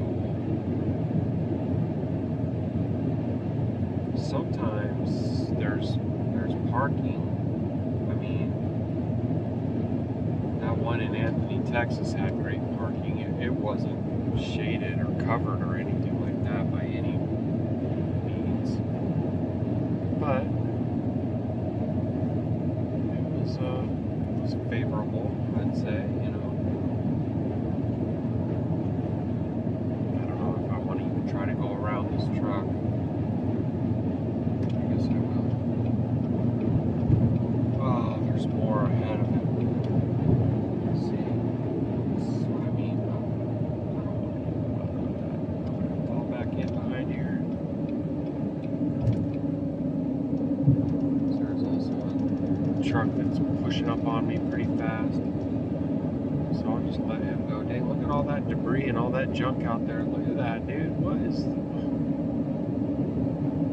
Does anybody even care anymore? Is anybody even worth their salt out here? What the heck, dude?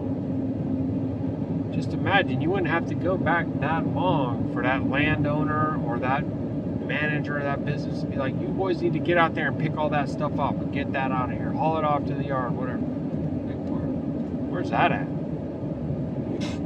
Just gonna let that crap lay around like that? What the heck is going on there, dude? I mean, I don't know, maybe they got foreclosed on or some such thing, you know? I just see stuff like that all over the place and I don't understand.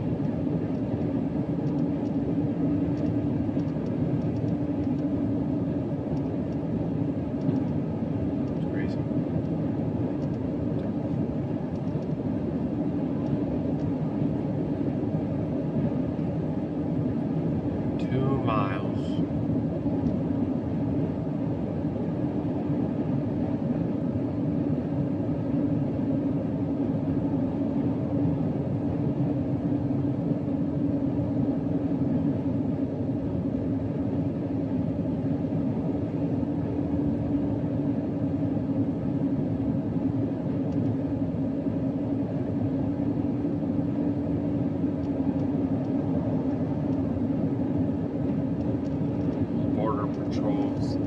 Stop on the other side of the road right there. So I-8 eastbound, and they're searching the vehicle, searching the trunk of people standing out on the side of the road. Yo no sé. Yo no sé.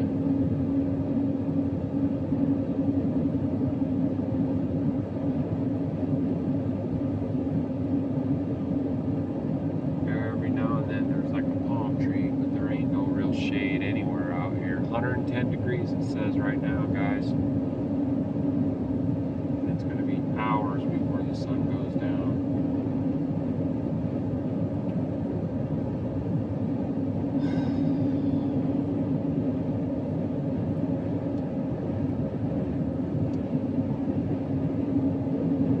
Avenue 40E.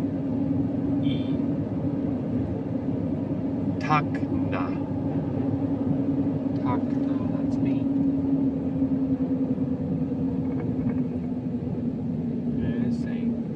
This rough, bro. It's just so rough out here. Oh. There's no cover anywhere.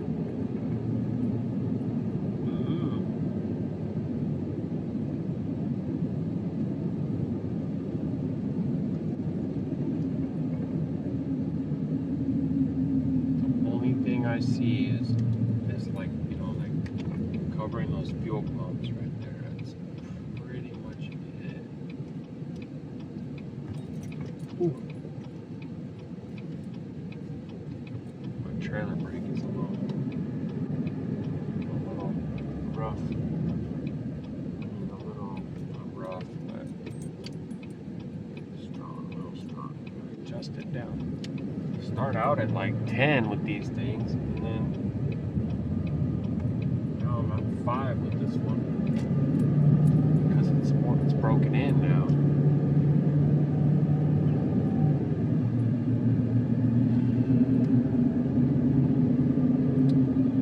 Yeah, I don't know, man.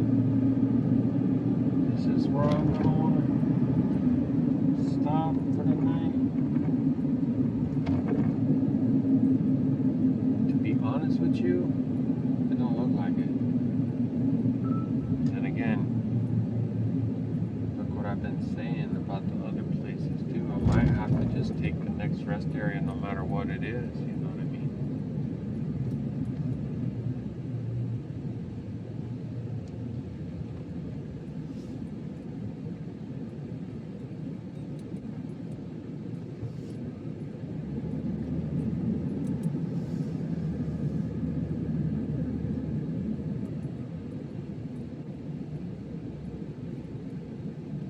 I wonder if it's gonna let me do the mobile fueling.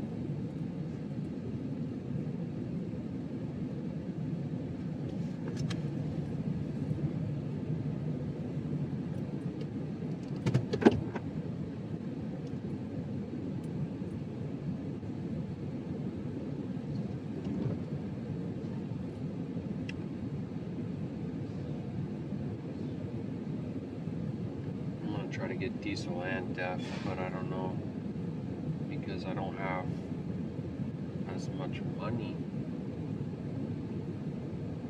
what I'm gonna be able to even get.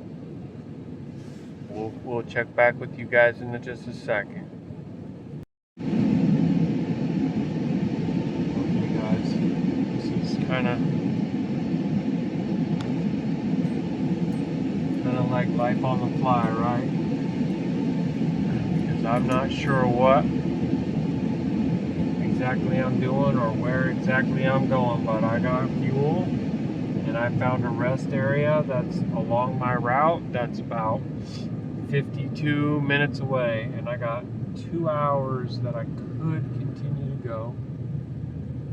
So we're gonna press on to there, man. I got no idea, but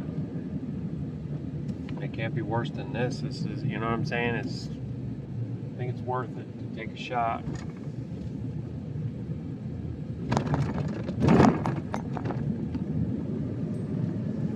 Baruk Atah. I mean, the main thing that's well, in my opinion, is that I got the DEF topped off and I got the diesel topped off, and that's probably gonna be it. To be perfectly honest with you, that could be the last bit of diesel that I can even buy until I drop this trailer off. I mean, and it's like that, dude. Like, I don't want to have to spend my own money to try and get to my load or to get to my drop off of my load. I mean, that is, I mean, honestly, like, it's already unwell enough as it is to have to spend my own money on tolls and permits and then get reimbursed. You know, you see that train go flying by? We're gonna be passing him in no time flat. And that's just a little way to make it fun, you know.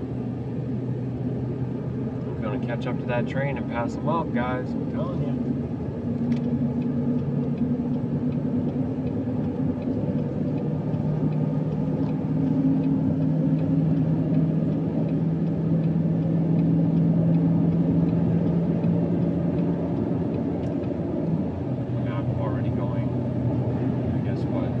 Fast as.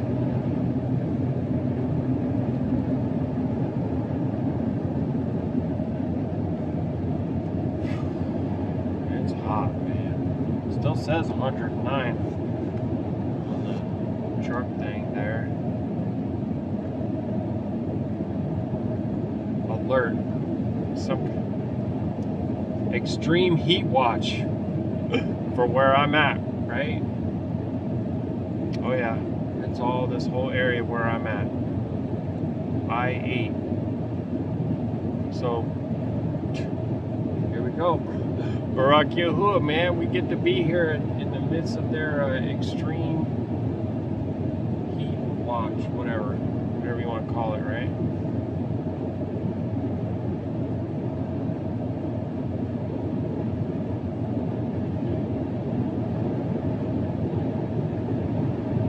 I'm actually curious about something too.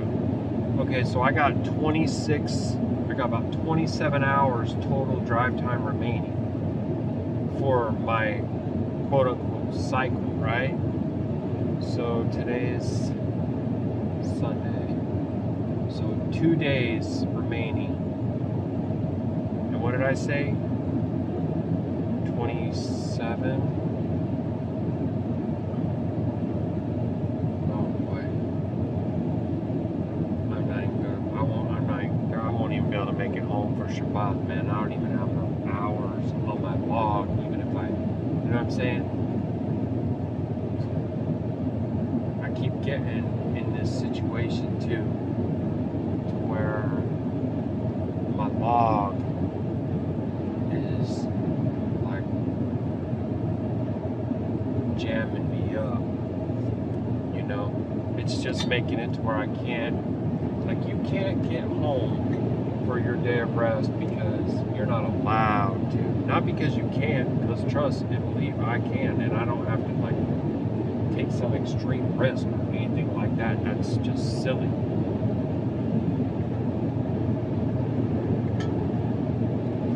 Like, for example, let's say that it was 30 hours and I could just drive for, 15 hours 2 of the days. That would not be an issue physically, mentally, what have you. But it's not allowed because I'm only allowed 11. I wouldn't even be allowed to drive 12. You know? It just is. I mean, it's what it is. And like, if I'm like hauling a load and stuff like that, it makes a lot more sense because it's much more exhausting when you're loaded and you're really like just you have to be a lot more hyper aware. It sucks a lot more energy out of you than when you're just bobtailing.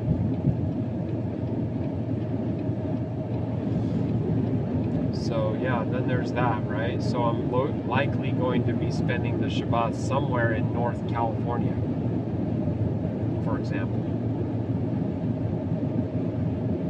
And there's still the whole question of like, will I get a reload? Because there's loads that come out of California, and there's loads that come out of even Oregon and even Idaho. I don't know if there's loads that really come out of Washington necessarily that I've ever seen, but I'm not saying it can't happen. I just haven't seen it or noticed it. I mean, I think I would have noticed though.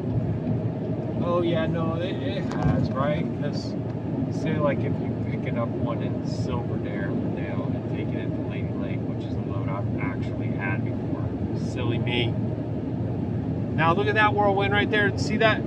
Look at that land spout right there, that dust devil. You see that right there, right there, right there, right there, next to all that dairy land. Look at all them poor cattle standing in their own poop, baking in the sun. Look at all of them. It just goes on and on and on. Look at that. Oh, Yahuah. Look at them. They should be out on the plains, in the fields. Free range. Ooh, it smells awful too. Yeah, because it is awful. Dang, bro. Not cool. Well, it is kind of funny though about the whole land spouts, because there's another one straight ahead of me, and then there's another one that's a little bit northwest. So they're just kind of all around here.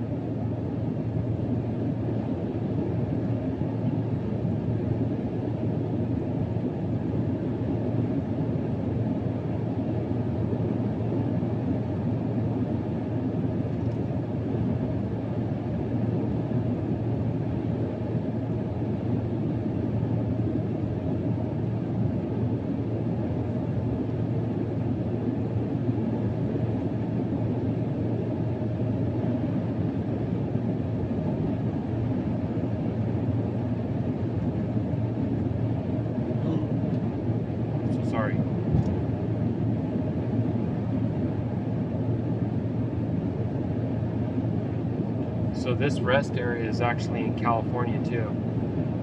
And I mean, you know, nothing for nothing. I wouldn't mind getting out of Arizona, right? I wanted to stop and get all my permitting, but they were closed. You know, maybe it's because it's Sunday. Maya Shah said she looked into it. She found that their main thing was closed on Sunday and Monday. Anyways, what's up with that, dude? Can you imagine? Bro, I just can't, okay? I can't even, like, what? That could have jammed me up so hard, Alba. What if I would have had to be sitting at the border, can't go nowhere, try to drive as much as I can on Tuesday by the time I get my paperwork and I can't get there? Then what am I supposed to do? Sit loaded with the trailer in California for my Shabbat day. And then they're starting to give me a hard time, being like, did you not drop that trailer yet? I can only just imagine what they come up with, dude. The whole dang beast system is wackadoodle out of its core. Yet here I am, a man who will work hard 6 days a week. And I'll get up, and I get up way before the sun come up. Are you kidding me? I mean, I was waking up at 3:30 for years. It's not a problem. You know what I mean? And I'll work until it goes down. Like, it's fine. You know? I'm old. I might grumble when I get it, my back hurts or something silly. I feel better than I've felt in a long time ever since I switched my diet around and started eating all that carnivore and lost all that weight. Shoot. Stop drinking all that beer all the dang time, being hung over half the dang time. Man, whatever. The world had more love for me when I was a Babylonian beta boy, and that's just a fact.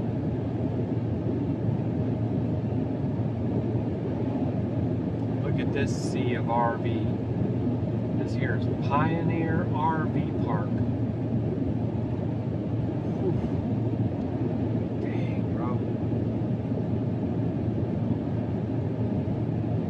It does look like it's more like a retirement type of community than a you know, some of the other ones that we had been seeing back there where it's like, you know, laborers and stuff like that.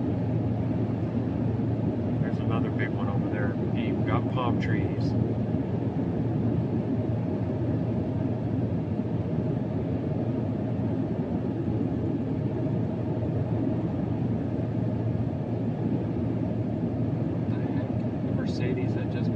License plate says something like Overtook on. What the heck is that, man? No. I don't even want to know, Abba. How you make all that money in the beast system, huh? What you do to your fellow man?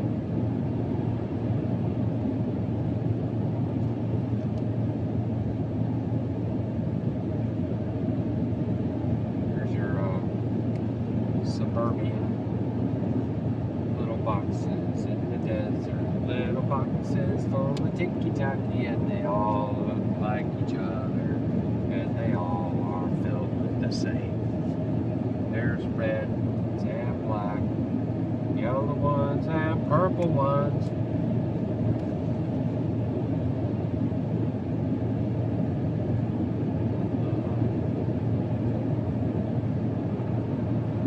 Claiming to be free, they became slaves to a 30-year fixed. Yeah. It's true though. Just saying. It is true though. Look at these folks. Man, y'all live there? That's where you live?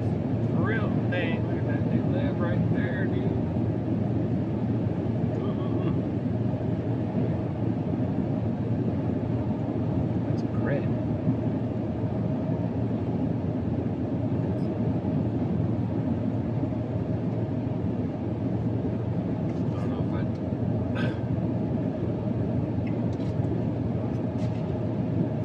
try and get on some more of this coffee because it's old.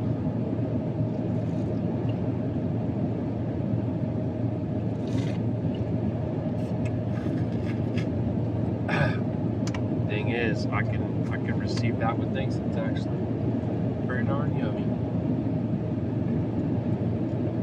So now we're down to 38 minutes. We've had a lot of modifications to our route, but it's okay.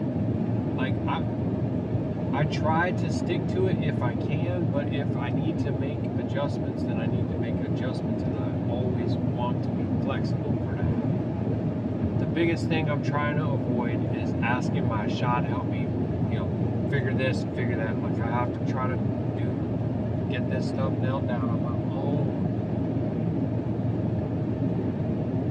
And I was talking about Yuma being a thing because of the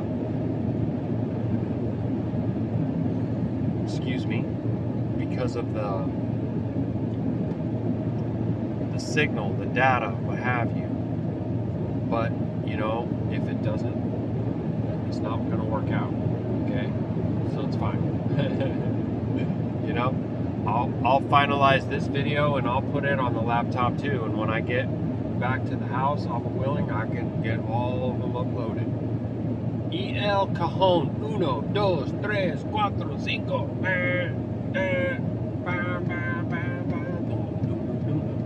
Right? And they may sit up there for years before the actual target receives the message. I do not know. I do not even need to care about that. I do not need to worry about that. If you come through and you comment, Hallelujah, Yahuah, Baruk Yahuah, Yahuah Barak you, and your house in His Qadashayam, Hallelujah, Yahuah. Hey, let's get together. Let's sojourn. You guys want to do feasts together? I want to do Saku. I want to do Saku together in the wilderness. That's what I really want to do. I really want to do. Somehow, some way, I will give you the strength. Just go out into the mountain, right? Just gather up branches. Technically, like we put up a tent and we put up like inflatable mattress, and we've had a space heater. We do all these things, but it's really the essence, the heart of the thing for real is to literally like build a dwelling with branches. See, that goes to show you, dude, we're just way too soft, right? No offense to anyone. Collectively, as a people, being born and raised in Babylon, we're way too soft, and we're like, oh wait, gather branches and then what? Just like erect a root, like water's gonna get in, or bugs, or whatever. Yeah, it's probably so. Yeah. I guess there isn't anything that says you can't bring your pillow and your blankie, because bring my pillow and my blankie, right? But yeah, out under the stars, a little canopy. Like even in a thing like this, if you find a wash like this, and then there's like a little, what do you call that? Like a little hill, a little slope, right? A little dig out, a little cave, anything. Honestly, if I was anywhere in this area and had to do it, I would want to get up into this hill somehow, which I think we're actually going to go up into right now. Baruk Yahuah, let's go, guys. Yo, let's go, man. We're going up into Dome Valley, 109 degrees, 22 miles of Arizona remaining. Woo! Come on, bro. Yesterday we went completely across Texas, and today we are going to go across New Mexico and Arizona almost entirely, right? It's not like, breaking records or nothing, but we were already at 641 miles for today.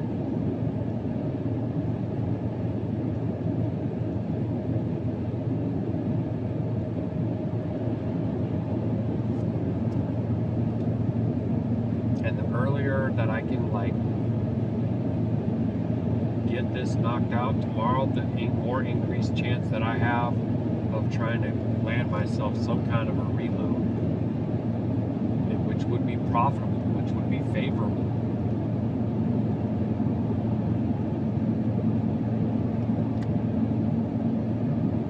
Say 65, so we'll slow down a little bit. I won't slow down too much. But yeah, get closer up into the hill and then take a look and see if you see nooks and crannies and crevices and a little rocky area, because you're going to want to try to find a place to get some cover from the sun, right? Even though this is harsh land right here. This ain't the forest, dude. There's no lake around here that I know of. Okay, this is I-8 West. Yuma's only 19 miles away.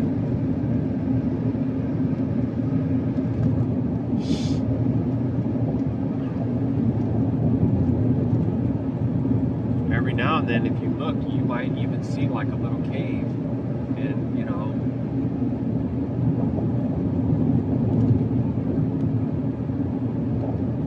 if you are out here on foot looking for a place, you could be seriously at risk of falling out with a heat stroke just trying to find some cover. It's just seriously treacherous land out here. It's not where you want to be, I wouldn't think. And then go back and look. There were people, there were tribes that lived here, that dwelt here, that was normal for them. Dang, what? How they do? Bro. Yup. Think about that, man. Not power, not air conditioning, not running water, but fathers and grandfathers and newborn babies and marriages. Yeah? Pretty incredible.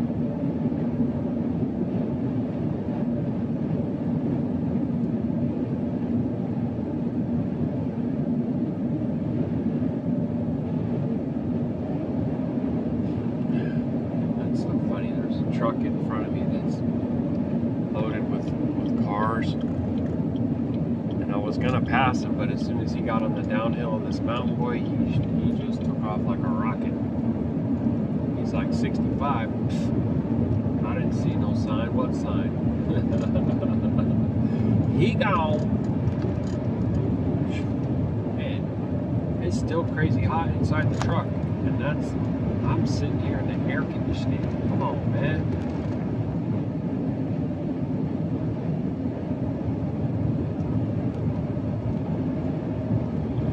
Excuse me. All right, so that was it. That was the mountain. It wasn't much. We're over it. But that was what was dividing that valley and this valley.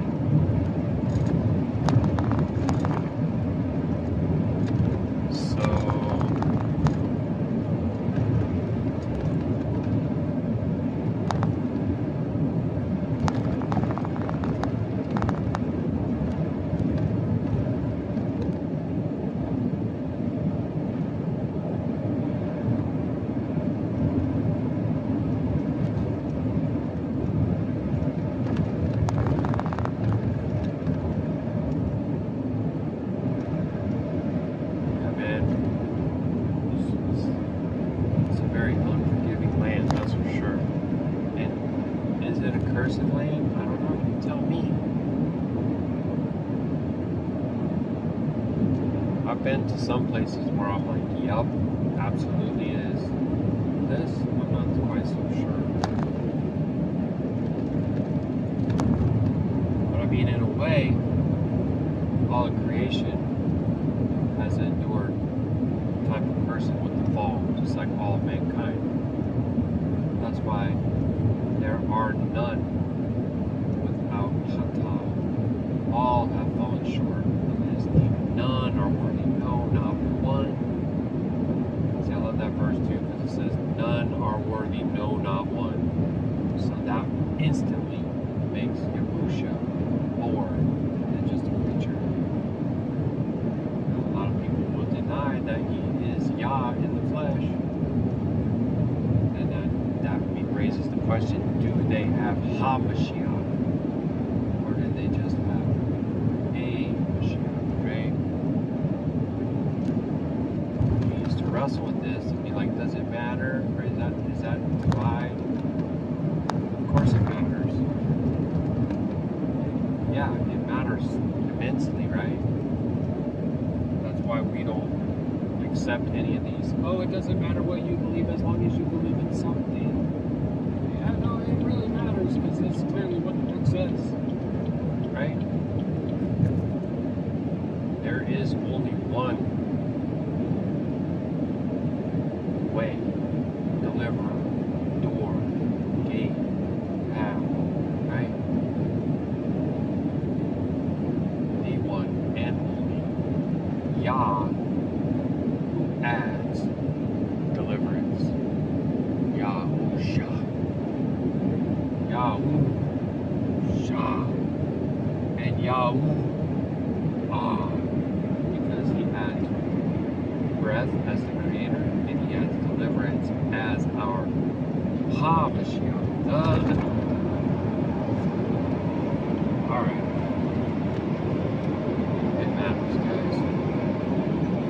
This is a very interesting area, so I guess we're coming into the outskirts of Yuma here. Which is why if I look at my phone right now, it says I got that little 4G.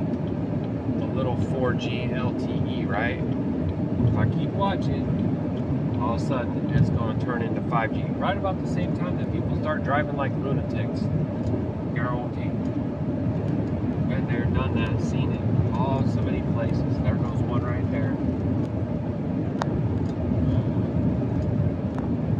On down on a quarter pounder with cheese or some such thing.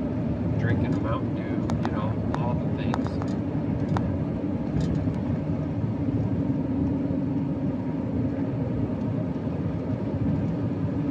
I'm actually surprised because right there is an Ishtar Bugs. Ishtar. Ishtar. You know what that is, right? Four and Mighty One. GODDESS.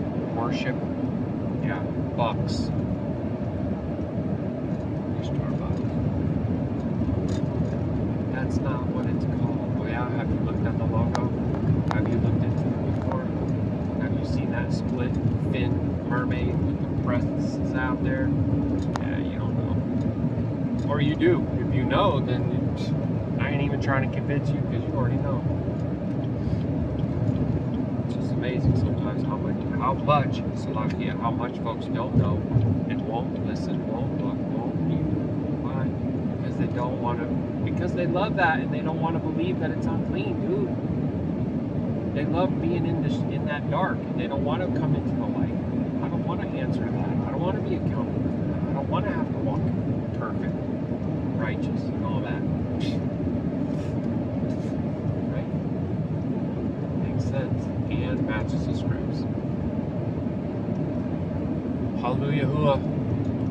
This is the sign right here. Oh, Arizona Bicentennial 1912 to 2012. I thought they were going to say thank you for visiting.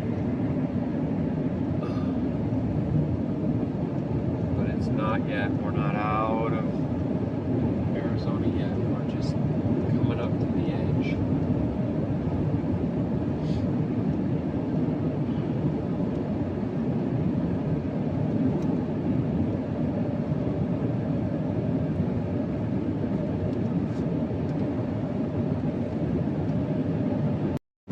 Now I remember them telling you that you can't litter, right? But they're obviously not sending anybody out here to pick up the trash because there's litter all over the place out here.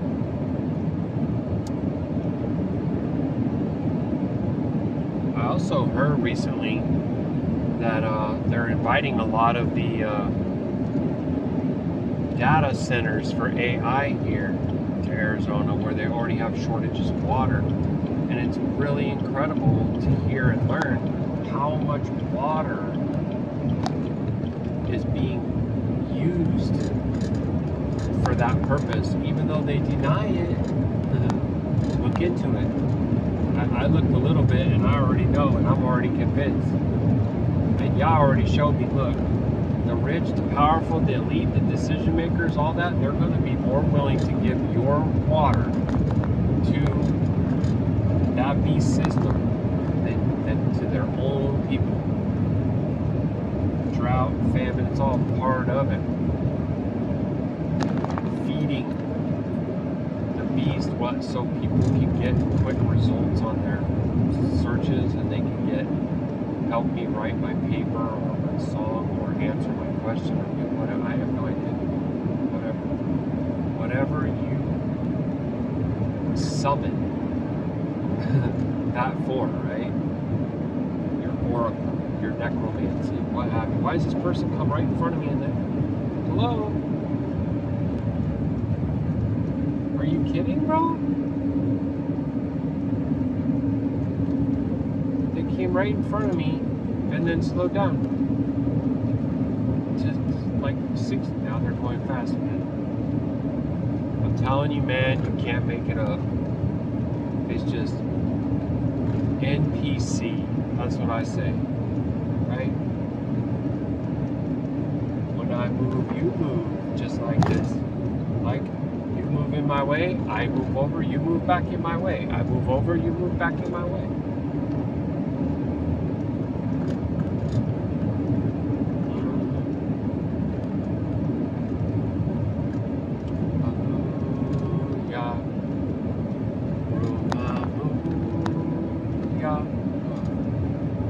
RV world is looking pretty large over there.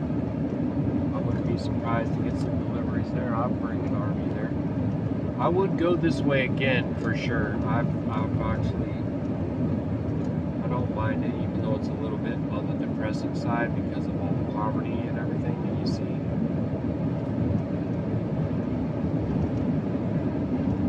see. See, now look down there and you'll see where there's some money.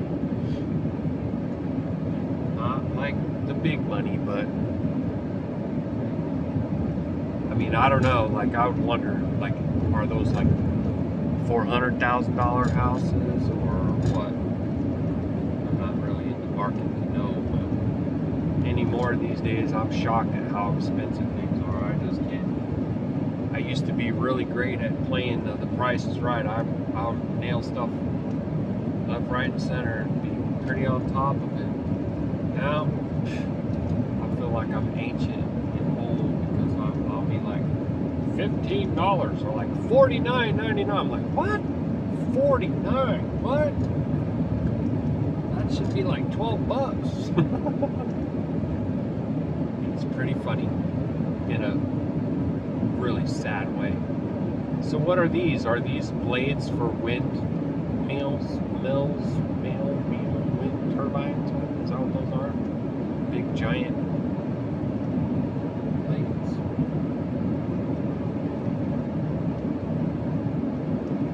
I mean, it still says it's 108, so it ain't like, you know, it's not like it's letting up. How hot do you think this road is? I guarantee you I crack some eggs on this road right here and it'll just fry right on up. You gotta probably add about 10 degrees. You start touching that concrete right there. Jump out of this truck with your shoes and socks off. I'm gonna laugh. I mean, not because I laugh at your pain, but because you're gonna be looking like you're doing some kind of a rain dance and not having been properly trained. I mean, it's gonna be kind of comical, you know.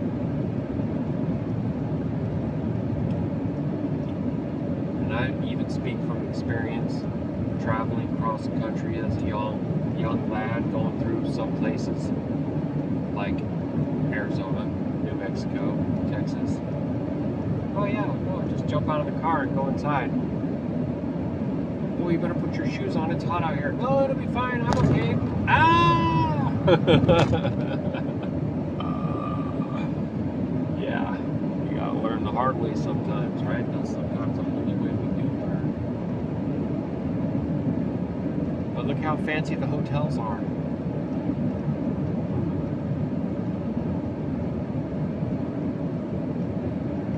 I'm still tripping on Big Spring.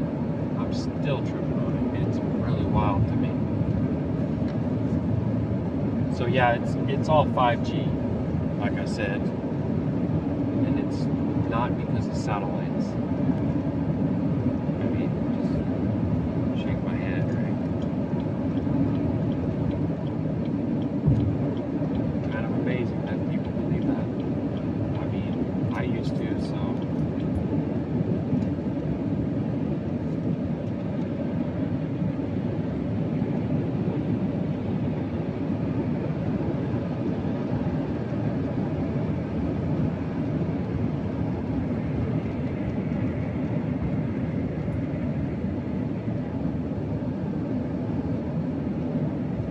I just saw a Cracker Barrel. It makes me wonder, like, what would happen if I just went and parked there.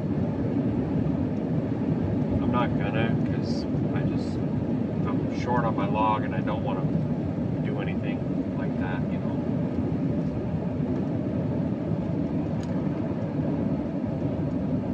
Way station, but it's closed. Baruk Atah Yahuah, we'll take that.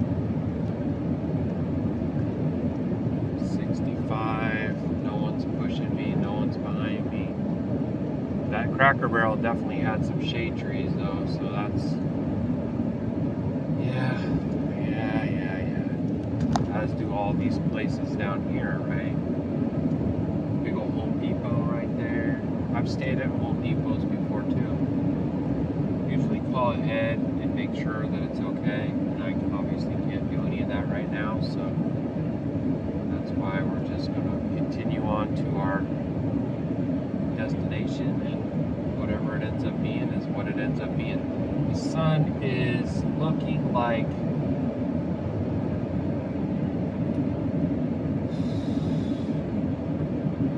I kind of feel like I'd have to say it's around the 8th hour, you know.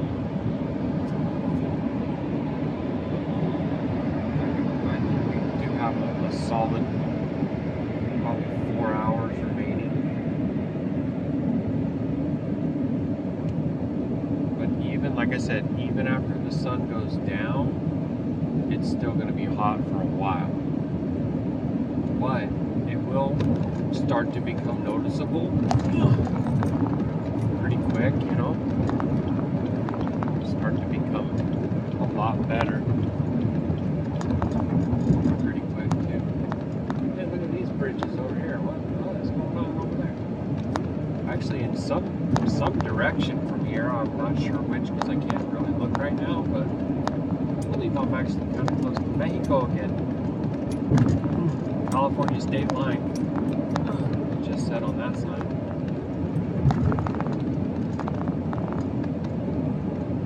Speed limit just went up to 70, and here's a sign, I believe. Trucks with 3 axles or more, 55. Oh, dang, that's me. Welcome to California. 3 axles. Wait, how many axles I got back there? Shoot. I got 1, 2. Well, I got 2 on my truck and then the trailer, so I guess that's me. Dang it. See, why y'all gotta do that? That's for your safety. Don't worry, we have lots of other rules that make you very unsafe, but this one we're making you safe. Two things. Like, what kind of rules do you have that make me unsafe? Oh, you know, like how we just slap people on the wrist for violent crimes and repeat offense and things like that, you know.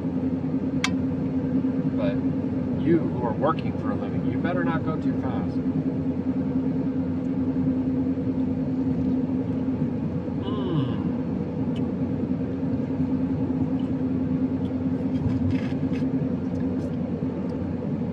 How are we looking there? 15 minutes.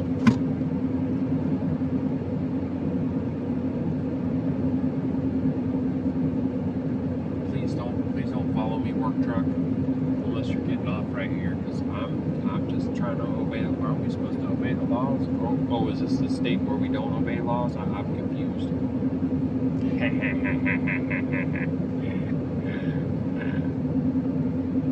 Oh, laws? No, those are just like, those are just suggestions, recommendations. You don't have to obey them. Oh, so it's like Christianity. Yeah, exactly.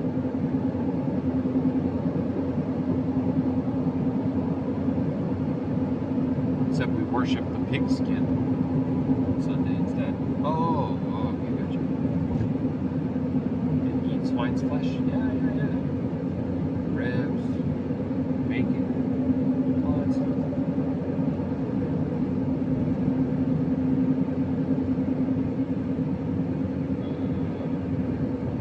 The other thing that I noticed that they like to do in California is they like to show you that you're going too slow by changing lanes like right at your vehicle when they pass you.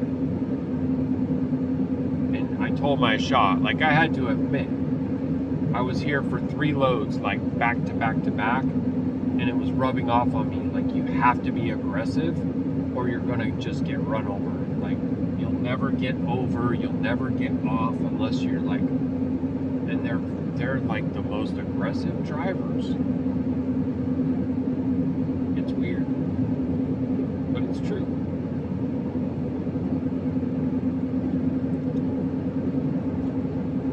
If there was some shade, then I would cook probably some chicken.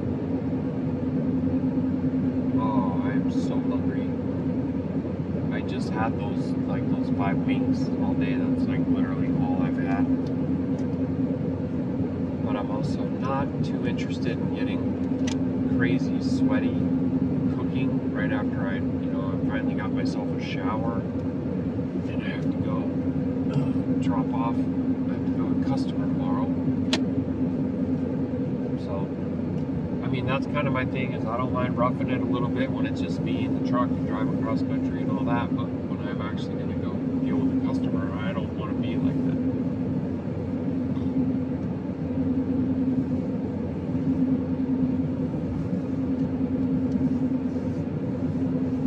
I want to go home and put myself on the scale and see, because I kind of feel like obviously I've compromised on my food quite a few times out here, and I've also been drinking heavy whipping cream instead of just half and half like normal.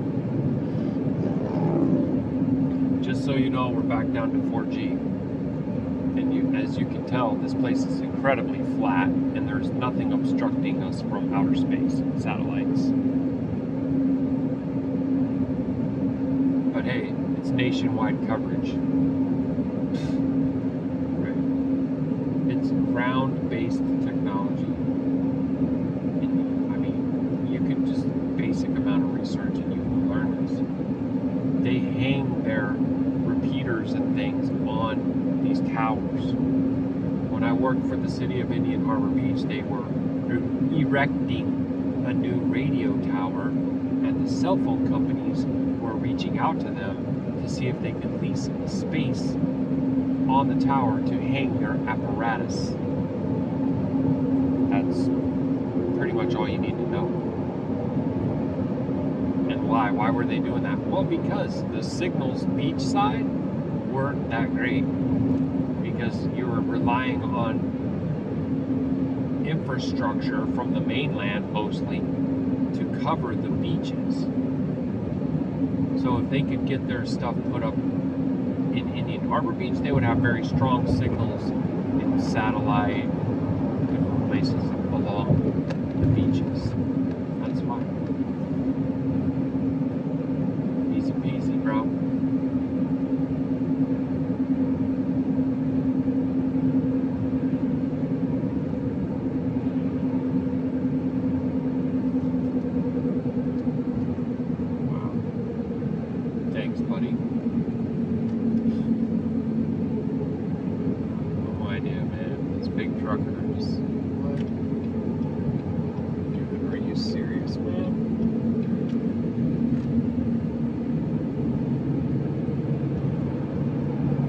got in front of me and slowed down, dude. What are you kidding me? What are you even doing?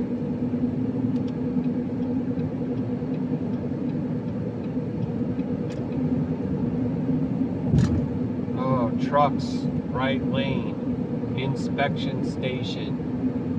Be prepared to stop.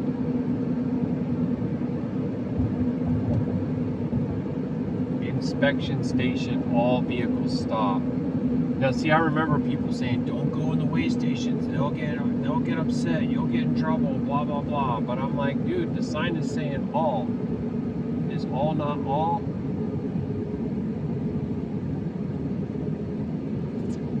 This is something else. This is okay.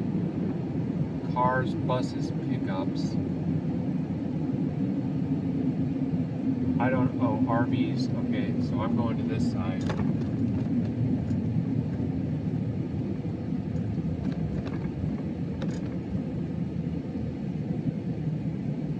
You can't even tell which lanes are open, you guys, because of the glare.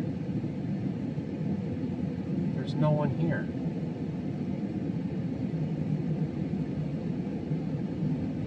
No inspection today. Just gotta be kidding me with this nonsense, dude. I mean, sometimes I feel so zealous I have to just speak frankly, so I'm not gonna do it. Look at those dilapidated properties. Look at that, you guys. Why would they not come through and just demolish that? Why is that allowed to remain there? What is that all about? It's insane. What I was gonna say is they literally have no idea what the heck they're even doing. They don't. They have no idea, bro, like none.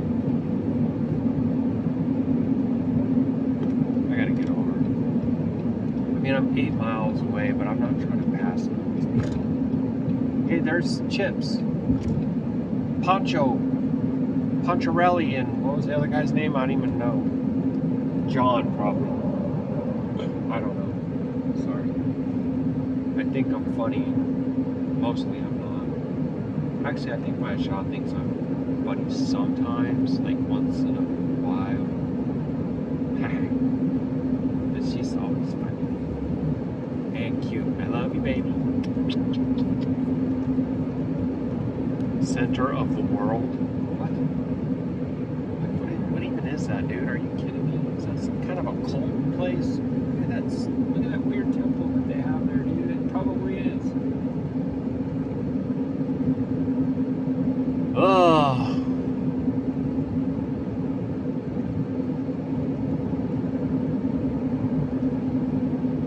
Hallelujah, man.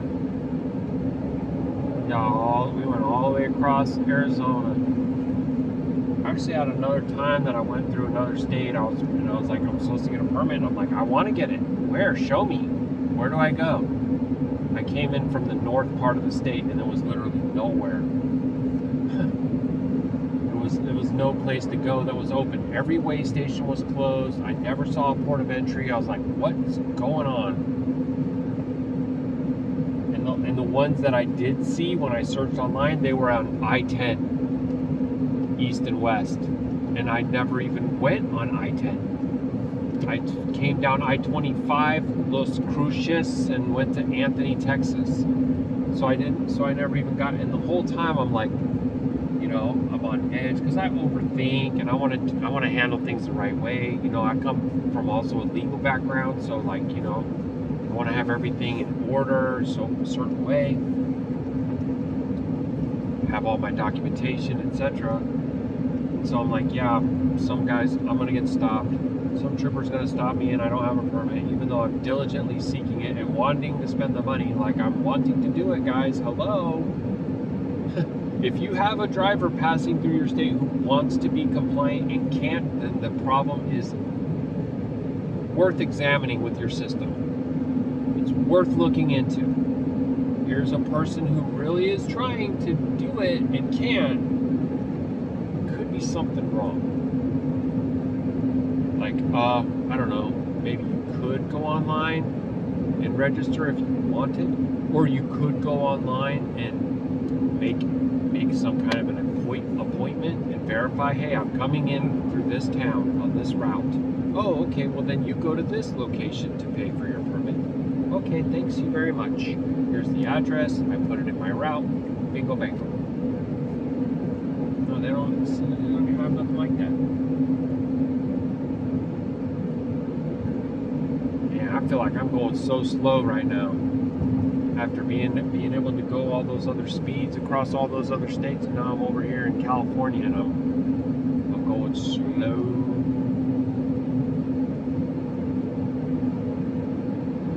Ogilvy Road, 1 mile. Next service is 4 miles. It says I'm stopping in 5. So there's these sand dunes. That's what this place is known for. This rest area that we're going to is it's sand dunes on both sides of the road. Not exactly what I'm interested in right now, but that's what I'm gonna get, whether I likes it or not. Life, California. I don't know. There could be another potential candidate farther down, I guess, but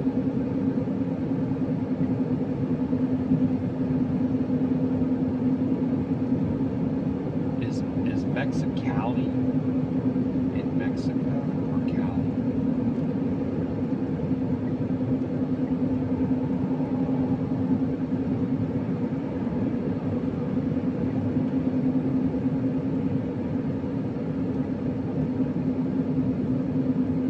There's this place called Holtville. Holt. Who goes there?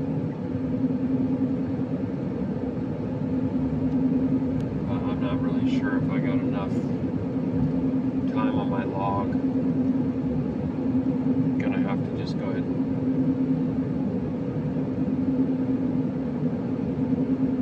get what I get and then don't throw a fit, because I already rejected a couple other places. And that's okay too, because it also just helps me to be further along or in the dawning, because when I get up to take off, it's gonna probably be dark and stuff. Well, there's some dunes, man. They are kind of cool, though. I mean, if you're into that sort of thing, you don't see those every day, everywhere you go. It'd be a lot of fun on a four-wheeler.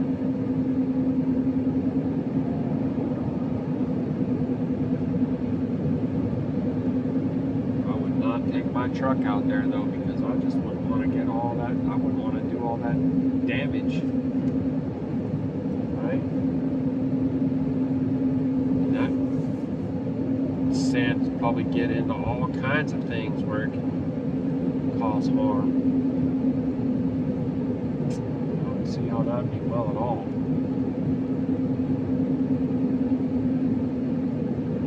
Two miles left. Oh, shooting tape, man. This is one of them things. This is one of them dang old. We put it in the middle. Middle. I don't want to do that. So I guess when they put it in the middle, you share it with both sides, right? Oh, watch this just be the worst. Hasaraba. Gray's well. Okay, there is water right there, but it looks like it's not living. See, that's the foolishness of man right there. That is not living water.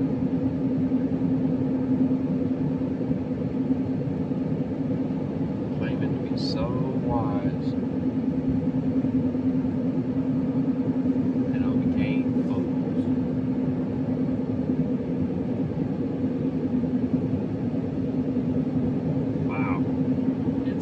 Sand dunes around here.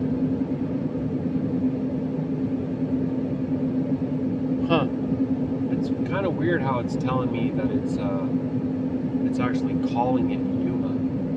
I don't know why, but it's telling me that the rest area is called Yuma. It looks like it's that's weird.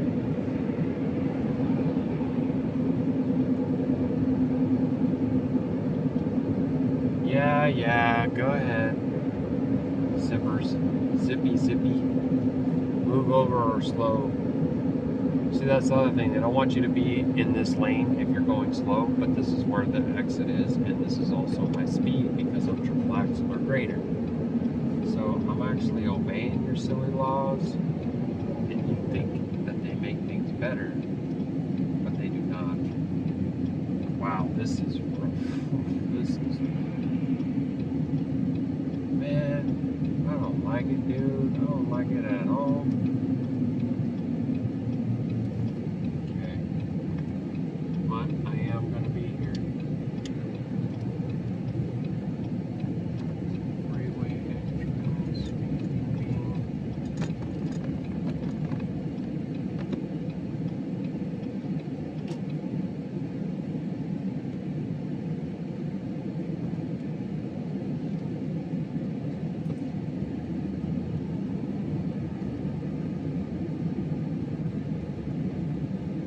Sure that I understand how the parking works here. There's no signage to explain. This is a handicap. Those are trash. I do see a tree. Now I wonder, how long will the sun be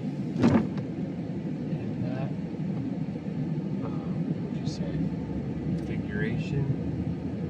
Okay, this is brutal out here, bro. Hold on. Okay, bomb.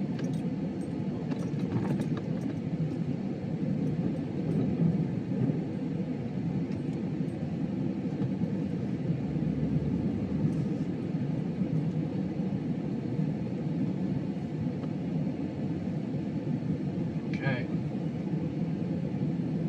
I don't think I'm gonna get any better than this.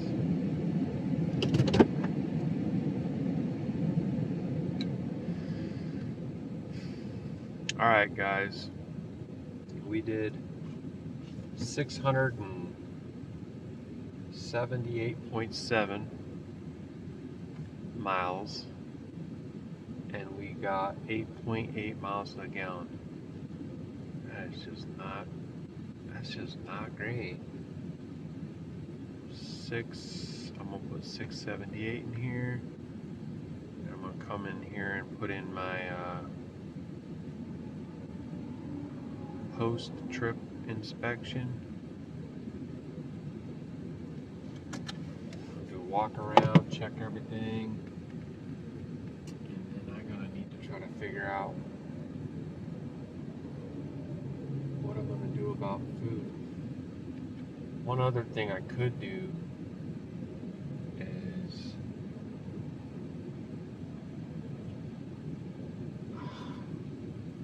one other thing I could do is do my cooking in the dawning, but every time I say that, I don't do it. So, I guess I shouldn't do that. Dude, this is crazy. We're in the middle of sand dunes, like.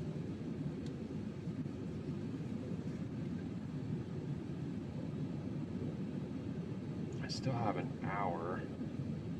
I don't know.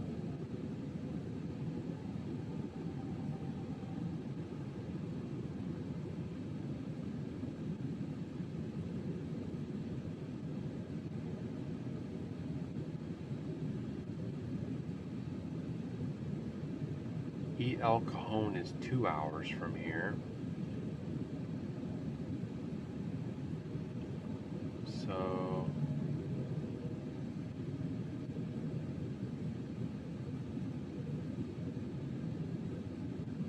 there's this place, Ocotillo,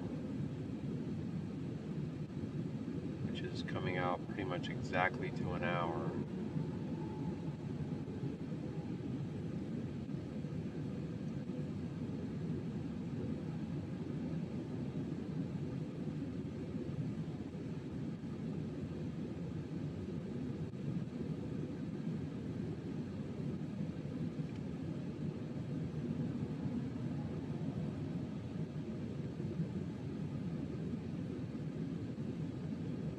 see what.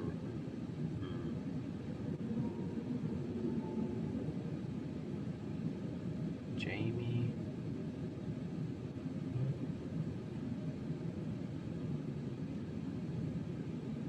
Jamie Obeso Sunbeam Rest Area westbound.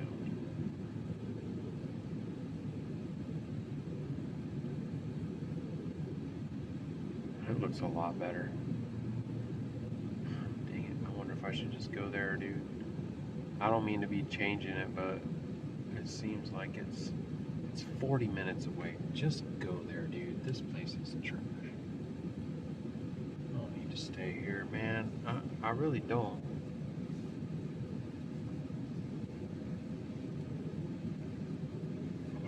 I'm gonna just press on and I'll edit my post-trip inspection log entry to match. I'm gonna stop this and then I'm gonna start it right back up because I'm gonna keep on trucking here, dudes. Let me see how this is gonna go. 8 west, go this way. Because this ain't right. I'm gonna be here. So you saw it, what it looks like. And then you could just discern for your own self, was it worth it to go another 40?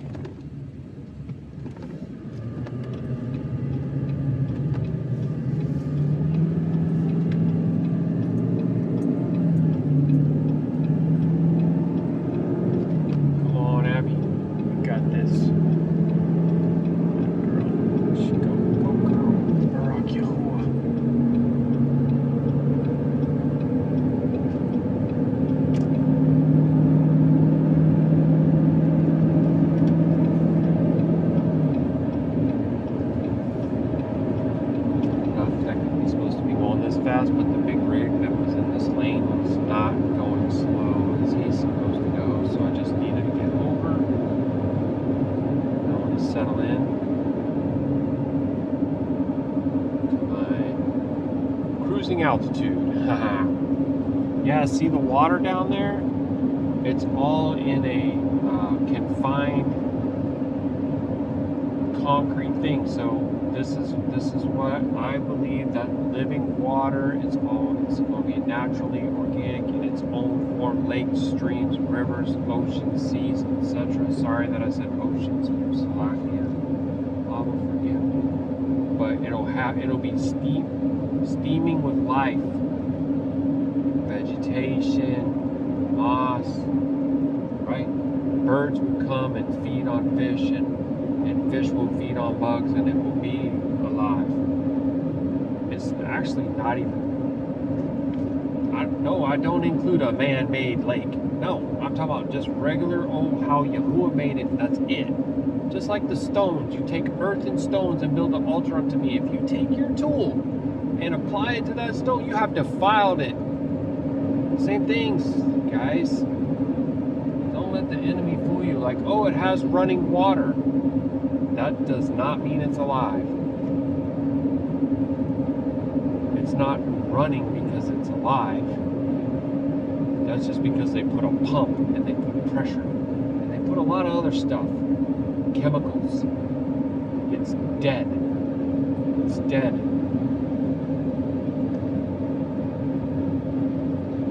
Just telling you the truth. You know, and some people are like, oh, well, I don't want to take a bath in muddy water. It's like, it's wild to me. It's wild. But that's part of the whole thing with the programming. Yeah, you can rinse off in creeks and streams and different things and actually be clean. Yep, you can. And you can drink it too. That's another thing. I know, there's like different things that you got to be very aware of, and I understand, and I get what you're saying. Okay.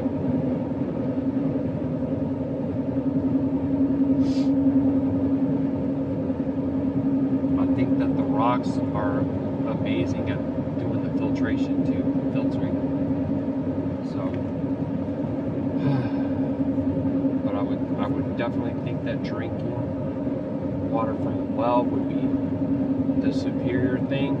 But I'm still, there's so much toxicity built into the system, I'll still be leery of any of that too, because you don't know exactly what's in the soil, what's in the rocks.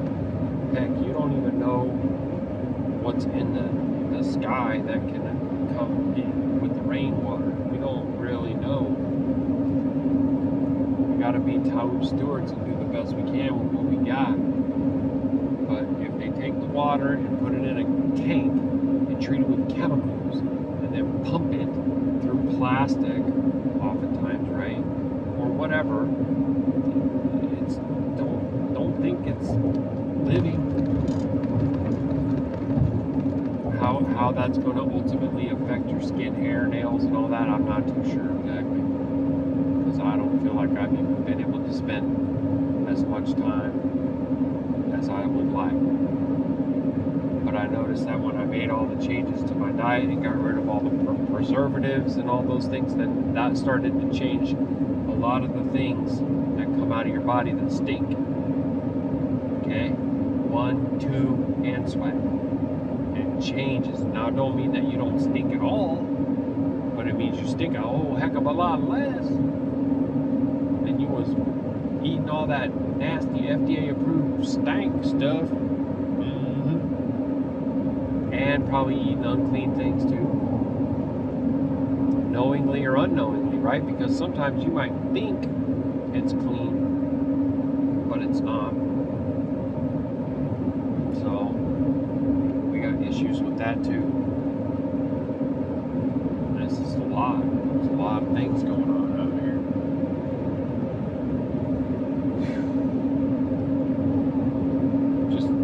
I just believe that the renewed earth, new heavens, new earth, it won't be no dams. It won't be man-made lakes. It won't be, reservoirs or something. It's concrete where the water is pumped through. Like, that's just not even going to need to be a thing at all. The earth is going to just breathe, and the water is just going to flow. Okay, and even the lifeblood under the soil is where it's actually supposed to be. So I don't believe we're supposed to be milking that out of her like that.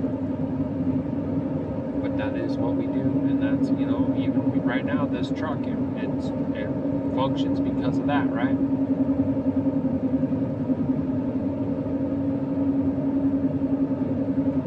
That's the hardest thing to do, is imagine the beast system being taken down and then realize it's all has to come down. Not just some parts, all of it. Everything has to go back to the original clean version that Abba made.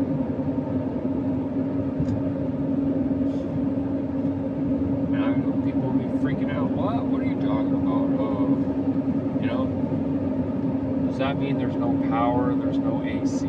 Yeah, that means there's no power and there's no AC. But remember, Adam and Hua walked with Yahuwah in the cool of the day.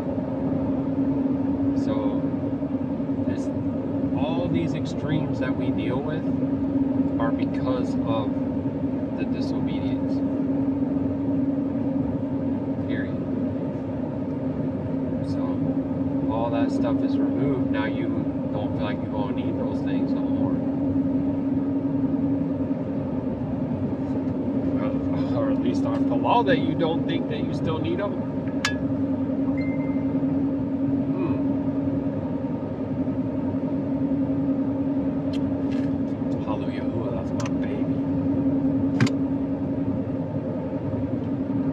Guys, I'm going to pause this for a second because she sent me a message. I'll be right back.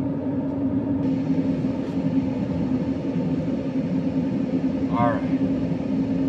So I got 31 minutes. Excuse me, till I reach this. I'm pretty sure this is going to have to be the last shot. I mean, God. golly, if this one don't work out, could squeeze maybe like one more little try, but I don't think it's going to be a rest area. And then it's, you know, you start running risks that you can't stay there. See, a lot of these towns too, they don't allow anybody to stay there because they feel that they have a problem with like homelessness. So then they go, we can't allow any because we have to deal with that. You know what I mean? And people are dealing with it as a symptom instead of examining what the root cause is. And I know Yahusha said that the poor will always be among you and all that. I understand that, but that's because the beast system was never going to go away until he takes it away. And as long as that beast system is in place, anywhere, in any kingdom, all throughout Nebuchadnezzar's dream, it's the same.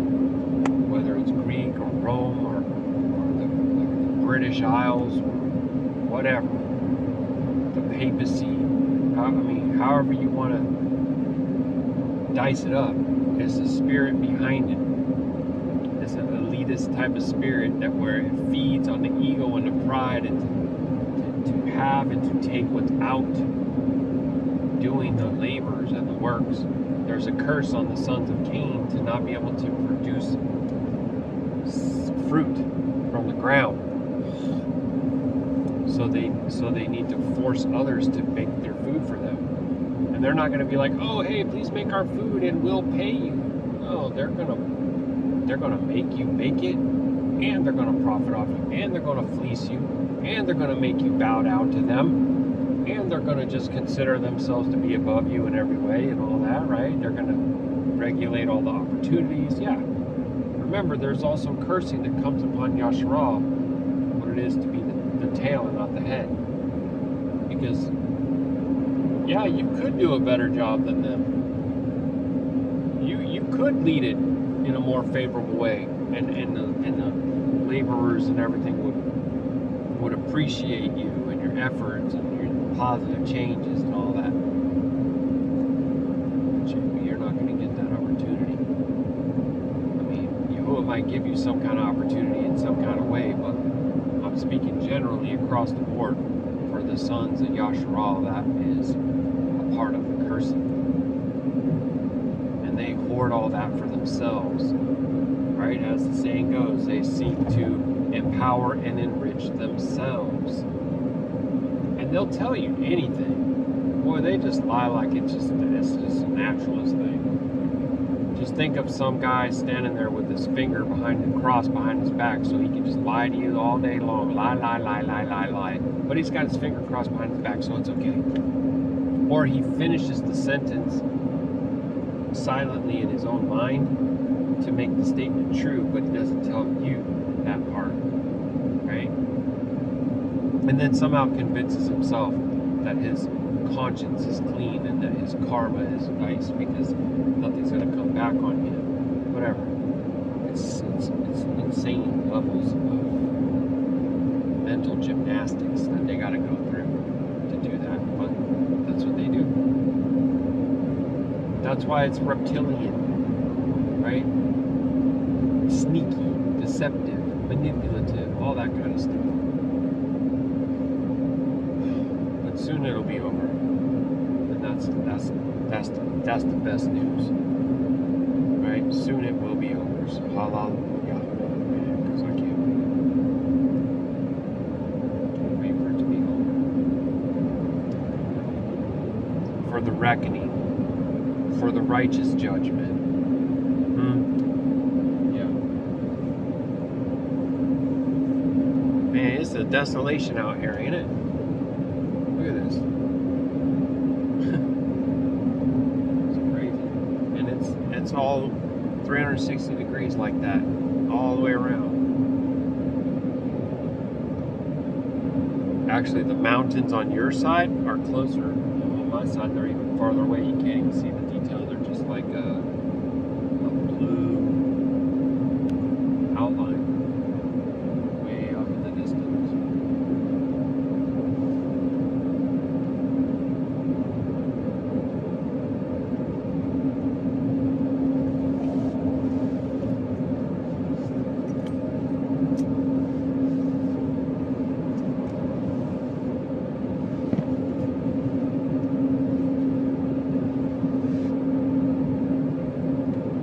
it's saying that I'm going to get there at 5:45.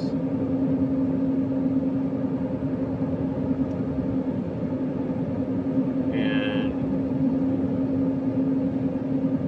let's see if we can get this to update. There we go. So 7:22. So what I say? Okay.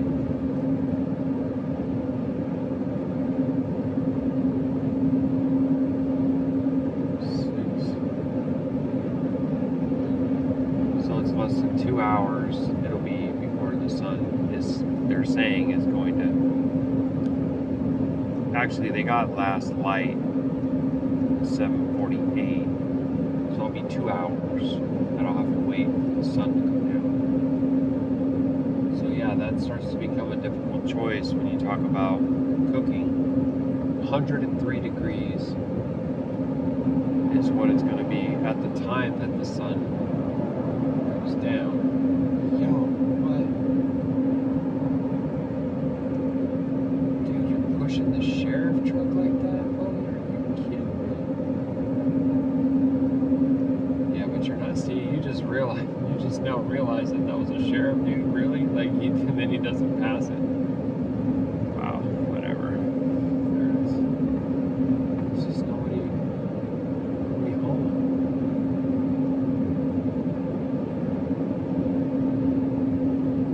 All right.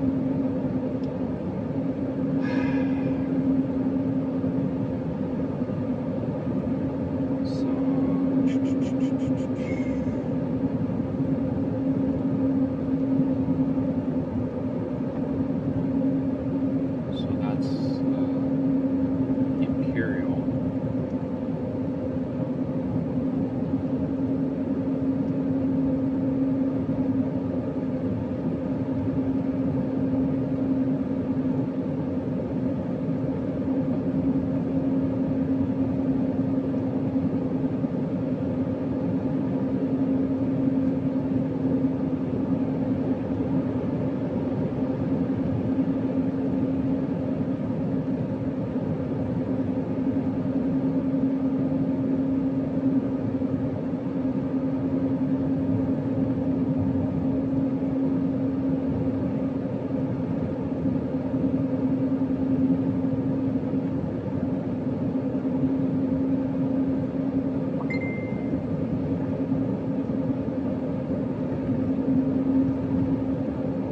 I need to go check that. Hang on.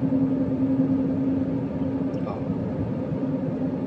Actually, she just put a heart on it. I didn't drink all that water.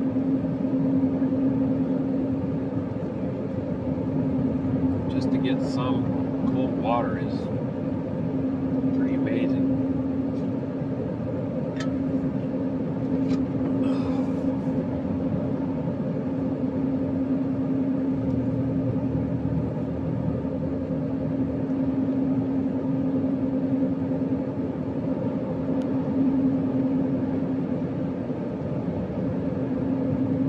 Oh yeah, I'm gonna have to go and edit that. So 697 plus 27. 697 plus 27. Let's see what I get. 697 plus 27. And I'm sorry if you're able to do that in your mind. Rock you up. I don't feel like I am. So 724.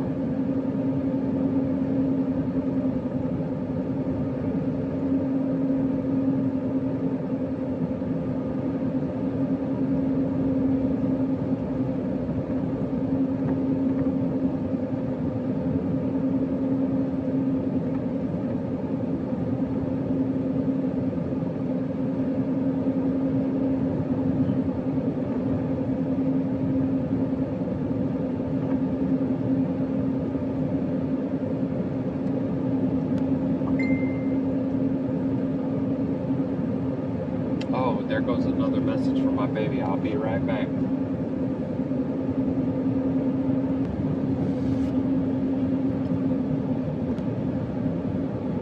Oh, what's that little oasis right there? Huh.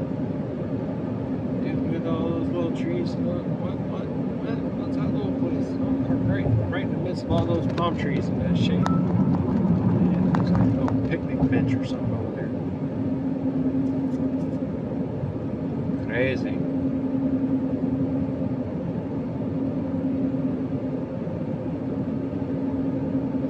Okay, so this is an exit for Holtville. Kind of looking like a little agricultural. Oh, it's rough, rough.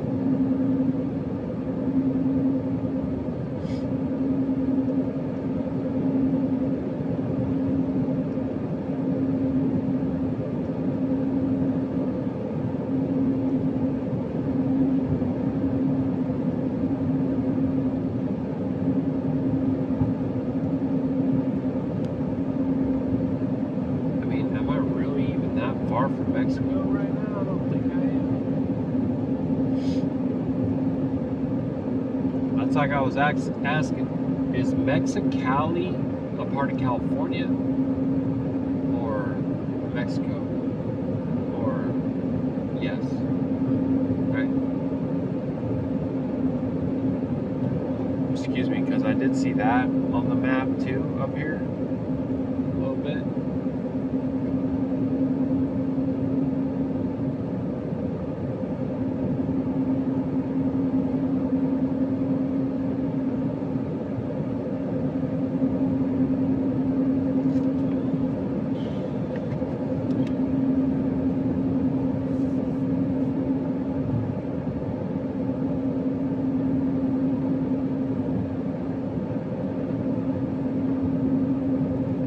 I've been talking about us getting together in my videos, and you know, I've had some like, oh, I'd love to, or others who are like, yeah,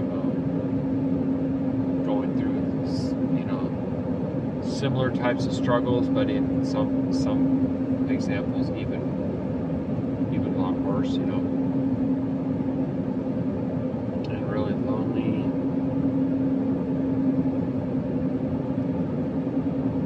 But I think I should continue to put out the call in case anyone actually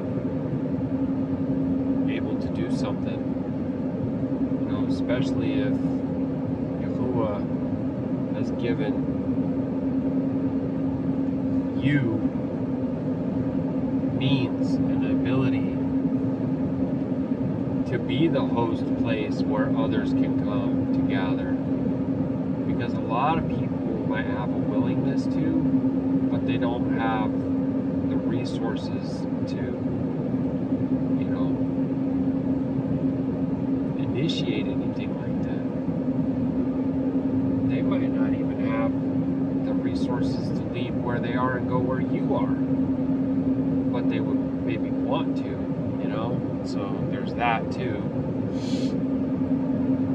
But I know that Abba has treasures, and he has sons that he's placed, he's already positioned, and he's already provided for in ways that they can actually be a barak to others.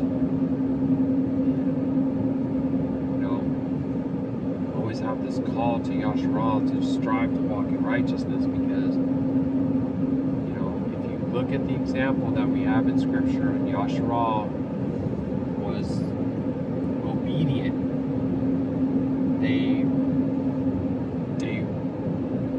did well, they prospered, they had Qadash leaders, but then they would fall away and go into disobedience and idolatry and everything else, and then they would lose everything. And matters. That's why I think certain parts of the earth are cursed the way they are, because of their disobedience, and there's tribes of people out here suffering,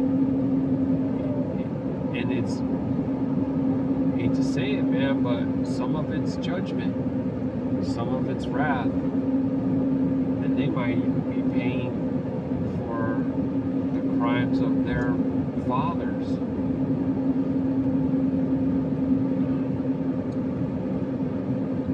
All we can do is just strive to walk in righteousness, do the best we can with whatever's in front of us, you know.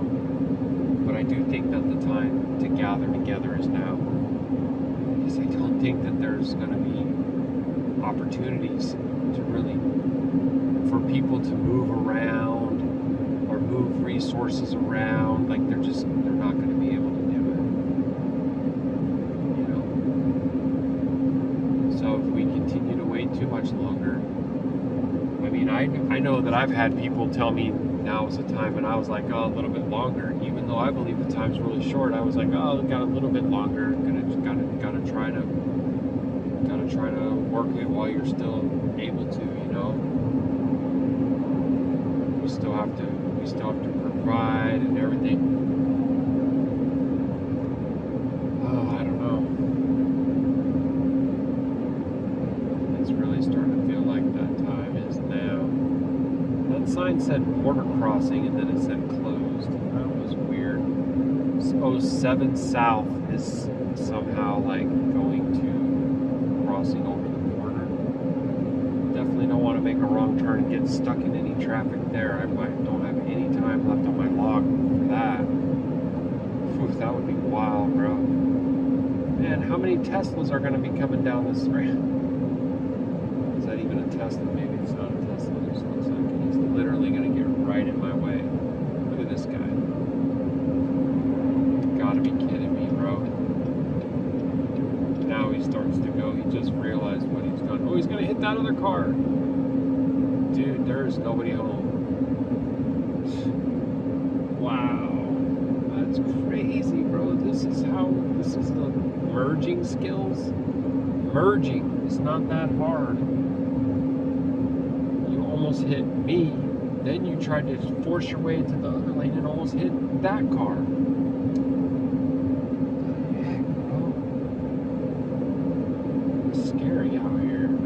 Like people are like, your car is like a weapon, like you're deadly dangerous. No, not okay.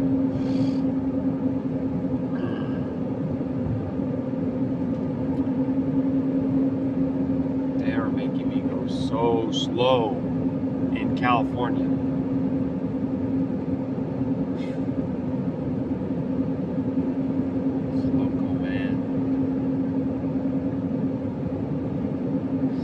Anyway, the call is still out there. I think that we should get our heads together. We should talk about it. We should halal about it. We shouldn't just keep waiting.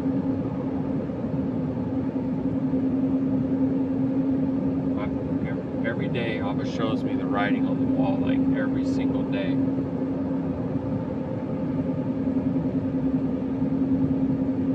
I'm looking around and I'm seeing the aftermath of a fallen nation already everywhere. Not that it's going to fall, that it is falling.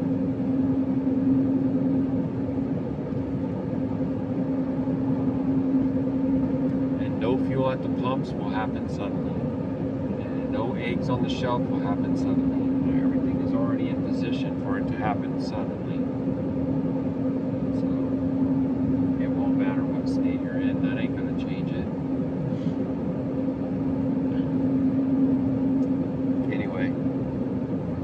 Let me know. Let me know. And Abba willing, I'll be back in la mañana and I'll let you know how it all went. I got approximately 12 minutes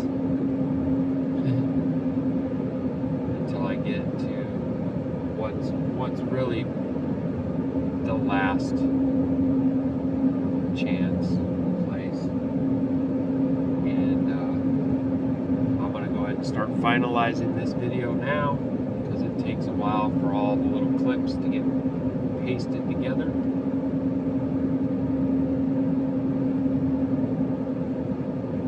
I mean, as always, thank you for watching and listening, and comments and for your halals to lift us up. Please let us know how we can halal for you.